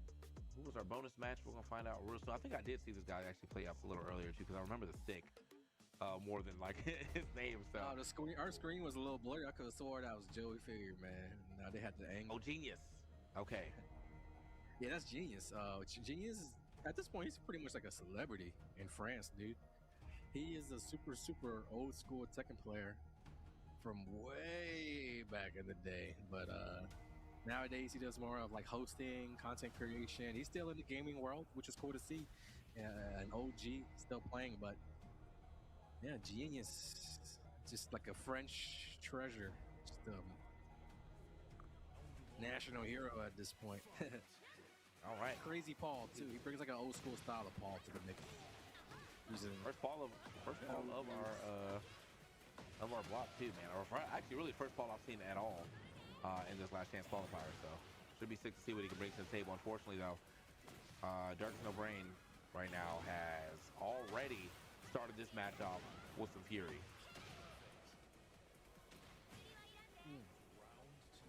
That was a quick round for No Brain. Just going through the Asuka sequence right now. It looks like we're trying to see how Genius reacts to everything, what clicks, what makes him tick. Oh, nice. All the way around on that move. Genius. Okay. They're swinging for defenses right now. Both players, actually. Nice duck. No throw break. Okay. He's definitely going to take note of that. We'll probably see him go back to that at some point in the set. Maybe when he needs it most. Maybe right here. Oh, the sweep. He didn't commit to that moment. He should have committed. No harm, no foul. Takes the first round. Or sorry, the second round. Yeah, nothing wrong with that. Nice block. Okay, not fast enough from the punish though. While standing. He's loving that down four. He just period. He loves that down four. Oh man! Right as he tried to go in for the grab, yeah, airborne with it, so that is going to get to the counter hit. There we go. Oh, big shoulder. Don't be surprised to see stuff like that. That's that old school style of play. Back in the day when Paul didn't have that many moves, that's what we did when our opponent's back was to the ball. We wanted to steal a turn. That's that caveman Paul style. Nice. Okay, good awareness right there. Didn't, some people in that moment will, panic jab into it. And he's like, no, let me make sure I hit this low instead. Nice. Showing off some of the new game, the Tekken 8 stuff as well. This guy's an OG, but he can learn some new tricks. Okay, he ain't gonna fall for that one. People have been doing that. Full demo man this time too, yeah. Look at the damage we're getting off that. The charge up, okay, we are gonna get out in time though. Still took mad damage for that though. Oh, that move is too good. That move evades every move. Yeah, pretty good. Evades so many moves. It's also just like the damage that you got off that as well too, man. Got put on the wall too, and if you are on the wall, that means it's a perfect reversal, man. Clean, get him out of here. I'm not sure about. I think they recently made it so that you roll back from it. Even before it might have like given you a free hit afterwards. He needs it. He needs it. Paul. We need more representation in tournaments. And we need to make him a little bit OP. Yeah, so be it. Hey, they started this one off super quickly right there. The situation where, yeah, I mean, Darkest O'Brien definitely knows. Definitely can fight, but it's some of the bad habits that are just letting him eat too much damage, man. I don't think we're throwing out way too many parries there. And that guy got to punish like 2 times for some heavy damage. Important moment right here for No Brain. He gets the cans. That's exactly what he needed. Oh, man. I think the choice of combo was incorrect. Yeah, wasn't hitting the button. What? He's got to finish your plates. He's going to make him pay. Certainly, right? He gave you the game, bro. My God. Nobody wants to win, Breezy. Nobody wants to win. No. Those guys just leaving a bunch of damage on the table. Again, that's the stuff you see when the round is uncertain. It's in the air. Either one can win or lose, and yeah, take over. That's the ugliness of Tekken, but also the beauty of it, I think. Love seeing which one is going to be more clutch, right? Who wants it more? Okay, the 4-for-2 finish right there. Nice. Oh, that was actually a launch punish that No Brains missed out on. So maybe the matchup knowledge is not there. This is one of the oldest characters in the game, but a lot of, not necessarily one of the most popular, I think, in competitive play. Oh, I think, yeah, I'm pretty sure he's not hitting a button here. It looked like he was actually sidestepping. So yeah, caught him right after that. Tried to hit him with the rage art. Maybe try to charge him, maybe make it a little more safe, but. Or maybe should have tried to charge. Never hit a button, right? Every time that Asuka had gone for like a reversal or rage art or like Genius has never bit. Oh my gosh, and he's getting mixed too hard. And even if he does try, because that is not a limb, like if he does try, you still get hit by that shoulder. So it's just, yeah, it's all going bad for Darkest O'Brien. Does end up getting a solid punish here. Hold up, though. More damage. This is a promising situation, at least for this round. There's heat, there's rage, there's a little bit of health. And there's a counter hits. This is going to even things up and even put No Brain in the lead. How will he choose to spend his resources here? He's got a lot of them at play. Heat smash first to go. Uh-oh, that's the move. That's the move. I'm out. Got him again with it, bro. Just bided his time and then waited. So it did look like Darkest O'Brien, in that situation, understandably so, why he wanted to press the pressure. You got your opponent's back to the wall. You just used the heat smash, so you have plus frames, but it did not matter. My boy got the evasive shoulder. I'm getting out. We were also lost in the sauce with Oscar's resources, all the stuff she had available. But it was just we lost track of what Paul had. You know, when he needs it the most, that's when it comes out. That move beats every move, like he said. So it's too good. It's too good. It is launch punishable, but it's too good though. Yeah. I would have loved to see these guys maybe like play a few more games. I think Genius has that style that takes you by storm a lot of times. If you especially never experienced a ball of this magnitude who pulls out these ancient scrolls that nobody at your local plays, that nobody plays like this. So once you get acclimated to some of this stuff, then you know he's not going to bite on Rage Yard or he's not going to bite on Heat Smashers. You start to kind of pull it a little bit closer. So, oh, it gave him the shoulder pad too. Yeah. GG, buddy. Nice track. GG, buddy. Yeah, man. Thanks for playing, bro. I love the shoulder pad. Oh man, but I mean, my dude, favorite yeah. players. Solid, yeah, solid. I mean, solid Paul, as you said. You know, you say I know he's been more so on the concentrator side of things, but obviously he can still got finesse on the sticks, man. Long-time player. Yeah. I think if you're a long-time player, you're playing a character like Paul. You know, he largely is unchanged throughout the years. You know what I mean? Like his game plan has been pretty much the same.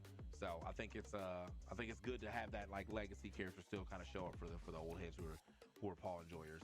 Fun fact, Genius was a special guest on Tekken Crash in Tekken 6. He was invited as an invitational young Genius. So if you want to look up Tekken Crash Genius, Tekken 6, go ahead and do that while we take this short break. We'll be back with more matches. Wave D, the final wave of the day. Appreciate you guys joining us. It's been a great day of matches, but we're in the home stretch. Don't go anywhere, guys. We're taking a short break. We'll be back with more Tekken 8 at the LCQ. Be right back.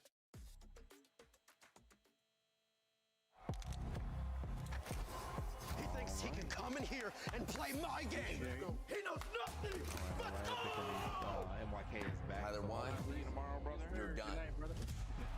This is my ladder. You can't climb it. It's better than me hard-sucking masters. You're going too far now. Your eyes buggy. Your elbows ashy. That airline? That's an L airline. Somebody better hold me. Okay, yeah. Do something then.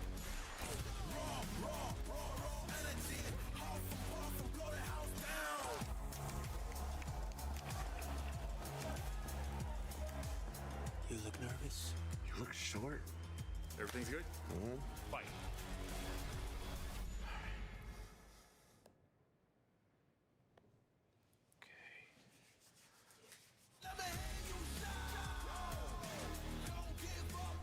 Do you really need the wraps? Yeah, that feels like overkill to me.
right, welcome back, everybody. We are at the home stretch. My name is Anakin. MYK is back with us for the final block of pools for day one, just day one of the last chance qualifier for the Esports World Cup Tekken 8 tournament. We've got 28 qualified players already into the main event, that $1 million prize pool tournament, waiting to be played later on this week, but 4 more spots left.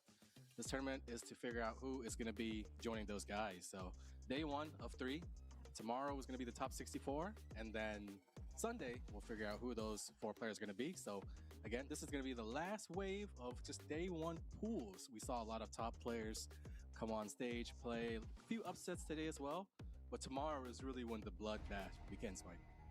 Yeah, man, it's super exciting. We already had some of the players qualify into the top 24, but like Anakin said, man, this is the last wave of pools here today. We only 4 groups left, and then we're seeing the next match already come up on stage, man. One of Europe's finest, one of the oldest community members, Bodhi, also the tournament organizer for Only the Best. So if you guys have heard of that tournament before, this is the man behind it right here, Bodhi, one of the longest community members in the scene.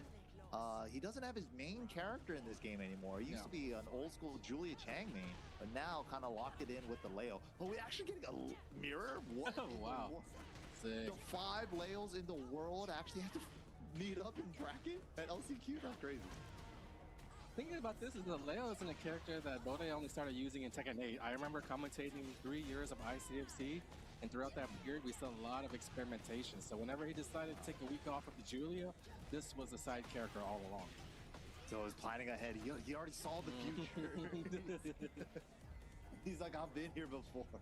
So I won't be here forever, and if I'm not here, you need to find another.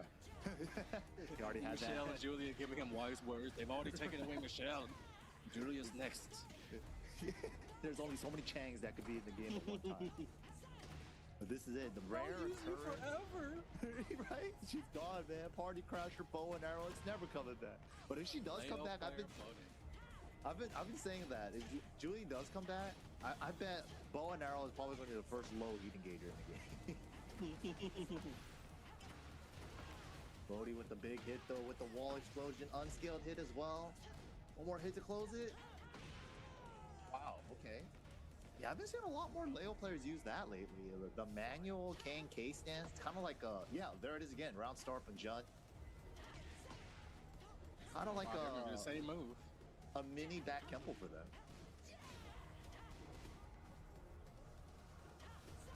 All right. It's just like my turn, your turn right now. Bode being the one to utilize backstep a little bit better. Both going in with the crouch dash moves. Oh, big rage art. Doesn't bite. Bodhi taking the game number 1. Yep, playing it safe. The life lead was too big. Didn't want to leave the door open for any type of comeback, any type of hop kick, any counter hit, rage art, anything. So there was a chance maybe for his opponent to kind of get in there, get some plus frames and work his way toward a comeback, but it wasn't going to be a 1-move option. Bode was not going to let that happen. That's just moves from a veteran, knowing that the life lead's too big and not letting your opponent have a chance. Sometimes it comes back to bite you in the butt, but right there it worked out beautifully. Yeah, don't run into anything that's going to give them the desperation comeback instantly, like the rage art, like the hop kick. Just kind of throw away a turn and just watch a little bit. Oh, they're mixing it up. Mids and the lows. All of it's working out. Wow, clean movement from Bodhi. Adjusting for the wall spacing, gets the unskilled as well. Yeah, being in the corner, you don't really have any options. Can't go left, can't go right. You gotta fight your way out, back to basic style. Would be good to activate heat, especially if you can engage with it. Oh, that was it as well. That was the hit confirm you're looking for as Leo. That's the hit confirmable down back 2-4 to get that engager. Had the hit. That potion would have been right on time as well. Had a lot of gray. All right, nice low jab. I know your character because your character is my character. Gotta do it. It's like, these aren't real. Yeah. Once you mix in that low jab to go against the stances, Leo will have to account for that and try to set the traps, mix things up instead of just getting whatever she wants. Yeah, gotta work around the down jab now, but Bodhi, the lows are adding up. Big knockdown low, chase down with the heat dash. 1-2-4. Come on, that's why you gotta confirm it. Too dangerous to just throw it out. Probably just let it rip purely off frustration from the last time, not confirming it, right? So Right, yeah, true. see it building up over time. Just go. This is the signs of going on tilt. People who play ranked all day probably experience similar feelings. They don't know what to call it though, man. Yeah. Keep tilt queuing, bro. I'll get the rank that I want. We're like breaking it down to a science by step. Here used to eat the man, Mr. Hit confirm. So he got tilted, so he just threw it out. And then he died. Everybody has an invisible, like, I'ma just do it meter, you know? It's like everybody reaches that tipping point eventually. It's building up too. Some players have a sixth sense for their opponent's meter. Yeah, exactly. It's an invisible bar. Wow, throws to armor though. What up? It's the opportunity. Sean tried the whole thing. Oh, but try to move on wake up. And that's like one of those spots too. It's like in like 2D games, you'll call it a meaty, but like right when you wake up and then there's a button waiting for you, it's like a lot of times players try to move there in that instance, and that's why you get clipped a lot. Bodhi read that perfectly. You don't have to get up, you know, at any given time. We were talking about it earlier, where if your opponent's going to try to time you wake up, the best thing you can do is just mix up the time that you wake up. And sometimes you can just lay there for extended periods of time. And that's really a good way to mix up the more experienced player, because they don't expect that from your average everyday player. And when you throw that in there, you really command some respect from those types of opponents. Yeah, especially if you're just autopiloting like tech roll every single time, then you kind of become too predictable on how you gotta definitely want to mix that up. Like right there, down back 2-4, no hit confirmed. Bodhi was ready for they it. did the fist bump handshake mix, bro. When you shake the fist bump, bro, like that's the stuff we need to see every time. When you cup the fist, bro, like that's paper beats rock, dude. Yeah. Of course, Bode, paper beats rock, young man. You need to learn to step up your paper scissors rock game. Dude, we RPS resides before the match, bro. Like, you don't know. That was funny. That was good. That was maybe one guy's from Italy, other guy from Spain. Okay, they gave us the transition into Thumb Wars. He had a. No, that was good. It was like different cultures. One guy was from Italy, one guy's from another culture, one guy's old, one guy's young. Yeah, generation. Hair, one guy got brown hair. So there's a lot of different stuff going on. Yeah. Oh man. Handshake. One guy goes for the handshake. One guy goes for the fist bump. Both still meet in the middle. Nobody wanted to break old apart. Guys gonna be thinking about that for the next 30 minutes. Dude, next time I'm gonna do that too. If someone goes for a fist bump and I'm going for a handshake, I'm just gonna cup it, dude. And then Bode is gonna go back and look at his like match to see him winning and see him get done, and he finds out they're just talking about that awkward handshake. Other guys looking back to match. What could I have done differently? Oh, damn, I could have went paper. Yeah, I should have definitely went paper. Oh man, should have went paper. Good times, but both these guys coming up next with a leverless. All right, leverless battle. Asura versus Tom.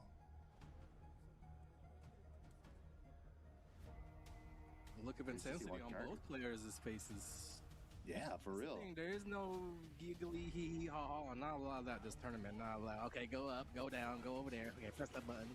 Most players know how to access the menus. They know. None of these guys' first tournaments, I think. Yeah. Safe to say. Because already locked in. First round already started. Oh, missed the Went for the quarter circle forward? Yeah, he missed it. Okay. Execution was too good. He canceled it and lost it too. Too good for his own good. Yeah, his execution looking pretty good aside from that drop. That side step was clean. He's going in right now. Throws the burst to perfect answer. One of the characters that everybody still says is strong, but we haven't been seeing him as much as we did in like season 1. 4-4-2 gets to confirm. Heat time. Rolling on him raw. Oh my god. Eating the guard break would have been less damage as well. Missed the crouch cancel 3-1. Got the slide. Wow. Frame tight. Electric 4-4-2. Wow. Shades of Heihachi. The wall setting 2 there? Yeah. Really, when you got a big life lead, might as well, because take advantage of those evasive properties, those magical, mystical evasion properties that the wall setting 2 has. Yeah, they seem to evade everything sometimes if you swing into it at the right time. We'll just short roll this time. Wow. Okay, we're playing around with it. Backdash the second hit. That was crazy. Second hit finds the wall. Ugh, That's big space jump. action right here. That's no time to think for Tom. Thing is, Tom was really good at dealing with Dragunov pressure, playing when it was his turn, when it was his, time You to gotta get act. But Yeah, on you gotta defense, get it started first. That's where it's a at little right now. shaky. Looking great for Atsura. This is that time, man. Offense is the best defense. It's all Reina once she lands that hit. Dragunov looking for Okay. that sidestep punish. Gotta This make is this hurt. seemingly where it begins for Tom. Oh, I would have Boom, activated right here. repeats. Yeah, just to be safe. Recover some. He had nothing to recover, but just to add Round. to them. Round ain't gonna last that much longer. You should have activated. Now you're Yeah. you tilted. Now That you was a like to tilt have rage that art for position. sure. Yeah, Tilt rage art for sure. not even close actually. Everybody has But, that meter. Yeah, lesson learned. Maybe that's something that comes up a lot of times in their losses or just in general in their games. But now that it happens in the tournament, in the clutch, might be a point of focus moving forward. Could see that affect future decisions in the tournament as well. Land a combo, get a heat burst. Yeah, that was definitely a time to activate the heat burst there. Below 50%. Opponent was already heat activated too. It's time to like make them hold the heat smash for at least, or a heat dash for Oki or something. Here we go. Next game. Went for the flip over route into the pigeon roll. Got the mid. Good. Gotta make it hurt. Maybe close to KO. This time does not make the same mistake. Oh, doesn't get the shoulder. There it is. Just like that. Good round. Now, Tom took the first round last game too. Round start backswing. Holy, okay. A little punish. You do get a jab. Scrambly. Rolls the armor on wake up. To the floor. Full combo. Does he have the combo adjustment? Nice. QC have 3+4 pickup? Even better than I thought. Goes for damage over downstairs, keeping the pressure up. Dragunov pretty much full life right now. Oh, that was just off of timing. You can actually see a whip. Oh, had the 442 whipped in his face. But he's blocking the send 3+4s. Oh, he's popping heat every time now he gets the combo. Okay, okay. As he should. 1-2-1 off. That the wasn't two. even counter hit. Yeah.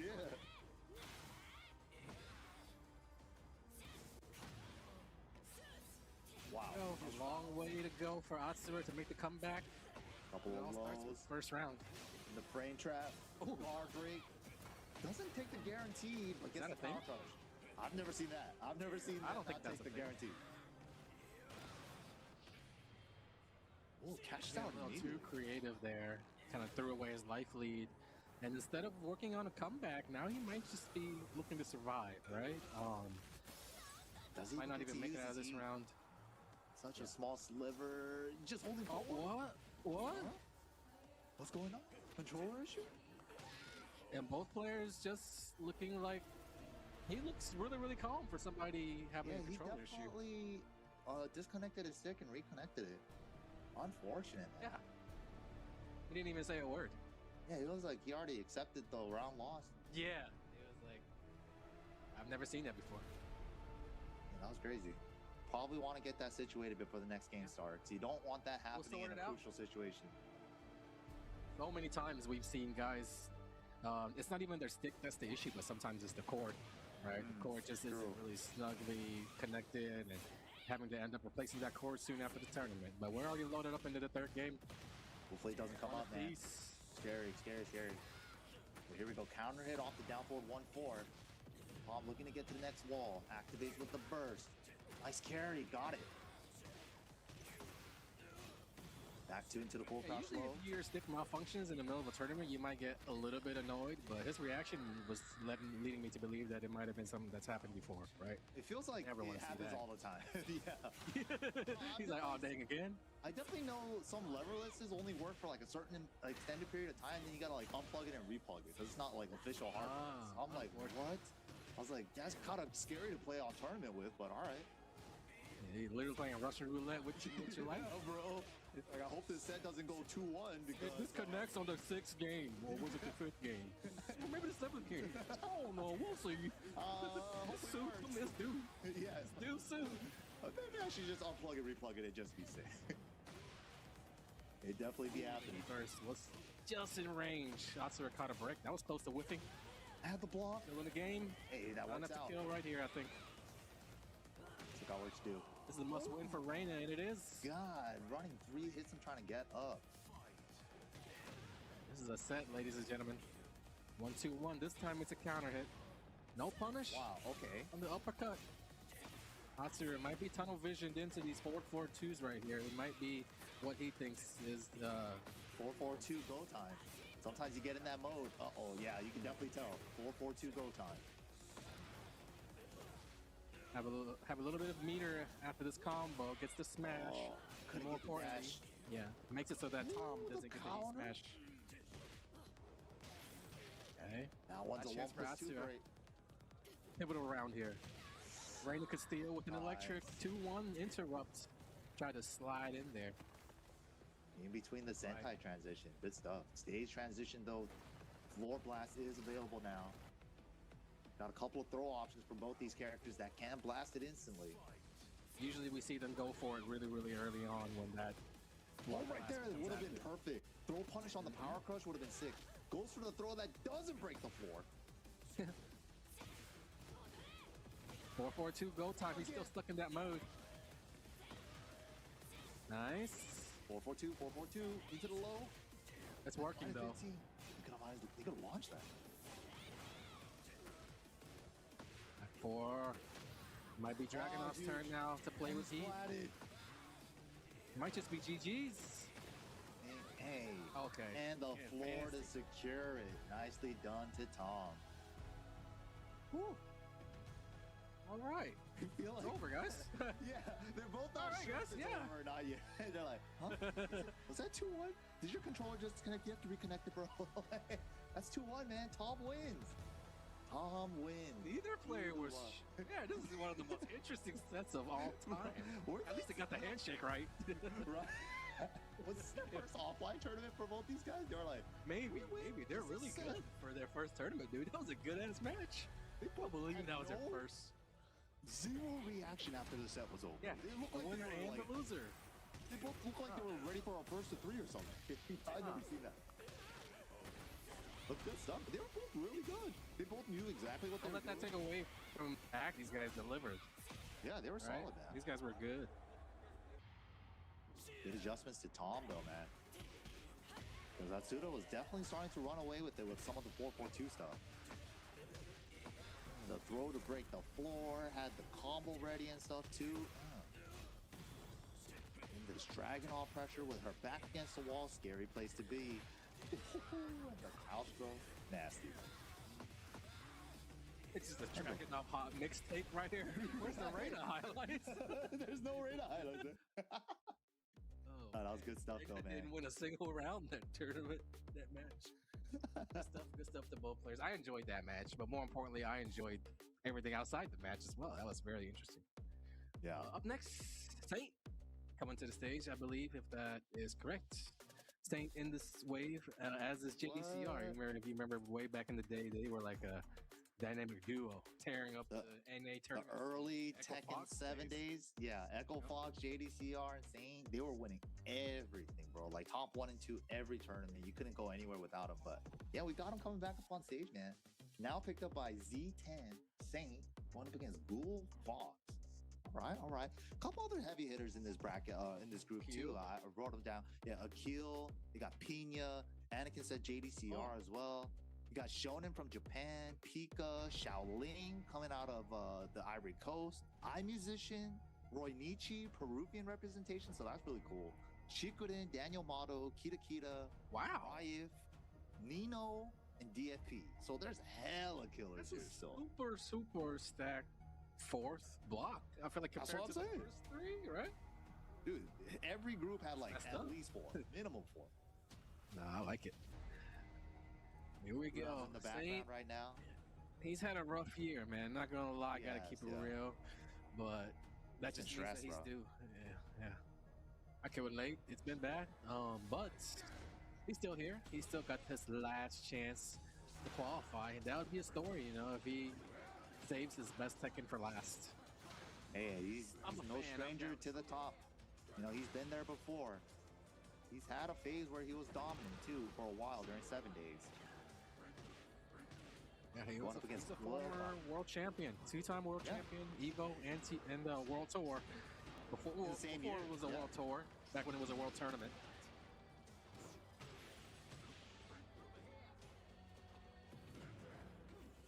He versus Jack matchup, classic. You can tell Saints respecting Steve does not want to make the error. Close first round. Steve, he missed out. Oh no. He would have had that free grounded hit. It would have been over already. Yeah, I think he needed a little extra dash. Oh man, you hate to see it. Zane steals that round right back. If anything, you know, it's an encouraging round for Will Fox, but definitely should have taken that one. Oh, he almost got away, but the windmill punches were still coming. Relying a little bit too hard on Liehard, kind of showing his hand a little bit. When you do it 3, 4, 5 times back to back like that, it makes it really easy for Saint to choose what move to use. Yeah, pin it down. Steve hot kick just for the low cross, but goes for the 3-piece, gets the third hit ducked. To the wall. I like the step for the combo adjustment, for the axis adjustment. Beautiful stuff. 2 quick rounds for Saint. A lot of just letting it rip moments for Will Fox. Maybe not used to playing a player who's going to punish you for your mistakes on the very first go, the very first time that you make them. There's the follow-up this time. He's using that new move a lot. Oh my god, he got the snake charmer. Nice. The wall, extending it. Oh, could he get more? Uh-oh. He got a little bit more with the use of heat, but it's okay. Life leads still, even after the combo. This is potential for Jack. Oh, chance. Still scary for Steve, because Jack has heat. Now that it's gone, I'm feeling a little bit better if I'm Steve Fox. Wow. Catches the Albatross with the down 4-2. Maybe he's feeling a little bit too good. He's feeling a little bit too careless. 12 seconds left, plenty of time to work. Has he? And gotta pop. Gotta pop. Oh my god, how did he find that? Jumping stomp? You man, he stole it. Oh my god, 1%? Are you kidding? 1%. I think that was off the heel on the heating gauge. That was exactly what he needed. Yeah. That was insane. The fact that he held onto heat that long too. Yeah. I was like, bro, you might not even land. He's probably like, I did it on purpose. I meant to do it like that. So lucky, so lucky. Nice there too, though. Caught it with the Albatross too, if you remember as well. Yeah, under most the jab, unlikely of all heating